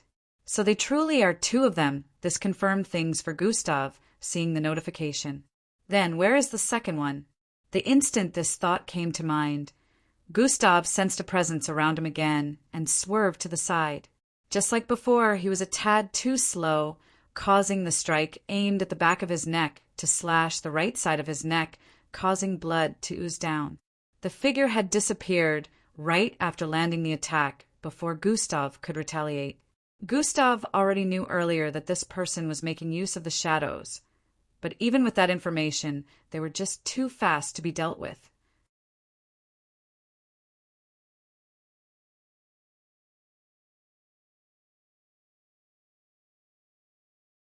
Chapter 685. This slowed Gustav down once again, causing Garu to catch up. Fwai. Gustav leaped upwards to dodge another slash, which landed by the side and blasted chunks of the ground into the air. Boom! Gustav was thrown forward by the shock waves from the attack and made use of that to keep running once again. I can't use my flames. It would affect both of them. This was Gustav's only counter to stop his shadow from getting used, but he couldn't use it. The only other option is making use of the dimensional bracelet, which I'm not sure would work underground, and there's 3 of us this time, he thought. Gustav just knew he had to try, regardless of how things were. He wouldn't want to get out of here and still be chased down by these two. It would be quite problematic. He placed Boss Danzo on his right shoulder and began operating his dimensional bracelet as he kept running forward. All of a sudden, he sensed the figure again, and due to dealing with trying to pick a teleportation coordinate, he was a little slower to react than the last time. Poochie, a dark strike aimed at his lower back, pierced into his left side, sending Gustav flying forward. As both Boss Danzo and Carices were flung away from his grasp due to the force of the attack, he slammed into the wall. Bang! A loud blast echoed as his figure created a small hole in the wall. Blood leaked out his sides and down the wall as he struggled to pull himself out while gritting his teeth. He held onto his left side, which was making sizzling sounds with dark fumes coming out as well as blood. Toxin immunity has been activated, clearing toxins. Toxin has been deemed too strong. Toxin immunity has been overridden. The notifications appeared in Gustav's line of sight and disappeared in a few moments, as expected of a kilo rank. The toxin is more powerful than my current level of toxin immunity, Gustav said internally as he pulled himself out of the hole. You did a good job of holding on for this long, but it ends now. The same voice as before echoed across the place. Garu figure could be seen up ahead, charging forward with speed. Gustav quickly ran towards Boss Danzo and Carices, who were stabilizing themselves after the fall. They both had bruises, but were overall still okay. Take this. The portal will open up for you both. Gustav passed a red card to both of them, which displayed a small glow at the middle. The portal is close by. Run and keep running. Don't look back, Gustav said to Boss Danzo and Carices. But what about you? Boss Danzo asked with a worried expression. I'll hold them back, just go, Gustav voiced out with a strong tone. He could still see the hesitation in their eyes, so he quickly voiced out again. You two will only hold me back and get us all killed if you don't move now. Trust me. Both of them decided to do as told at this point and began running forward while Gustav turned around to face the opponents, headed for him from up ahead. Partial Kalapasol form activated. Gustav's body bloated as he turned green, and he proceeded to stomp on the ground. Grikrik! A wall began forming behind him after Boss Danzo, and Carices got a few feet away. Icicle-like rocks shot out of the ground at a quick pace, joining together and spreading out from wall to wall across the 70 feet wide tunnelway. At this point, Garu arrived right in front of Gustav while slashing out before he was done completing the wall. Gustav remained in position as an icicle-shaped rock shot out of the ground in front of him. Bang! A violent collision rang out as the metallic, blade-like fins slammed into the icicle-shaped rock, causing blasts of winds to spread across the place. Cracks appeared on the rock that protected Gustav from the attack, but this 1 second of obstruction was enough for Gustav to finish constructing a sturdy wall behind him. Gustav rolled to the side as his body transformed back to normal, while the rock that protected him blasted into pieces, with Garu blade-like fins slashing forward. Add 10 attribute points to strength, Gustav said internally as his body increased in size. Plus 10 attribute points added to strength. His arms turned brownish-red and thorns protruded from several parts of his body, along with 2 bull-like horns. Oh, so you have the ability of transformation, Garu voiced out with a fascinated tone. Just as dashed forward, Gustav sensed the dark force around him again. Without being told, he already knew what this meant. Fiery core bloodline activated. Vrua! Bluish flames instantly burst forth from his figure, spreading across the entire vicinity. Garu jumped backward as the flames consumed everywhere around Gustav, spreading across more than 700 feet radius. As the vicinity lit up, the dark force Gustav sensed disappeared. A figure phased out of Garu's massive shadow and moved to his side, staring at the glaring flames. This person had a slim figure with bluish, worm-like hair that kept wriggling in the air. It would seem this person has more than a single bloodline, Biden voiced out as he stood side by side with Garu. Humph, flames like this are of no consequence to my toughness, Garu voiced out with a deep masculine tone. I shall refrain for now. My dark travel will not work unless the flames are put out, Biden voiced out in response. I will deal with him on my own, Biden said before dashing forward and swinging out both his arms in an X format. FWWHUS, a big part of the flames was instantly cleared up, revealing Gustav within the sea of flames. He seemed to be prepared for this already as he shot out an elongated and massive fist towards Biden. Biden reacted by swinging his arm forward as well to meet Gustav's attack. Boom! Massive shockwaves instantly spread across the place as the tunnelway violently trembled once again.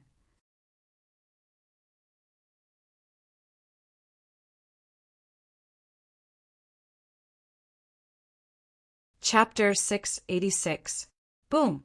Massive shockwaves instantly spread across the place as the tunnelway violently trembled once again. Gustav found himself being pushed back as the force happened to be as powerful as he expected. He flipped backward twice in the air and landed on the wall he created behind. Thumb! He jumped forward, still blazing with fire, dodging a slash attack that came an instant after the collision from Garu. Garu was barely moved by the clash between them earlier. The slash he sent out in the next instant slammed into the wall Gustav created, causing a mild trembling, but it didn't come crashing down. Garu was surprised seeing how sturdy the wall was, withstanding his attack without taking any damage, but at the moment he was focused on dealing with Gustav. He felt it was insulting that a Falcon ranked had lasted this long against both of them, chasing after Gustav's frame within the blazing blue flames. Garu slashed repeatedly, clearing a lot of flames from the area. However, it only took a moment for the flames to spread across the place again, covering everywhere. Gustav conjured a 5-feet-long atomic blade in his right hand, making it wider and longer than normal. Fwy, fwy! He swerved across the place, dodging Garu's repeated attacks, knowing he wouldn't be able to tank them due to the explosiveness of the force on each collision. Dashing forward and sliding downwards, Gustav dodged another attack from him and swung the atomic blade towards his right knee area. Slash! A shallow mark was left on the surface of his kneecap, allowing just one drop of blood to roll down. Garu turned right around with speed and swung out again. Gustav was able to dodge by a few inches, but the fist landed on the ground, which caused another shockwave to spread out, sending him flying once again. Bang! His back slammed into the side of the wall as his blazing body burnt partly through it. Black blood flowed out of his left abdominal side, which was cut open earlier. Am I going to regenerate completely anytime soon? Gustav questioned internally as he noticed that the state of the previous injury from Biden's dark attack was still the same. Your regeneration is already active, but slow due to the toxin in the previous attack, the system responded. The more you strain yourself, the harder it will get to regenerate, it added. Well, I don't have much of a choice now, do I? Gustav screamed inwardly as he quickly jumped out of the hole. Boom! The sound of a collision rang out as Garu's fist slammed straight into the hole where Gustav found himself earlier. Leaping away after missing, he chased Gustav around again while Biden watched from the background, staying a safe distance away from the igniting flames. A dark spike protruded from his palm area as he watched. If the opportunity presents itself, I will end this mixed blood myself, he said inwardly with a dissatisfied look. The longer they stayed here, the higher the chances of Boss Danzo and Carissa's getting away. It worked, Carissa's voiced out as the purplish portal opened up in front of them. The card Gustav passed to them was glowing with bright, blood-colored light. Carissa stepped forward while Boss Danzo turned around to face the direction where the sounds of blasts were coming from. He stood with a worried expression for a bit. Let's go! Carissa shouted out to him while pulling his hand. Stay safe, my boy, Boss Danzo voiced out as he followed Carissa into the portal. Zing! They disappeared into it a moment later, and it closed up, They found themselves in a small wasteland in the next instant. Boss Danzo looked up ahead and could see the road that led back to the city as well as the tall and luxurious-looking buildings in the distance. "We're back in Burning Sand City," Boss Danzo voiced out. "This way, let's go," he added while pulling Carissa's with him while pushing his hat further downwards to hide his face. It was currently around 9:30 p.m. in the night, but the skies were still bright since Burning Sand City never experienced nightfall. Even though it looked like daytime, people still had to sleep, so the streets and road wouldn't be as active as actual mornings and afternoons. Lots of people were in their homes, sleeping by now, but there would still be movement in some areas. Boss Danzo and Carissa's ran towards the roadside that led out of this deserted area and began heading for the closest public road so they could get a ride. Fabiola Relaxation Palace. Kids got taste. Even though the situation was worrisome, Boss Danzo couldn't help but compliment Gustav for picking one of the best places to stay in the city. Gustav had thought out lots of possible scenarios and told Boss Danzo that if they ever got separated, this was the place to meet up. Boss Danzo couldn't just help but admire Gustav's smartness. Using the room he was staying within as a means of escape was brilliant since it was closer to the exit. If they had made a run for it when he met up with him earlier, the possibility of them getting trapped in there was close to 100%. He also seemed to have thought this out and told him where to head to if they ever got separated. Now he only hoped Gustav was smart enough to escape the two powerful mixed bloods pursuing. Bang! Bang! Boom! The sounds of collision occasionally rang out, causing the tunnelway to weaken more and more due to the powerful attacks from Garu and Gustav. Screeve, a sonic wave blasted out from with a cloud of dust and flames, blasting Garu backward as his back slammed into a part of the wall again. He gritted his teeth as his arms were raised and crossed out in front of himself to block the attack. Combination has been activated. Dash plus sprint. Whoosh! Speeding forward, Gustav arrived instantly before Garu, while slashing out with his atomic blade. Hundreds of milky-colored blade-like energy appeared in front of him, slamming into different parts of his body repeatedly.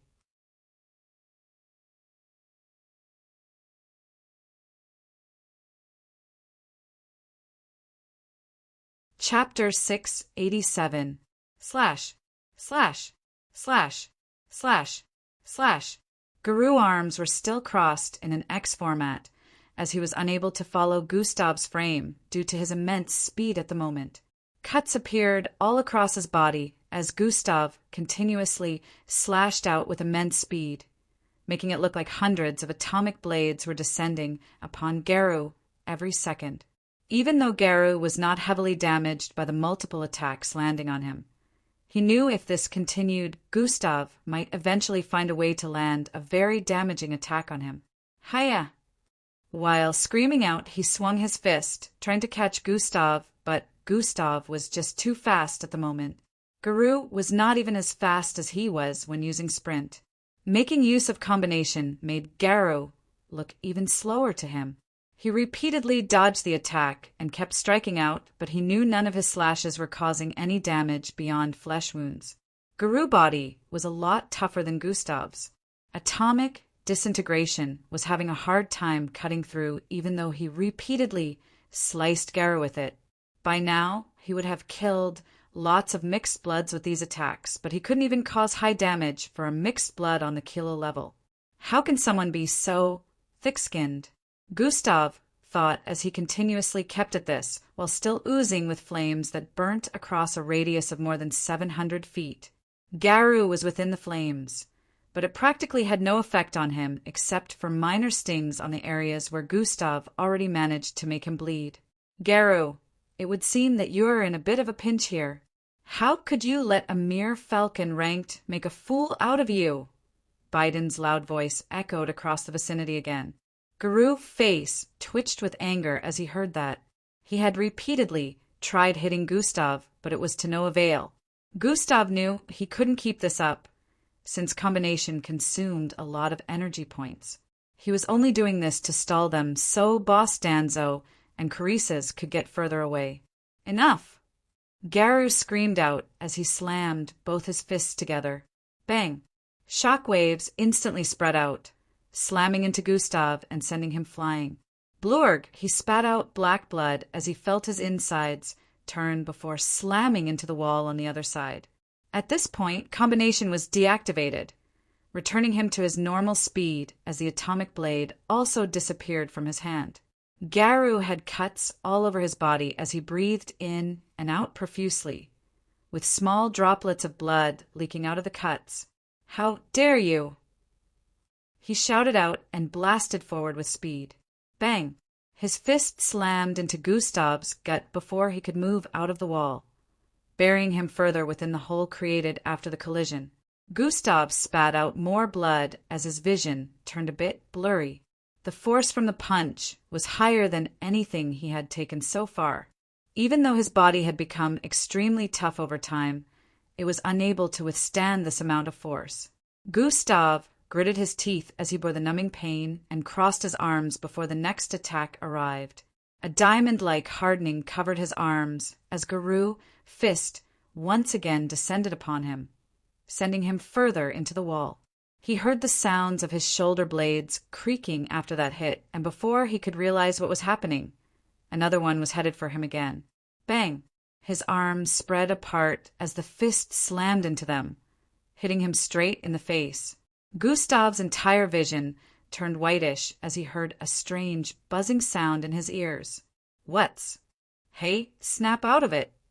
The system's voice brought him back to consciousness as he opened his eyes to see his face covered up. His body was being moved. Garou's entire palm was covering his face, and he had pulled Gustav's bleeding body out of the hole. "Your regeneration has gotten rid of the toxin.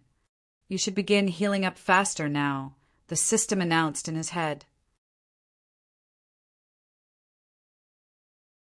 Gustav realized that the reason he had passed out was due to his regeneration not working as fast. Although he wouldn't heal instantly, it would prevent the injuries from the attack from wearing him out. Gustav felt a cool force where he could sense his injuries and began gaining energy again. Garou was about to end him at this point, with his legs dangling and Garou's left arm arched backward. The flames had been put out completely at this point, but Biden didn't feel the need to do anything anymore. Instead, he began walking towards the wall Gustav created, ready to phase past it with his shadow travel ability. They should have gotten far away by now. It's time, Gustav thought internally, just as Garou threw his fist forward. Foom, bluish flames instantly blasted forth from Gustav's frame as he raised his lower body with speed and wrapped both his legs around Garou's neck. As the flames spread across the place, Gustav recalled his training with Miss Amy and smiled. Still recall how to use an opponent's strength against them. Fui, he spun around with intensity and speed while his legs were wrapped around Garou's neck in a deathlock. Bang! Garou only saw his vision spinning before his head slammed into the ground below, creating a small pit. Biden, who was up ahead, got raised by the flames and sped backward to distance himself from them. This little. Does he know that flames are my weakness? Biden voiced internally as he tried putting out the flames on his body. Gustav had managed to release himself from Garou's grip at this point. Even though his attack only caused little damage for Garou, he had managed to trap him in the ground for a few moments. Garou ram horns had pierced deep into the ground, hooking him there for a bit while Biden couldn't get closer at this time. Troyan, spatial gateway activating in 3, 2, 1. Gustav had instantly made use of his dimensional bracelet when he landed back on the ground and set the coordinates to his room within the hotel.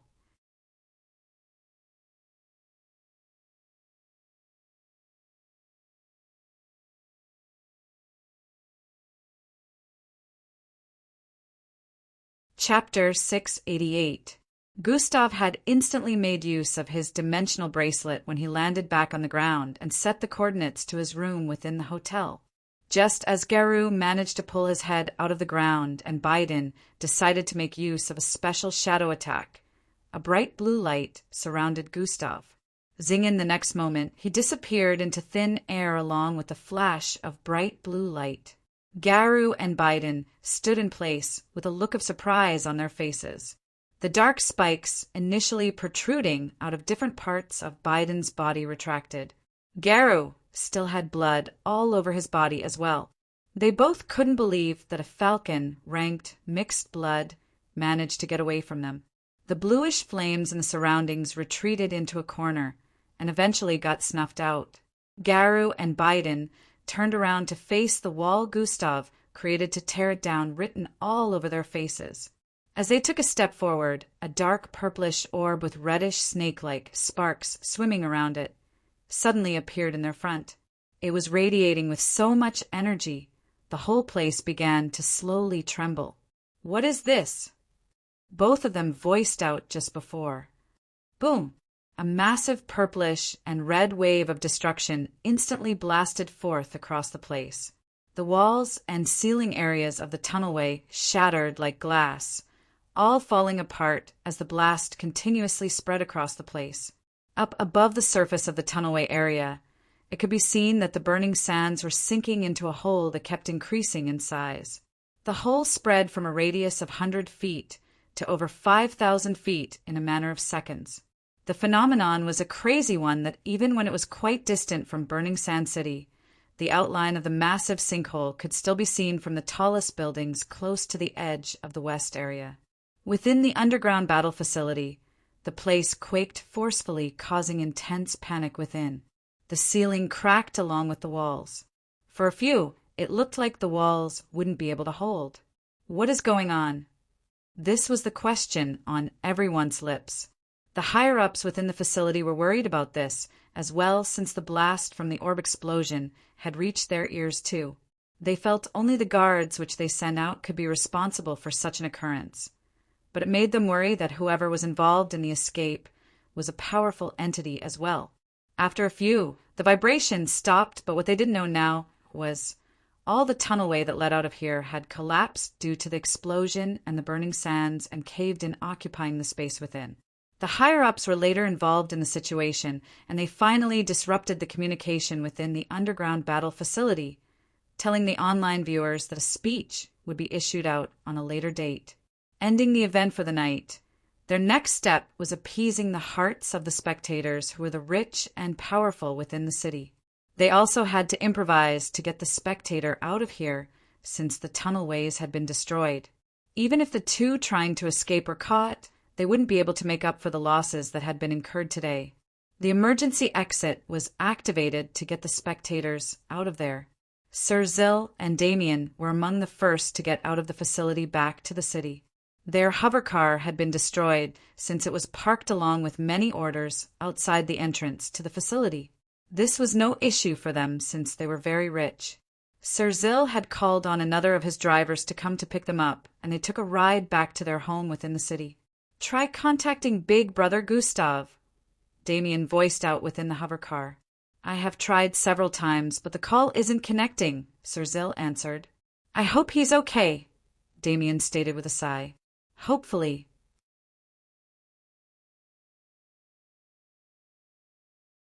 "First thing tomorrow, I'll try contacting him again, and if it doesn't go through, I'll send some subordinates to check his place within Fabiola Relaxation Palace," Sir Zill said while placing his hand on Damien's shoulder to comfort him.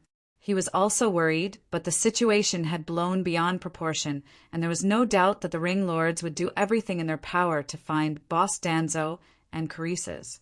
He just hoped that if Gustav was truly involved, he would be smart enough to handle the situation in a way that wouldn't lead to anyone's death. "Has anyone heard from Garu and Biden yet?" Within the underground battle facility, a loud tone was heard within a group of guards. "No, sir," one of the guards responded. "You are all useless.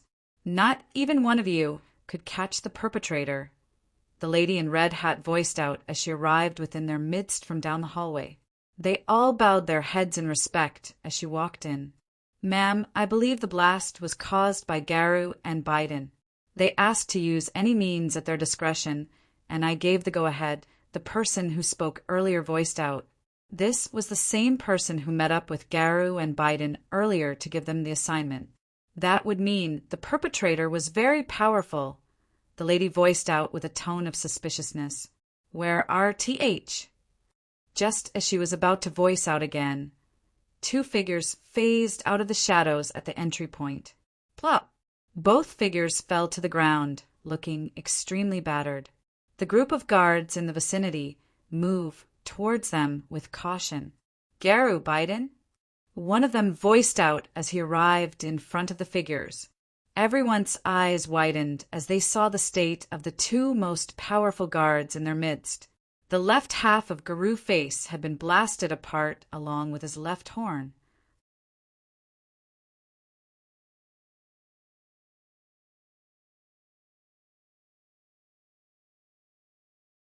Chapter 689. His right horn was broken in half and completely charred black. His entire body was soaked in blood and the whole of his left leg was missing. Biden, on the other hand, only had his torso left. The other half of his body was gone, and he also had injuries all over. However, both of them were still very much alive. The both of them were quickly taken away for medical treatment. Who put them in such a state? This was the question in everyone's minds as they realized that the blast earlier must have been from the opponent and not the both of them. The lady was a little stunned, but this situation just made her face turn harder as she began to make plans in her head about how the culprit was going to be caught. We, the three-ring lords, will not take this lightly, she voiced out before turning around to leave. Fabiola relaxation, palace within Gustav's room. He sat on a sofa with Boss Danzo putting some band-aids on his abdomen area, his chest and neck. There's no need for this. My regeneration will kick in again once my energy points are restored, Gustav voiced out. No, it is important to keep the injuries disinfected, Boss Danzo responded.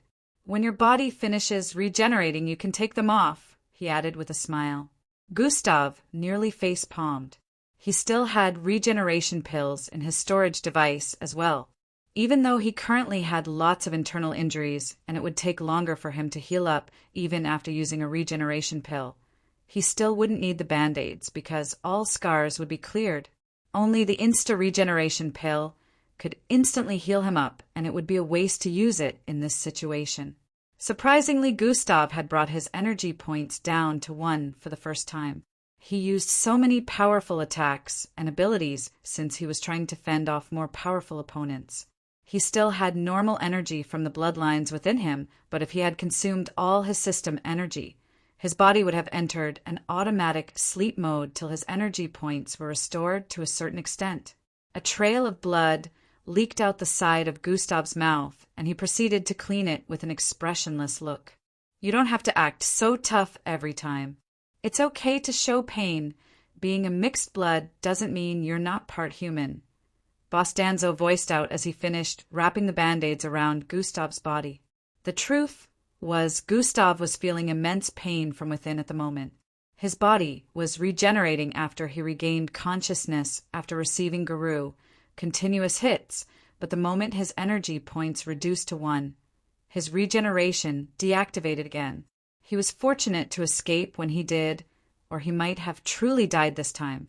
He had once again brushed with the face of death after so long.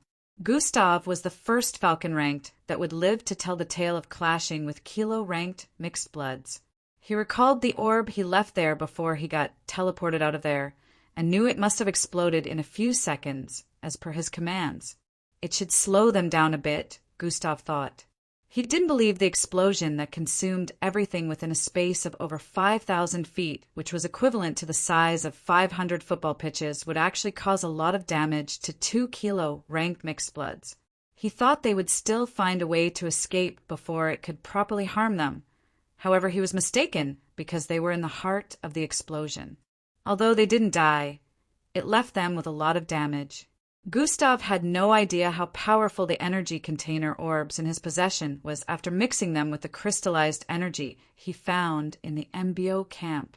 Even when he kept a safe distance from it the last time he detonated one of them, he was still nearly obliterated. If it had been any weaker opponent, not even a piece of fabric from them would be left. The instant he arrived back in his room within the hotel, he got a call from the reception area where he was informed of two people asking to see him. This, of course, were Boss Danzo and Carices. They arrived here seconds before he teleported to his room. Right now, no one would be able to find them, no matter how they searched, unless both of them left the room. Carices stared at the city view from the massive window pane on the left side of the main room. "You sure are rich to be able to afford this," she voiced out while turning around to face Gustav on the sofa. "It's not my money," he responded while standing to his feet. However, he could still afford it if he wanted to. Gustav moved towards the room area to pick up a black hoodie sweater and proceeded to start wearing it. Makes me wonder what type of connections you have." Carices squinted her eyes as she stared at Gustav wearing the sweater. Gustav's facial muscles relaxed, and his hair turned from whitish back to its original dirty blonde color while he wore the sweater. The instant his face poked out of the top, Carices spotted a different face. "Who? What? How?" Her eyes widened in astonishment as she stuttered, seeing the demonically charming young face. Gustav ignored her startled expression and moved back towards the sofa to take a seat. "Who are you? How did you do that?" she shouted out as she turned to face his direction again. "I already told you this, kiddo. He is Gustav, my very own boy from Plankton City," Boss Danzo responded proudly. "Yes, but how did he do that?" she questioned. "It's one of his bloodline abilities. The initial was a fake identity," Boss Danzo explained. "Wait, your face looks a lot familiar. Are you Gustav Crimson?" Her eyes widened further as she asked, "Who wants to know?"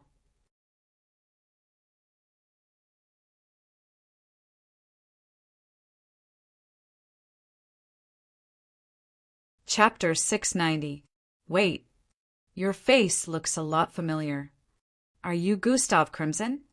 Her eyes widened further as she asked, "Who wants to know?"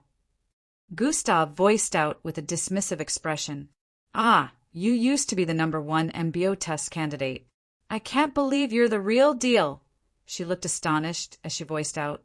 Carices recalled that back then she would watch the competition with Marshall Rell. The way her admiration for Gustav increased could be seen in her eyes. Initially, she had thanked him for the rescue, but right now she looked more grateful than before.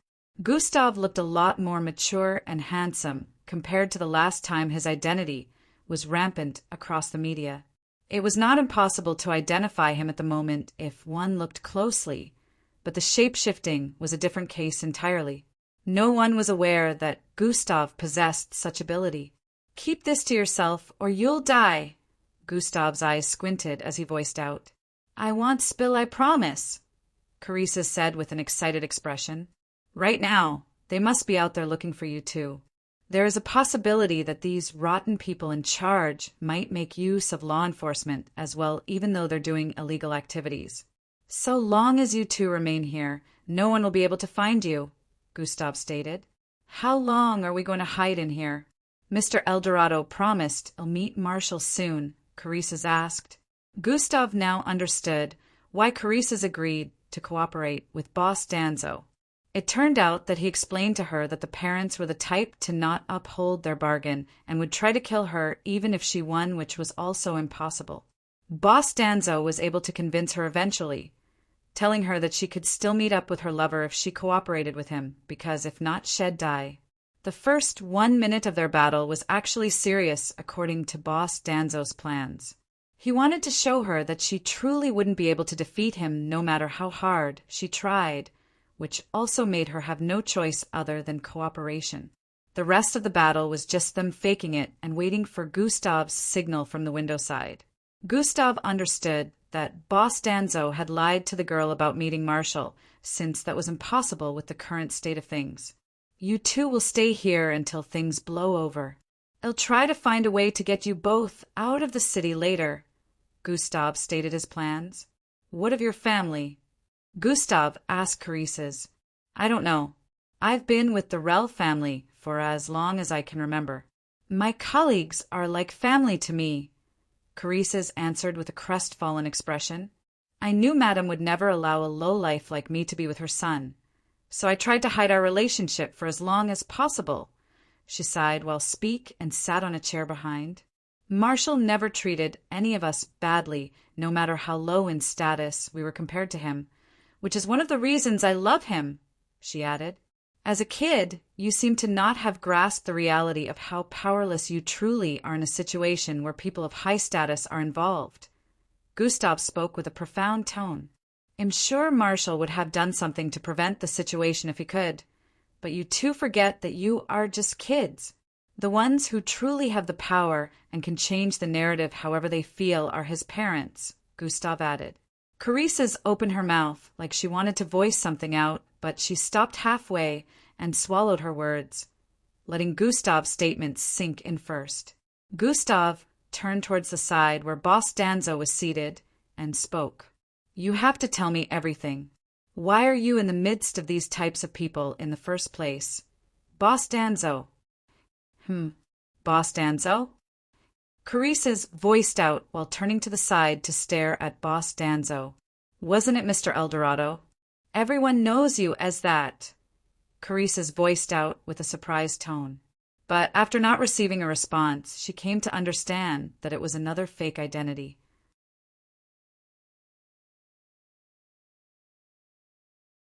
Just how many secrets do these two have?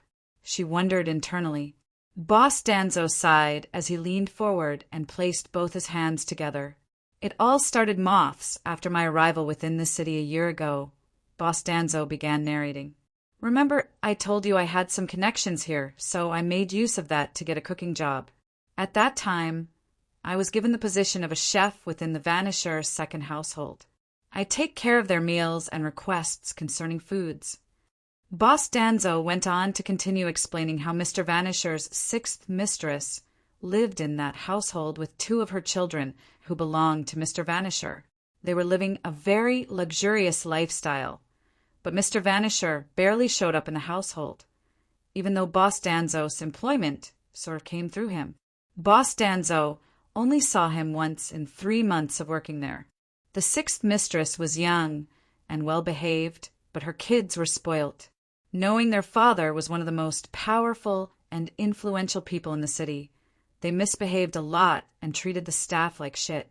Boss Danzo would often try to correct some of their bad attitudes sometimes, but he would be met with deaf ears, and he also wasn't exclusive to their insults sometimes. However, Boss Danzo was liked by the two kids better than the rest of the staff. They admitted his meals were better than the former chef, and Boss Danzo just happened to have his way around kids. He was a grandfather, after all, so he made use of the wisdom he had built up from parenting over the years and was slowly getting through to the kids, teaching them basic etiquette. The mistress appreciated Boss Danzo's input and came to a realization.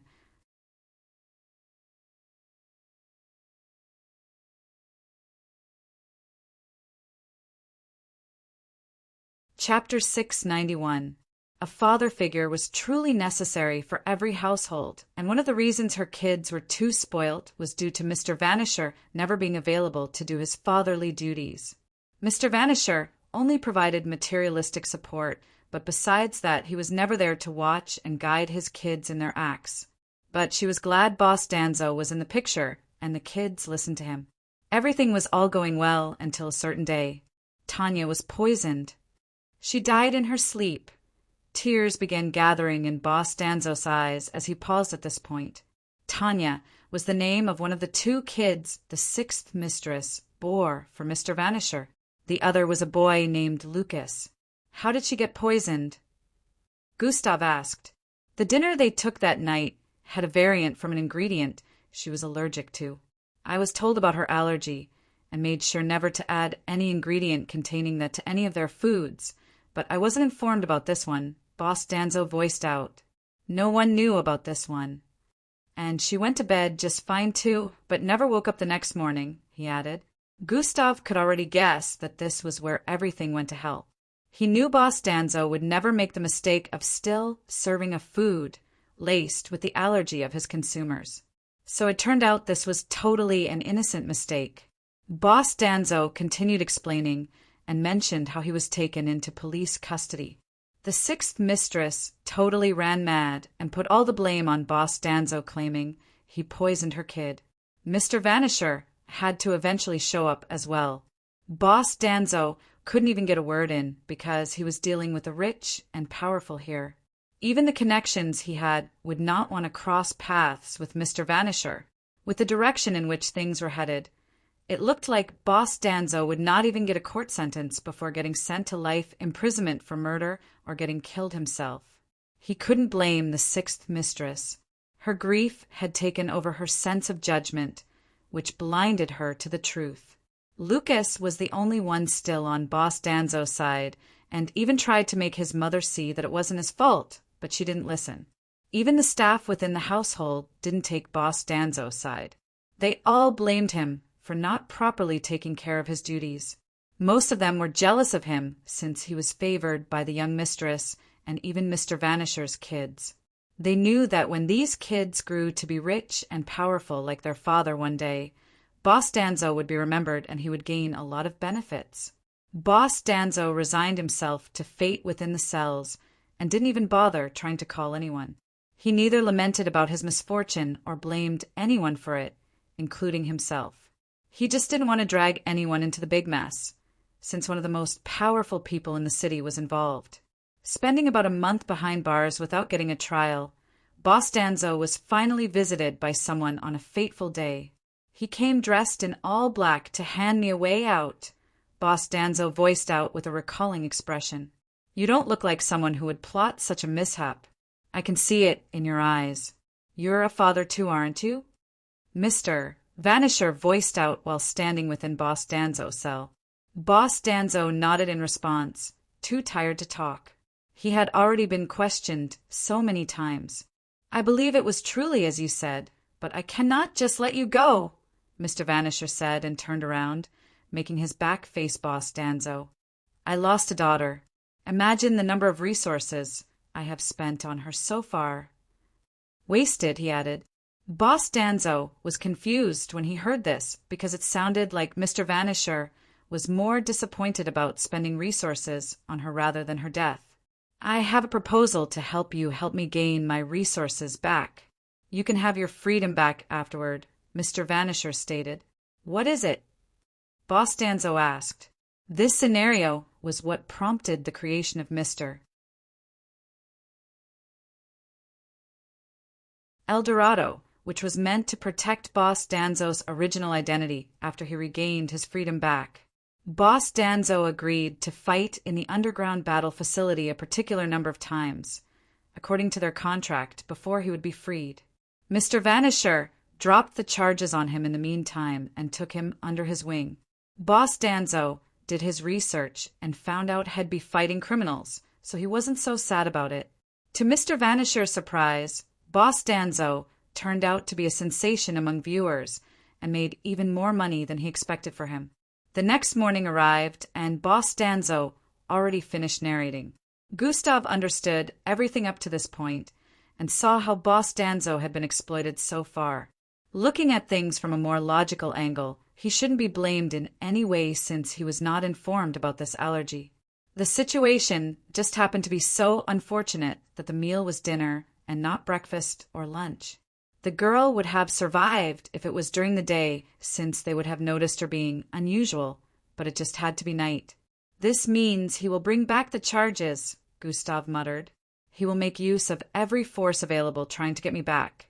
So yes, the cops will be a part of it, Boss Danzo responded. Gustav sighed, realizing the situation was truly a complicated one, but there was no way he'd let Boss Danzo handle it on his own now that he was here. How did you learn how to fight like that, though?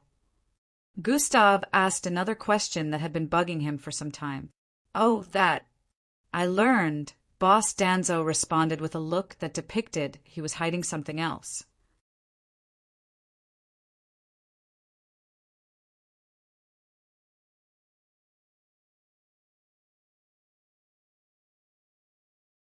Chapter 692. Oh, that. I learned, Boss Danzo responded with a look that depicted he was hiding something else. When? The time frame between when you started the underground battle and when you were released is quite short.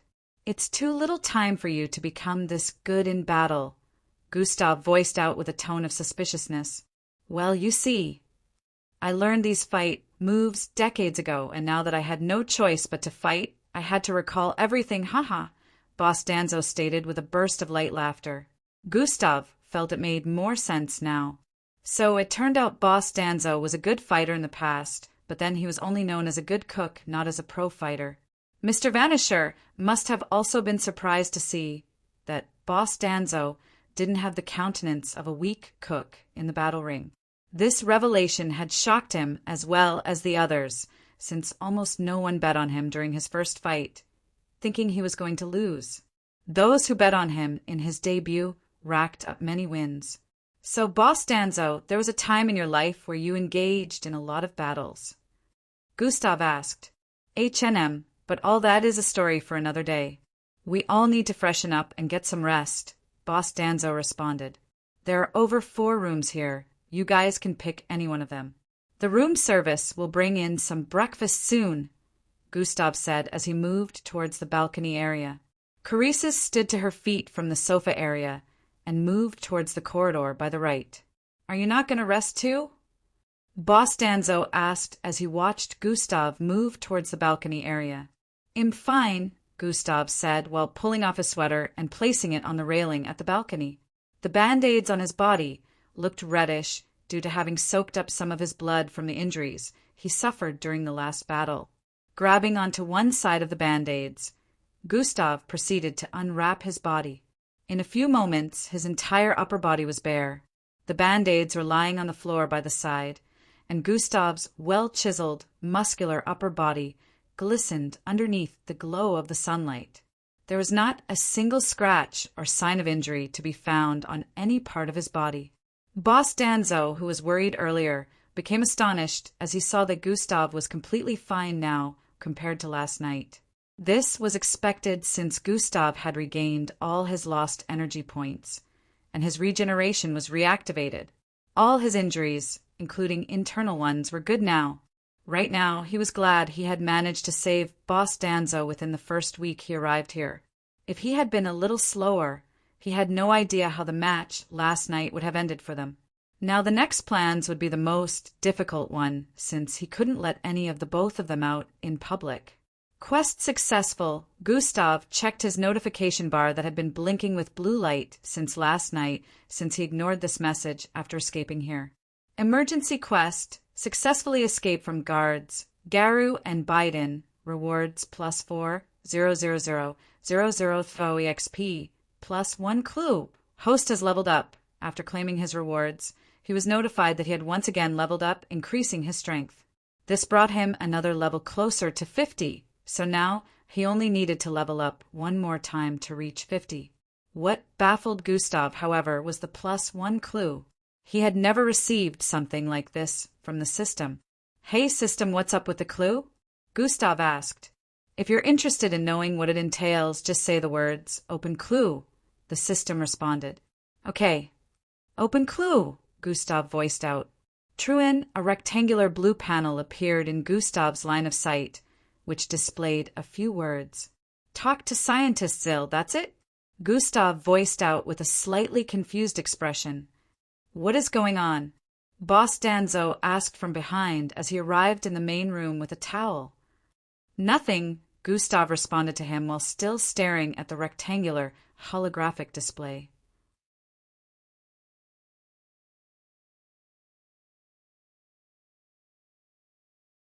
Boss Danzo looked in his direction for a bit and couldn't see anything, so he moved towards the side to grab what he came to the main room for.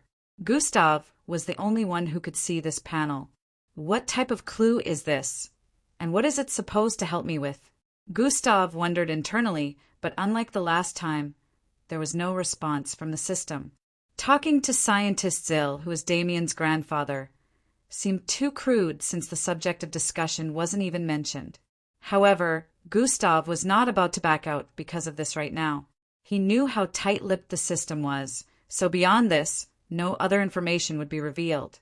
Even though Sir Zill helped with getting Gustav to Boss Danzo. Gustav was still wary of him. Every time they met, Gustav could feel this sense of uneasiness. He didn't understand why, but he just felt something was off about Sir Zil, and it wasn't his 12 feet height. The next plan for him at this point was to study the pattern of the Ring Lords now and watch their next move, so he could use it to his advantage. The days went by quickly, and Gustav kept Boss Danzo and Carices inside, still planning the right next course of action. Boss Danzo and Gustav spent a lot of time catching up with stories on how things had been going for Gustav during his absence. He wanted to hear all about and also determine the current mental state of Gustav and if he had let go of his past trauma. "Did you kill him?" Boss Danzo asked. "No. I pretended to and managed to fool everyone, but he's somewhere out there alive," Gustav responded. "So you were able to stop the war and also save a good soul." "That's a lot of improvement right there," Boss Danzo voiced out with a smile.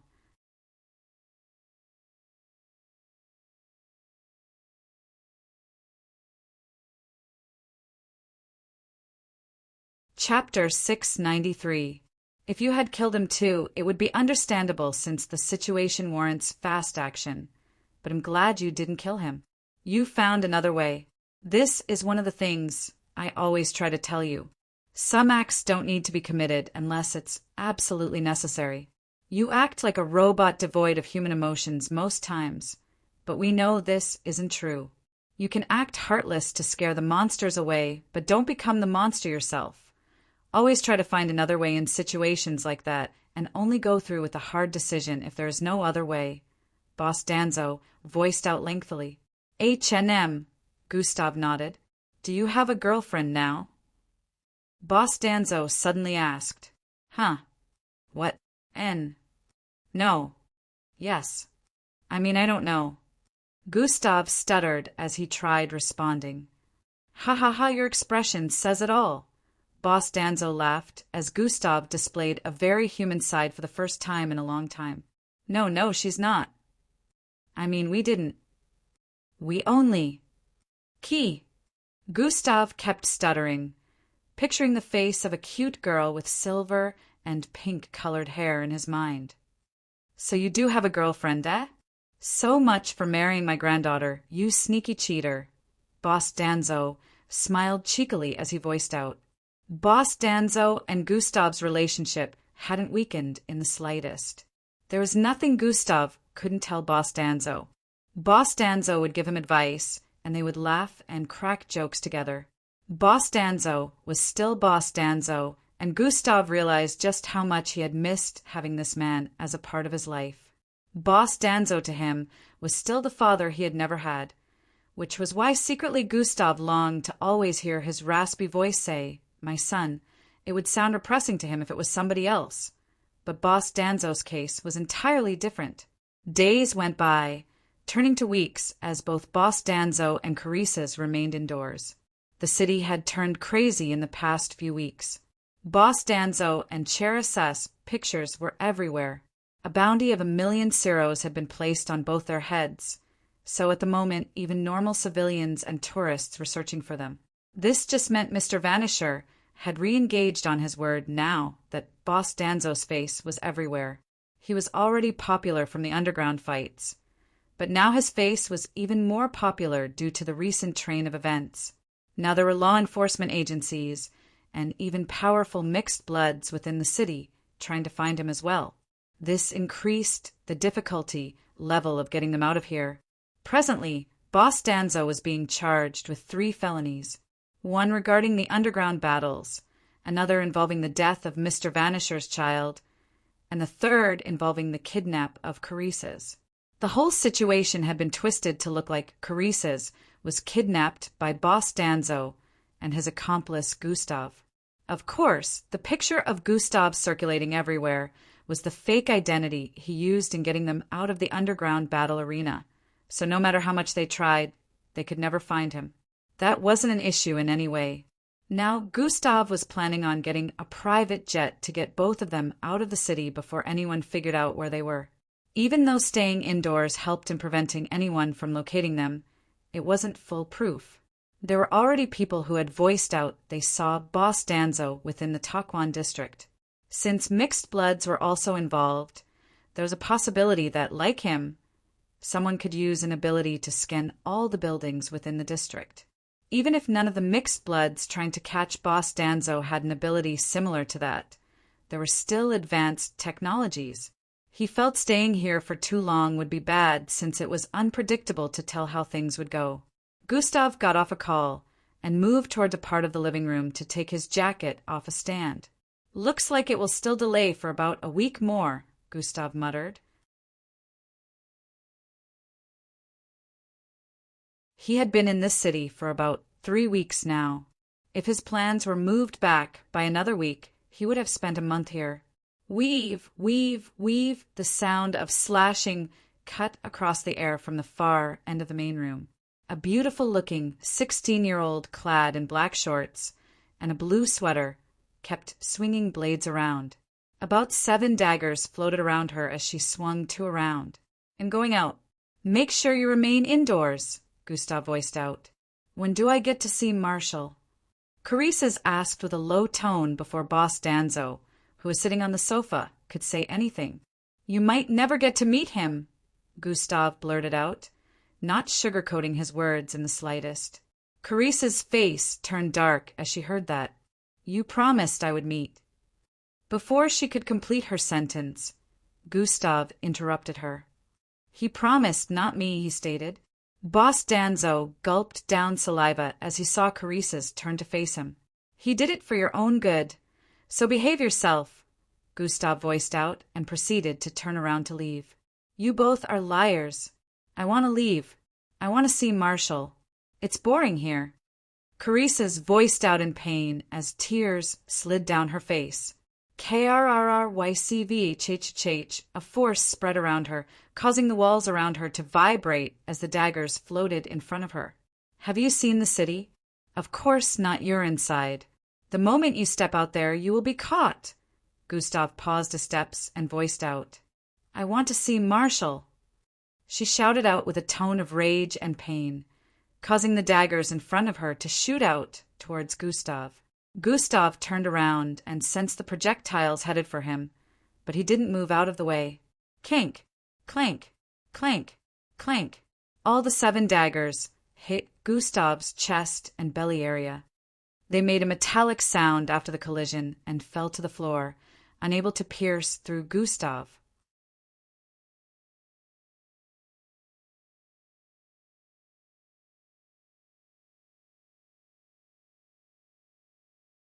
Chapter 694. Clank, clank, clank, clank. All the 7 daggers hit Gustav's chest and belly area. They made a metallic sound after collision with his chest and fell to the floor, unable to pierce through Gustav. Gustav stared at his upper clothes and could see the holes created from the daggers. Even though his body defense was very tough, the same couldn't be said for his clothes. At this point, Carissa's snapped out of it as her eyes widened. I didn't mean to." She took a step backward as she stuttered.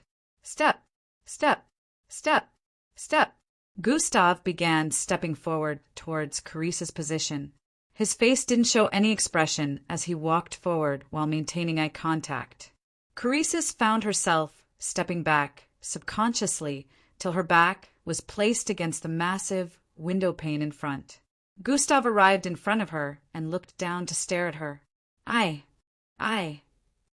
sorry," she blurted out with an apologetic gaze. "I will let it slide this time. Next time, control yourself. If your bloodline was more powerful, you might have hurt someone," Gustav voiced out with a calm tone. Carissa's was a mixed blood all this time, and her ability was related to telekinesis, just that it was weaker and couldn't be compared to that of Endrix. In fact, no other mixed blood who had a telekinesis-related bloodline could be compared to that of Endrix. His bloodline was just too unique. Gustav's eyes glowed red as he stared into Carissa's eyes like he was staring into her soul. "If you know me well enough, you'll choose not to misbehave. If I have to choose between saving you and saving Boss Danzo, I will not hesitate to choose him."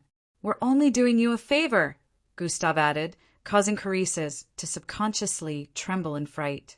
Don't be too harsh on her. She's just a kid. Kids don't think before they do things. Boss Danzo voiced out from behind, trying to plead on her behalf. Gustav turned around at this point and proceeded to go change his top. In a few seconds, he left the penthouse. Yeah, I'm coming over now, he voiced out through his communication device as he arrived at the ground floor and proceeded to move towards the parking lot. Good day, sir. Where to? Fumar was already waiting for him with the hover limo. Grayscale Pharmaceuticals, Gustav responded as he moved into the car. He didn't bother trying to correct Fumar with, Don't call me sir, Gustav is okay, since Fumar never listened anyway. Right away, sir, Fumar said with a smile and proceeded to move to the driver's seat. In a few seconds, they were out of the parking lot, moving towards the area where Grayscale Pharmaceuticals was located. It's been some time, sir. How have you been doing? Fumar began engaging Gustav in small talks again as they glided across the streets. In a few minutes, they arrived in front of Grayscale Pharmaceuticals, and Gustav stepped out of the vehicle. The building was still as magnificent looking as ever, an upside-down silver pipette. The moment Gustav went through the entry point, he could see the 12-feet-tall grandpa waiting for him already. It was still fascinating that someone who looked like a 30-year-old giant was actually a grandfather. Serzil was over 70 years of age, and he could go out to pick chicks with his looks and height and definitely wouldn't get turned down. Gustav, you are welcome once again, Serzil voiced out and stretched out his hand for a handshake. Gustav received it with a nod. You know why I'm here. Let's head to my office, Serzil proposed without wasting any more time. While they headed for the last floor, Serzil asked some questions. I sent people over, but they were unable to get through to you, Serzil stated. Yeah, I know about those. I can't entertain visitors in the meantime. I was busy, Gustav responded. Does being busy involve tending to Mr. Eldorado and Carices? Serzil asked bluntly. Who knows? Maybe it was a part of it, Gustav responded calmly.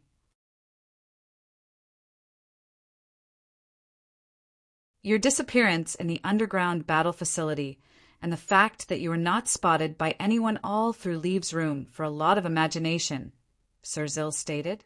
Gustav wasn't even trying to hide anything. Since he went with Serzil and Damien, it would be easy for both of them to piece things together and figure out that he had something to do with both of them escape. He had shown interest in Boss Danzo and even mentioned how he was family, and he only attended the event because of Boss Danzo in the first place, so only a stupid person wouldn't be able to tell he was involved.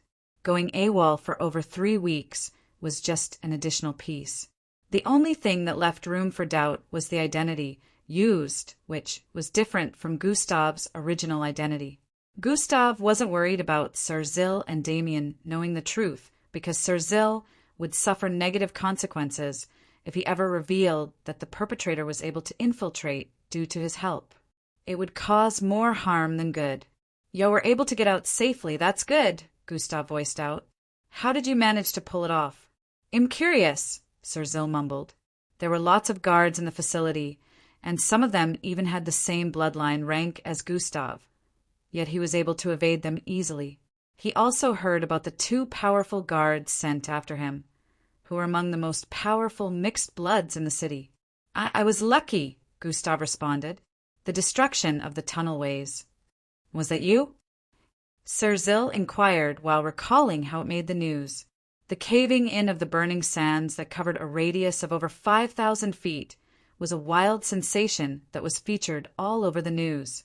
The authorities were still trying to find out what was responsible for such an occurrence, but no matter how much they inspected, it was impossible to trace the origin.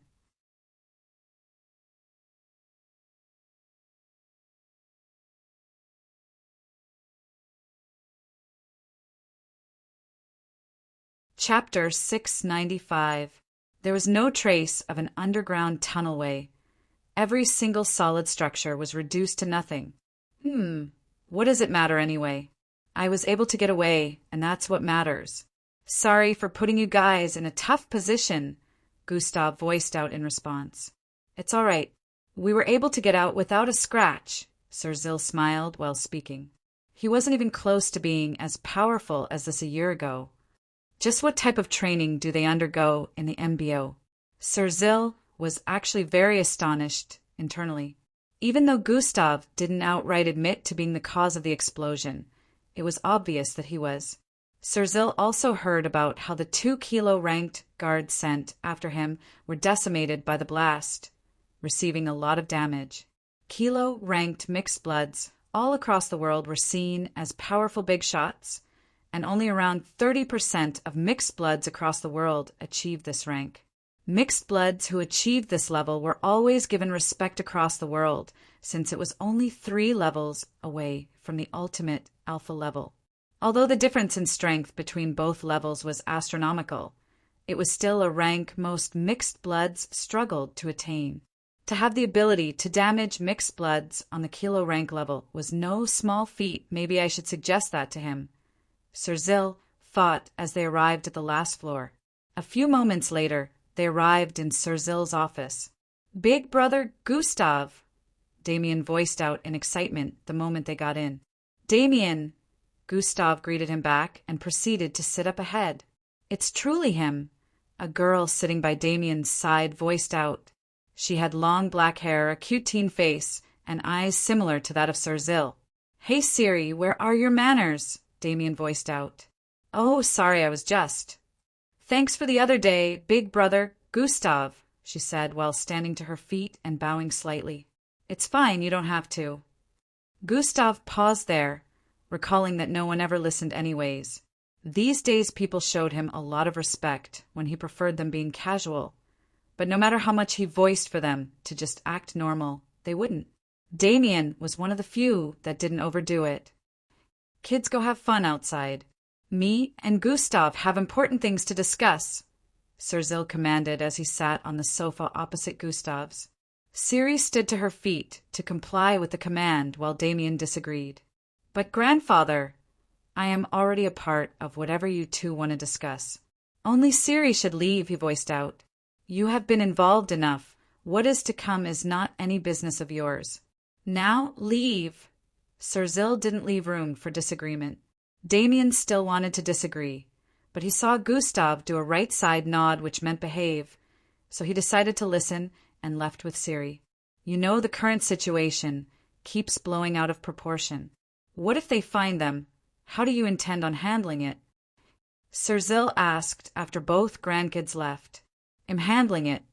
I will have it all sorted out soon," Gustav responded. "But this isn't why you wanted to see me, is it?" Gustav added while squinting his eyes. "It's part of it. I was a bit worried as well. But anyways, let's go to the main reason why I want to see you," Sir Zil stated. "Do you remember the first day you arrived here? I mentioned something about a serum," Sir Zil added. "Yes. You called it the Arkham Serum, if I remember correctly," Gustav replied. "Exactly," Sir Zil said before pausing for a bit. "I need your help with the serum," he added. "My help? How?" Gustav questioned. Sir Zil explained that the other day the people on a line were voluntary test subjects. The serum was not yet official, and they needed life subjects to test it on and affirm its safeness, as well as prove that it did what it was meant to do. The people who volunteered would get a large sum of money if anything went wrong, or it would be passed to their immediate family members if they died. This wasn't against the law, since no one was forced to try it out. The Arkham Serum helps strengthen the DNA of normal people, Slaakovs, and humans. Generally, mixed bloods live a very long life. Most live up to 300 or 500 years of age, and some even live longer based on their strength. However, humans and Slaakovs still don't live beyond 100 to 120 years of age. The mixed bloods born to the normal human or Slaakov parents, or those who have loved ones who are normal, always wish to see their loved ones live for a longer time frame, since they have no choice but to live for centuries, a privilege the normal people don't have. I created this Arkham Serum to help counter that, so they live as long as possible. The mixed bloods won't have to watch their loved ones die of old age, as well as the next generation after that too. They can grow old together, Sir Zil explained lengthily. Okay, so why do you need my help? Gustav asked. I stumbled into a problem while testing it with the subjects who volunteered. The desired effect on the DN has not been achieved because humans and Slarkovs are generally weaker, Sir Zil voiced out. I already knew this and did what I could to make sure it wouldn't be a problem, but I still couldn't counter it. I need to test the serum with a stronger person and subject them to examination to determine what the factor I need to work on, Sir Zil added. You want to try it on me? Gustav pieced the rest together at this point. Precisely. I hope you can help me with this. Your body would negate the side effects others displayed since you're more powerful, and I only need to examine you for some time to figure out what to do next, Sir Zil said with a tone of confirmation.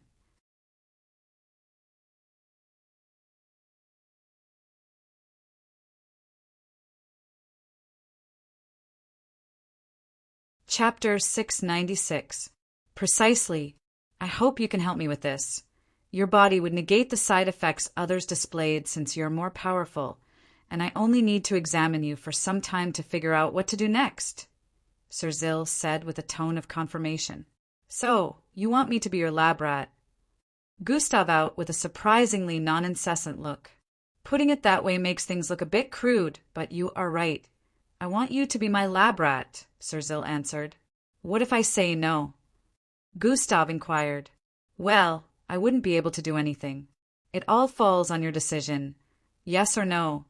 I will respect whatever you pick, Sir Zil responded with a smile. He's smart. He knows better than to cross me, so he's being respectful instead. Gustav thought, but even with this, the situation seemed a bit tricky. His body was a whole lot different from normal mixed bloods, so he wouldn't want his body to be examined by anyone just to make sure his secrets were kept safe. You're quite influential in this city, from what I've noticed. You can easily afford a mixed blood on my level of strength or higher and try the serum on them instead, Gustav stated. Well, the thing is, it would be a lot preferable if the subject had the ability to regenerate. I know you can regenerate, but it would be extremely tasking or borderline impossible to find a mixed blood with the ability to regenerate in this city, Sir Zil explained. I'm sure it can't be that hard. Use your connections to get one, Gustav responded and was about to get up at this point. Is that a no then? Sir Zil voiced out with a tone of defeat. Agree to his request. The system suddenly voiced in Gustav's head before he responded. What? Why? Gustav questioned internally. Just agree to it, Dumbo, the system insisted. All right. Gustav decided not to argue about it too much and finally responded to Sir Zil. Will you be the one conducting the tests yourself? I want privacy, Gustav asked. Yes. Although having my team with me would make things faster, it is of no big effect if I do it myself, Sir Zil responded. All right then, I'll let you, Gustav stated. Is that a yes? Sir Zil voiced out excitedly. H&M, Gustav responded with a slight nod. Great. You're making an old man like myself get so excited. Sir Zil laughed lightly as he voiced out. Feel free to ask me for help with whatever issues you have in the future. So long as it is within my power, I will do it, he added with a tone of gratitude. Cool, can we get it over and done with? I need to get back to the penthouse, Gustav responded. Can you take a shot right now and come in tomorrow for your first test? Sir Zil asked. Sure, Gustav answered. Sir Zil proceeded to move towards the left side of his office and tapped the surface of the wall in a rhythmic pattern. Viewish, the wall shifted inside, revealing an entrance to a well-developed lab. The lab was not too large or too big. It seemed more like a personal laboratory. Sir Zil wasted no time in picking up a palm-sized syringe where a greenish liquid content could be seen within. In a few seconds, he moved out of the lab and the entrance closed up. Arriving in front of Gustav, he spoke. I'll need to inject this into you. All right. Gustav proceeded to take off his jacket and roll his right sleeve up. Sir Zil moved the syringe closer to his bicep area and poked at his skin with the tip of the syringe. He mouthed in confusion. He tried slowly poking Gustav's arm again, and with the syringe, but it felt like the sharp tip was being pressed upon an iron plate. Seeing as it didn't pierce through Gustav's skin after a few tries, he tapped the side of the palm-sized syringe. The needle area of the syringe suddenly turned red and began making sizzling sounds, depicting it had increased in temperature. Sir proceeded to push the syringe forward again, trying to poke Gustav's arm with it, but to his utmost surprise he was met with resistance once again.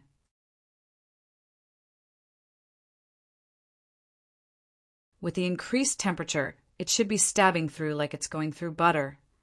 What is going on? He had an internal conflict seeing as it didn't go through. Looks like there is no standard medical equipment that can cut through my skin, Gustav voiced out. How is this possible? The mixed bloods with this type of thick skins never have a human look, and there are only a few of them. Sir Zil was astonished as he held the syringe up. Does how I consume it matter? Gustav asked while reaching out to take the syringe from Sir Zil. Well, I would say no and yes at the same time. It's less dangerous to have it and more faster to have it injected straight into your bloodstream, Sir Zil voiced out in response. I see, Gustav mumbled as he moved his right hand close to his left biceps area. His index fingernail grew in length, turning black and pointy at the tip. Poochie, he proceeded to stab himself straight in the arm, causing blood to dribble down his finger and arm.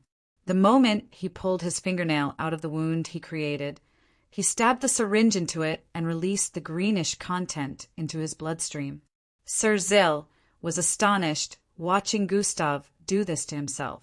It took a high level of conviction to hurt yourself, and even higher without showing any form of expression of pain. He wondered if Gustav was a robot with the way his facial expression never changed while he did this. After he was done, he handed over the empty syringe back to Sir Zil. Is that all? He asked. Yes, that's it. You just have to come in tomorrow for the first examination, Sir Zil responded. All right, I'm leaving now, Gustav said and proceeded to stand to his feet while rolling down his sleeves.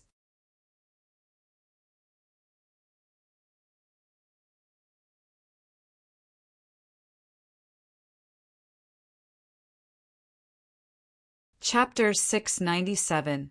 The injury had already stopped bleeding and began closing up the moment he finished injecting the substance. I'll be seeing you tomorrow then, Sir Zil said and extended a handshake. Gustav received his handshake and nodded before leaving the office. Sir Zil stared at the syringe, which had Gustav's blood on it, with a look of intrigue. He proceeded to move towards the same wall that housed the entrance to his personal lab. Getting back to the penthouse, Gustav began questioning the system. Why did you tell me to agree to his request?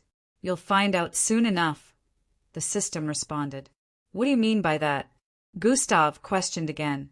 Just hold on for a bit and you'll see. The system's tone of mysticism didn't help Gustav get any less curious.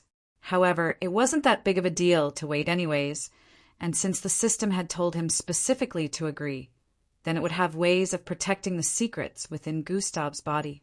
Although he had taken the Arkham, he didn't feel any different, so he wasn't worried that it was a malicious substance.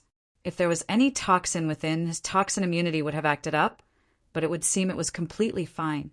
The day went by quickly, and the next one arrived. Gustav had spoken to Boss Danzo and Carices the night before that he was planning on getting a private jet that would take them out of here. If they wanted to leave using a public aircraft, they would be caught since everything went through inspection. So they had to wait for about a week more. He told Carices that he may find a way for her to chat with Marshall before they left, but it wasn't certain and she shouldn't hold her breath. The main thing was survival at this point, and that would be impossible if any of them were caught. Gustav visited Grayscale Pharmaceuticals once again today. Sir Zil was already expecting him and instantly brought him to his personal lab. Gustav looked around and could see racks of holographic computation of files stored in a way that made them look physical. There were a ton of them with different names arranged by the side. Opposite them was where Sir Zill placed all sorts of laboratory equipment, and even artificial intelligent robots could be seen moving around. Even though it was a mini lab, it could rival any lab in the world. There was a stretcher platform in the middle where Sir Zill directed Gustav to lay on. Gustav did as he was told while also taking off his upperwears.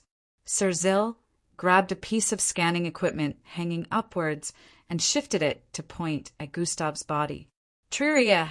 It repeatedly scanned across his body and proceeded to display a holographic image of Gustav's internal structure. Closer outline of the cell area, Sir Zill voiced out as he began the inspection.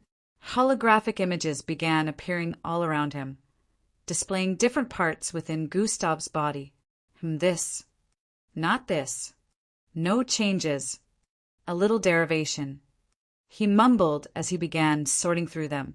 After several minutes had gone by, he moved to the area where there was a holographic monitor and took his seat in front before beginning to compute some things. Gustav just looked around the place in boredom as Sir Zill examined his internal structure. He didn't have to be asleep for this, and didn't even want to. He kept checking out different equipment with looks of fascination. Gustav was really interested in science, even though he was in a combat-based type profession. His eyes settled on the area where different files were outlined in holographic format. Kidney replacement terminology. Weight distribution. Gustav read some of the titles placed on different files. After checking them out for some time, he spotted one by the side which had the title, Planetary Placement Dimensional Theory. Gustav didn't know why, but this title kind of struck a chord within him. I thought he only dealt with medical-related practices.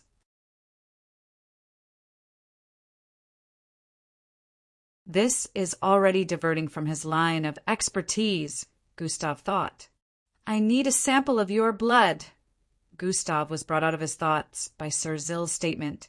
Sir Zill knew he'd be unable to extract Gustav's blood with any equipment available, so he had to ask for Gustav's help. In a few moments, Sir Zill was able to successfully get a sample of Gustav's blood with Gustav's help, of course. He went back to doing some tests and coming to inspect Gustav's internal structure again.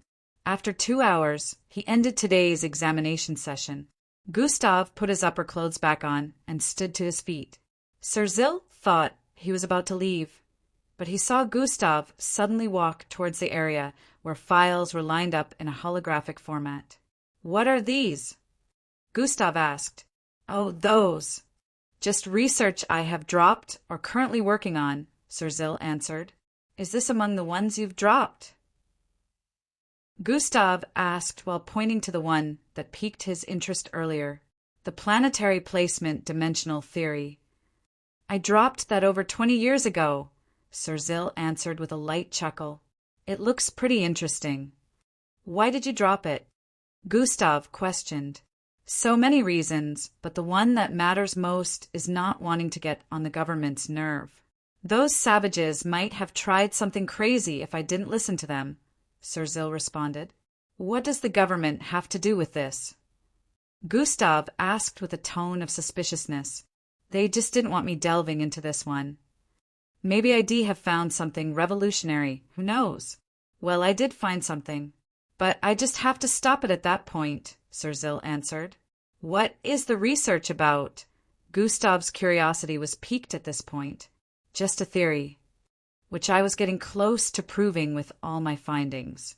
Sir Zill paused at this point, thinking twice about whether or not to reveal it to Gustav.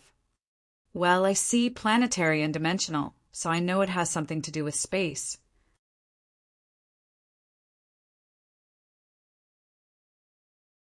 You delved into those types of research back then. Gustav voiced out, You're tuning in to the Thunder Spear YouTube channel.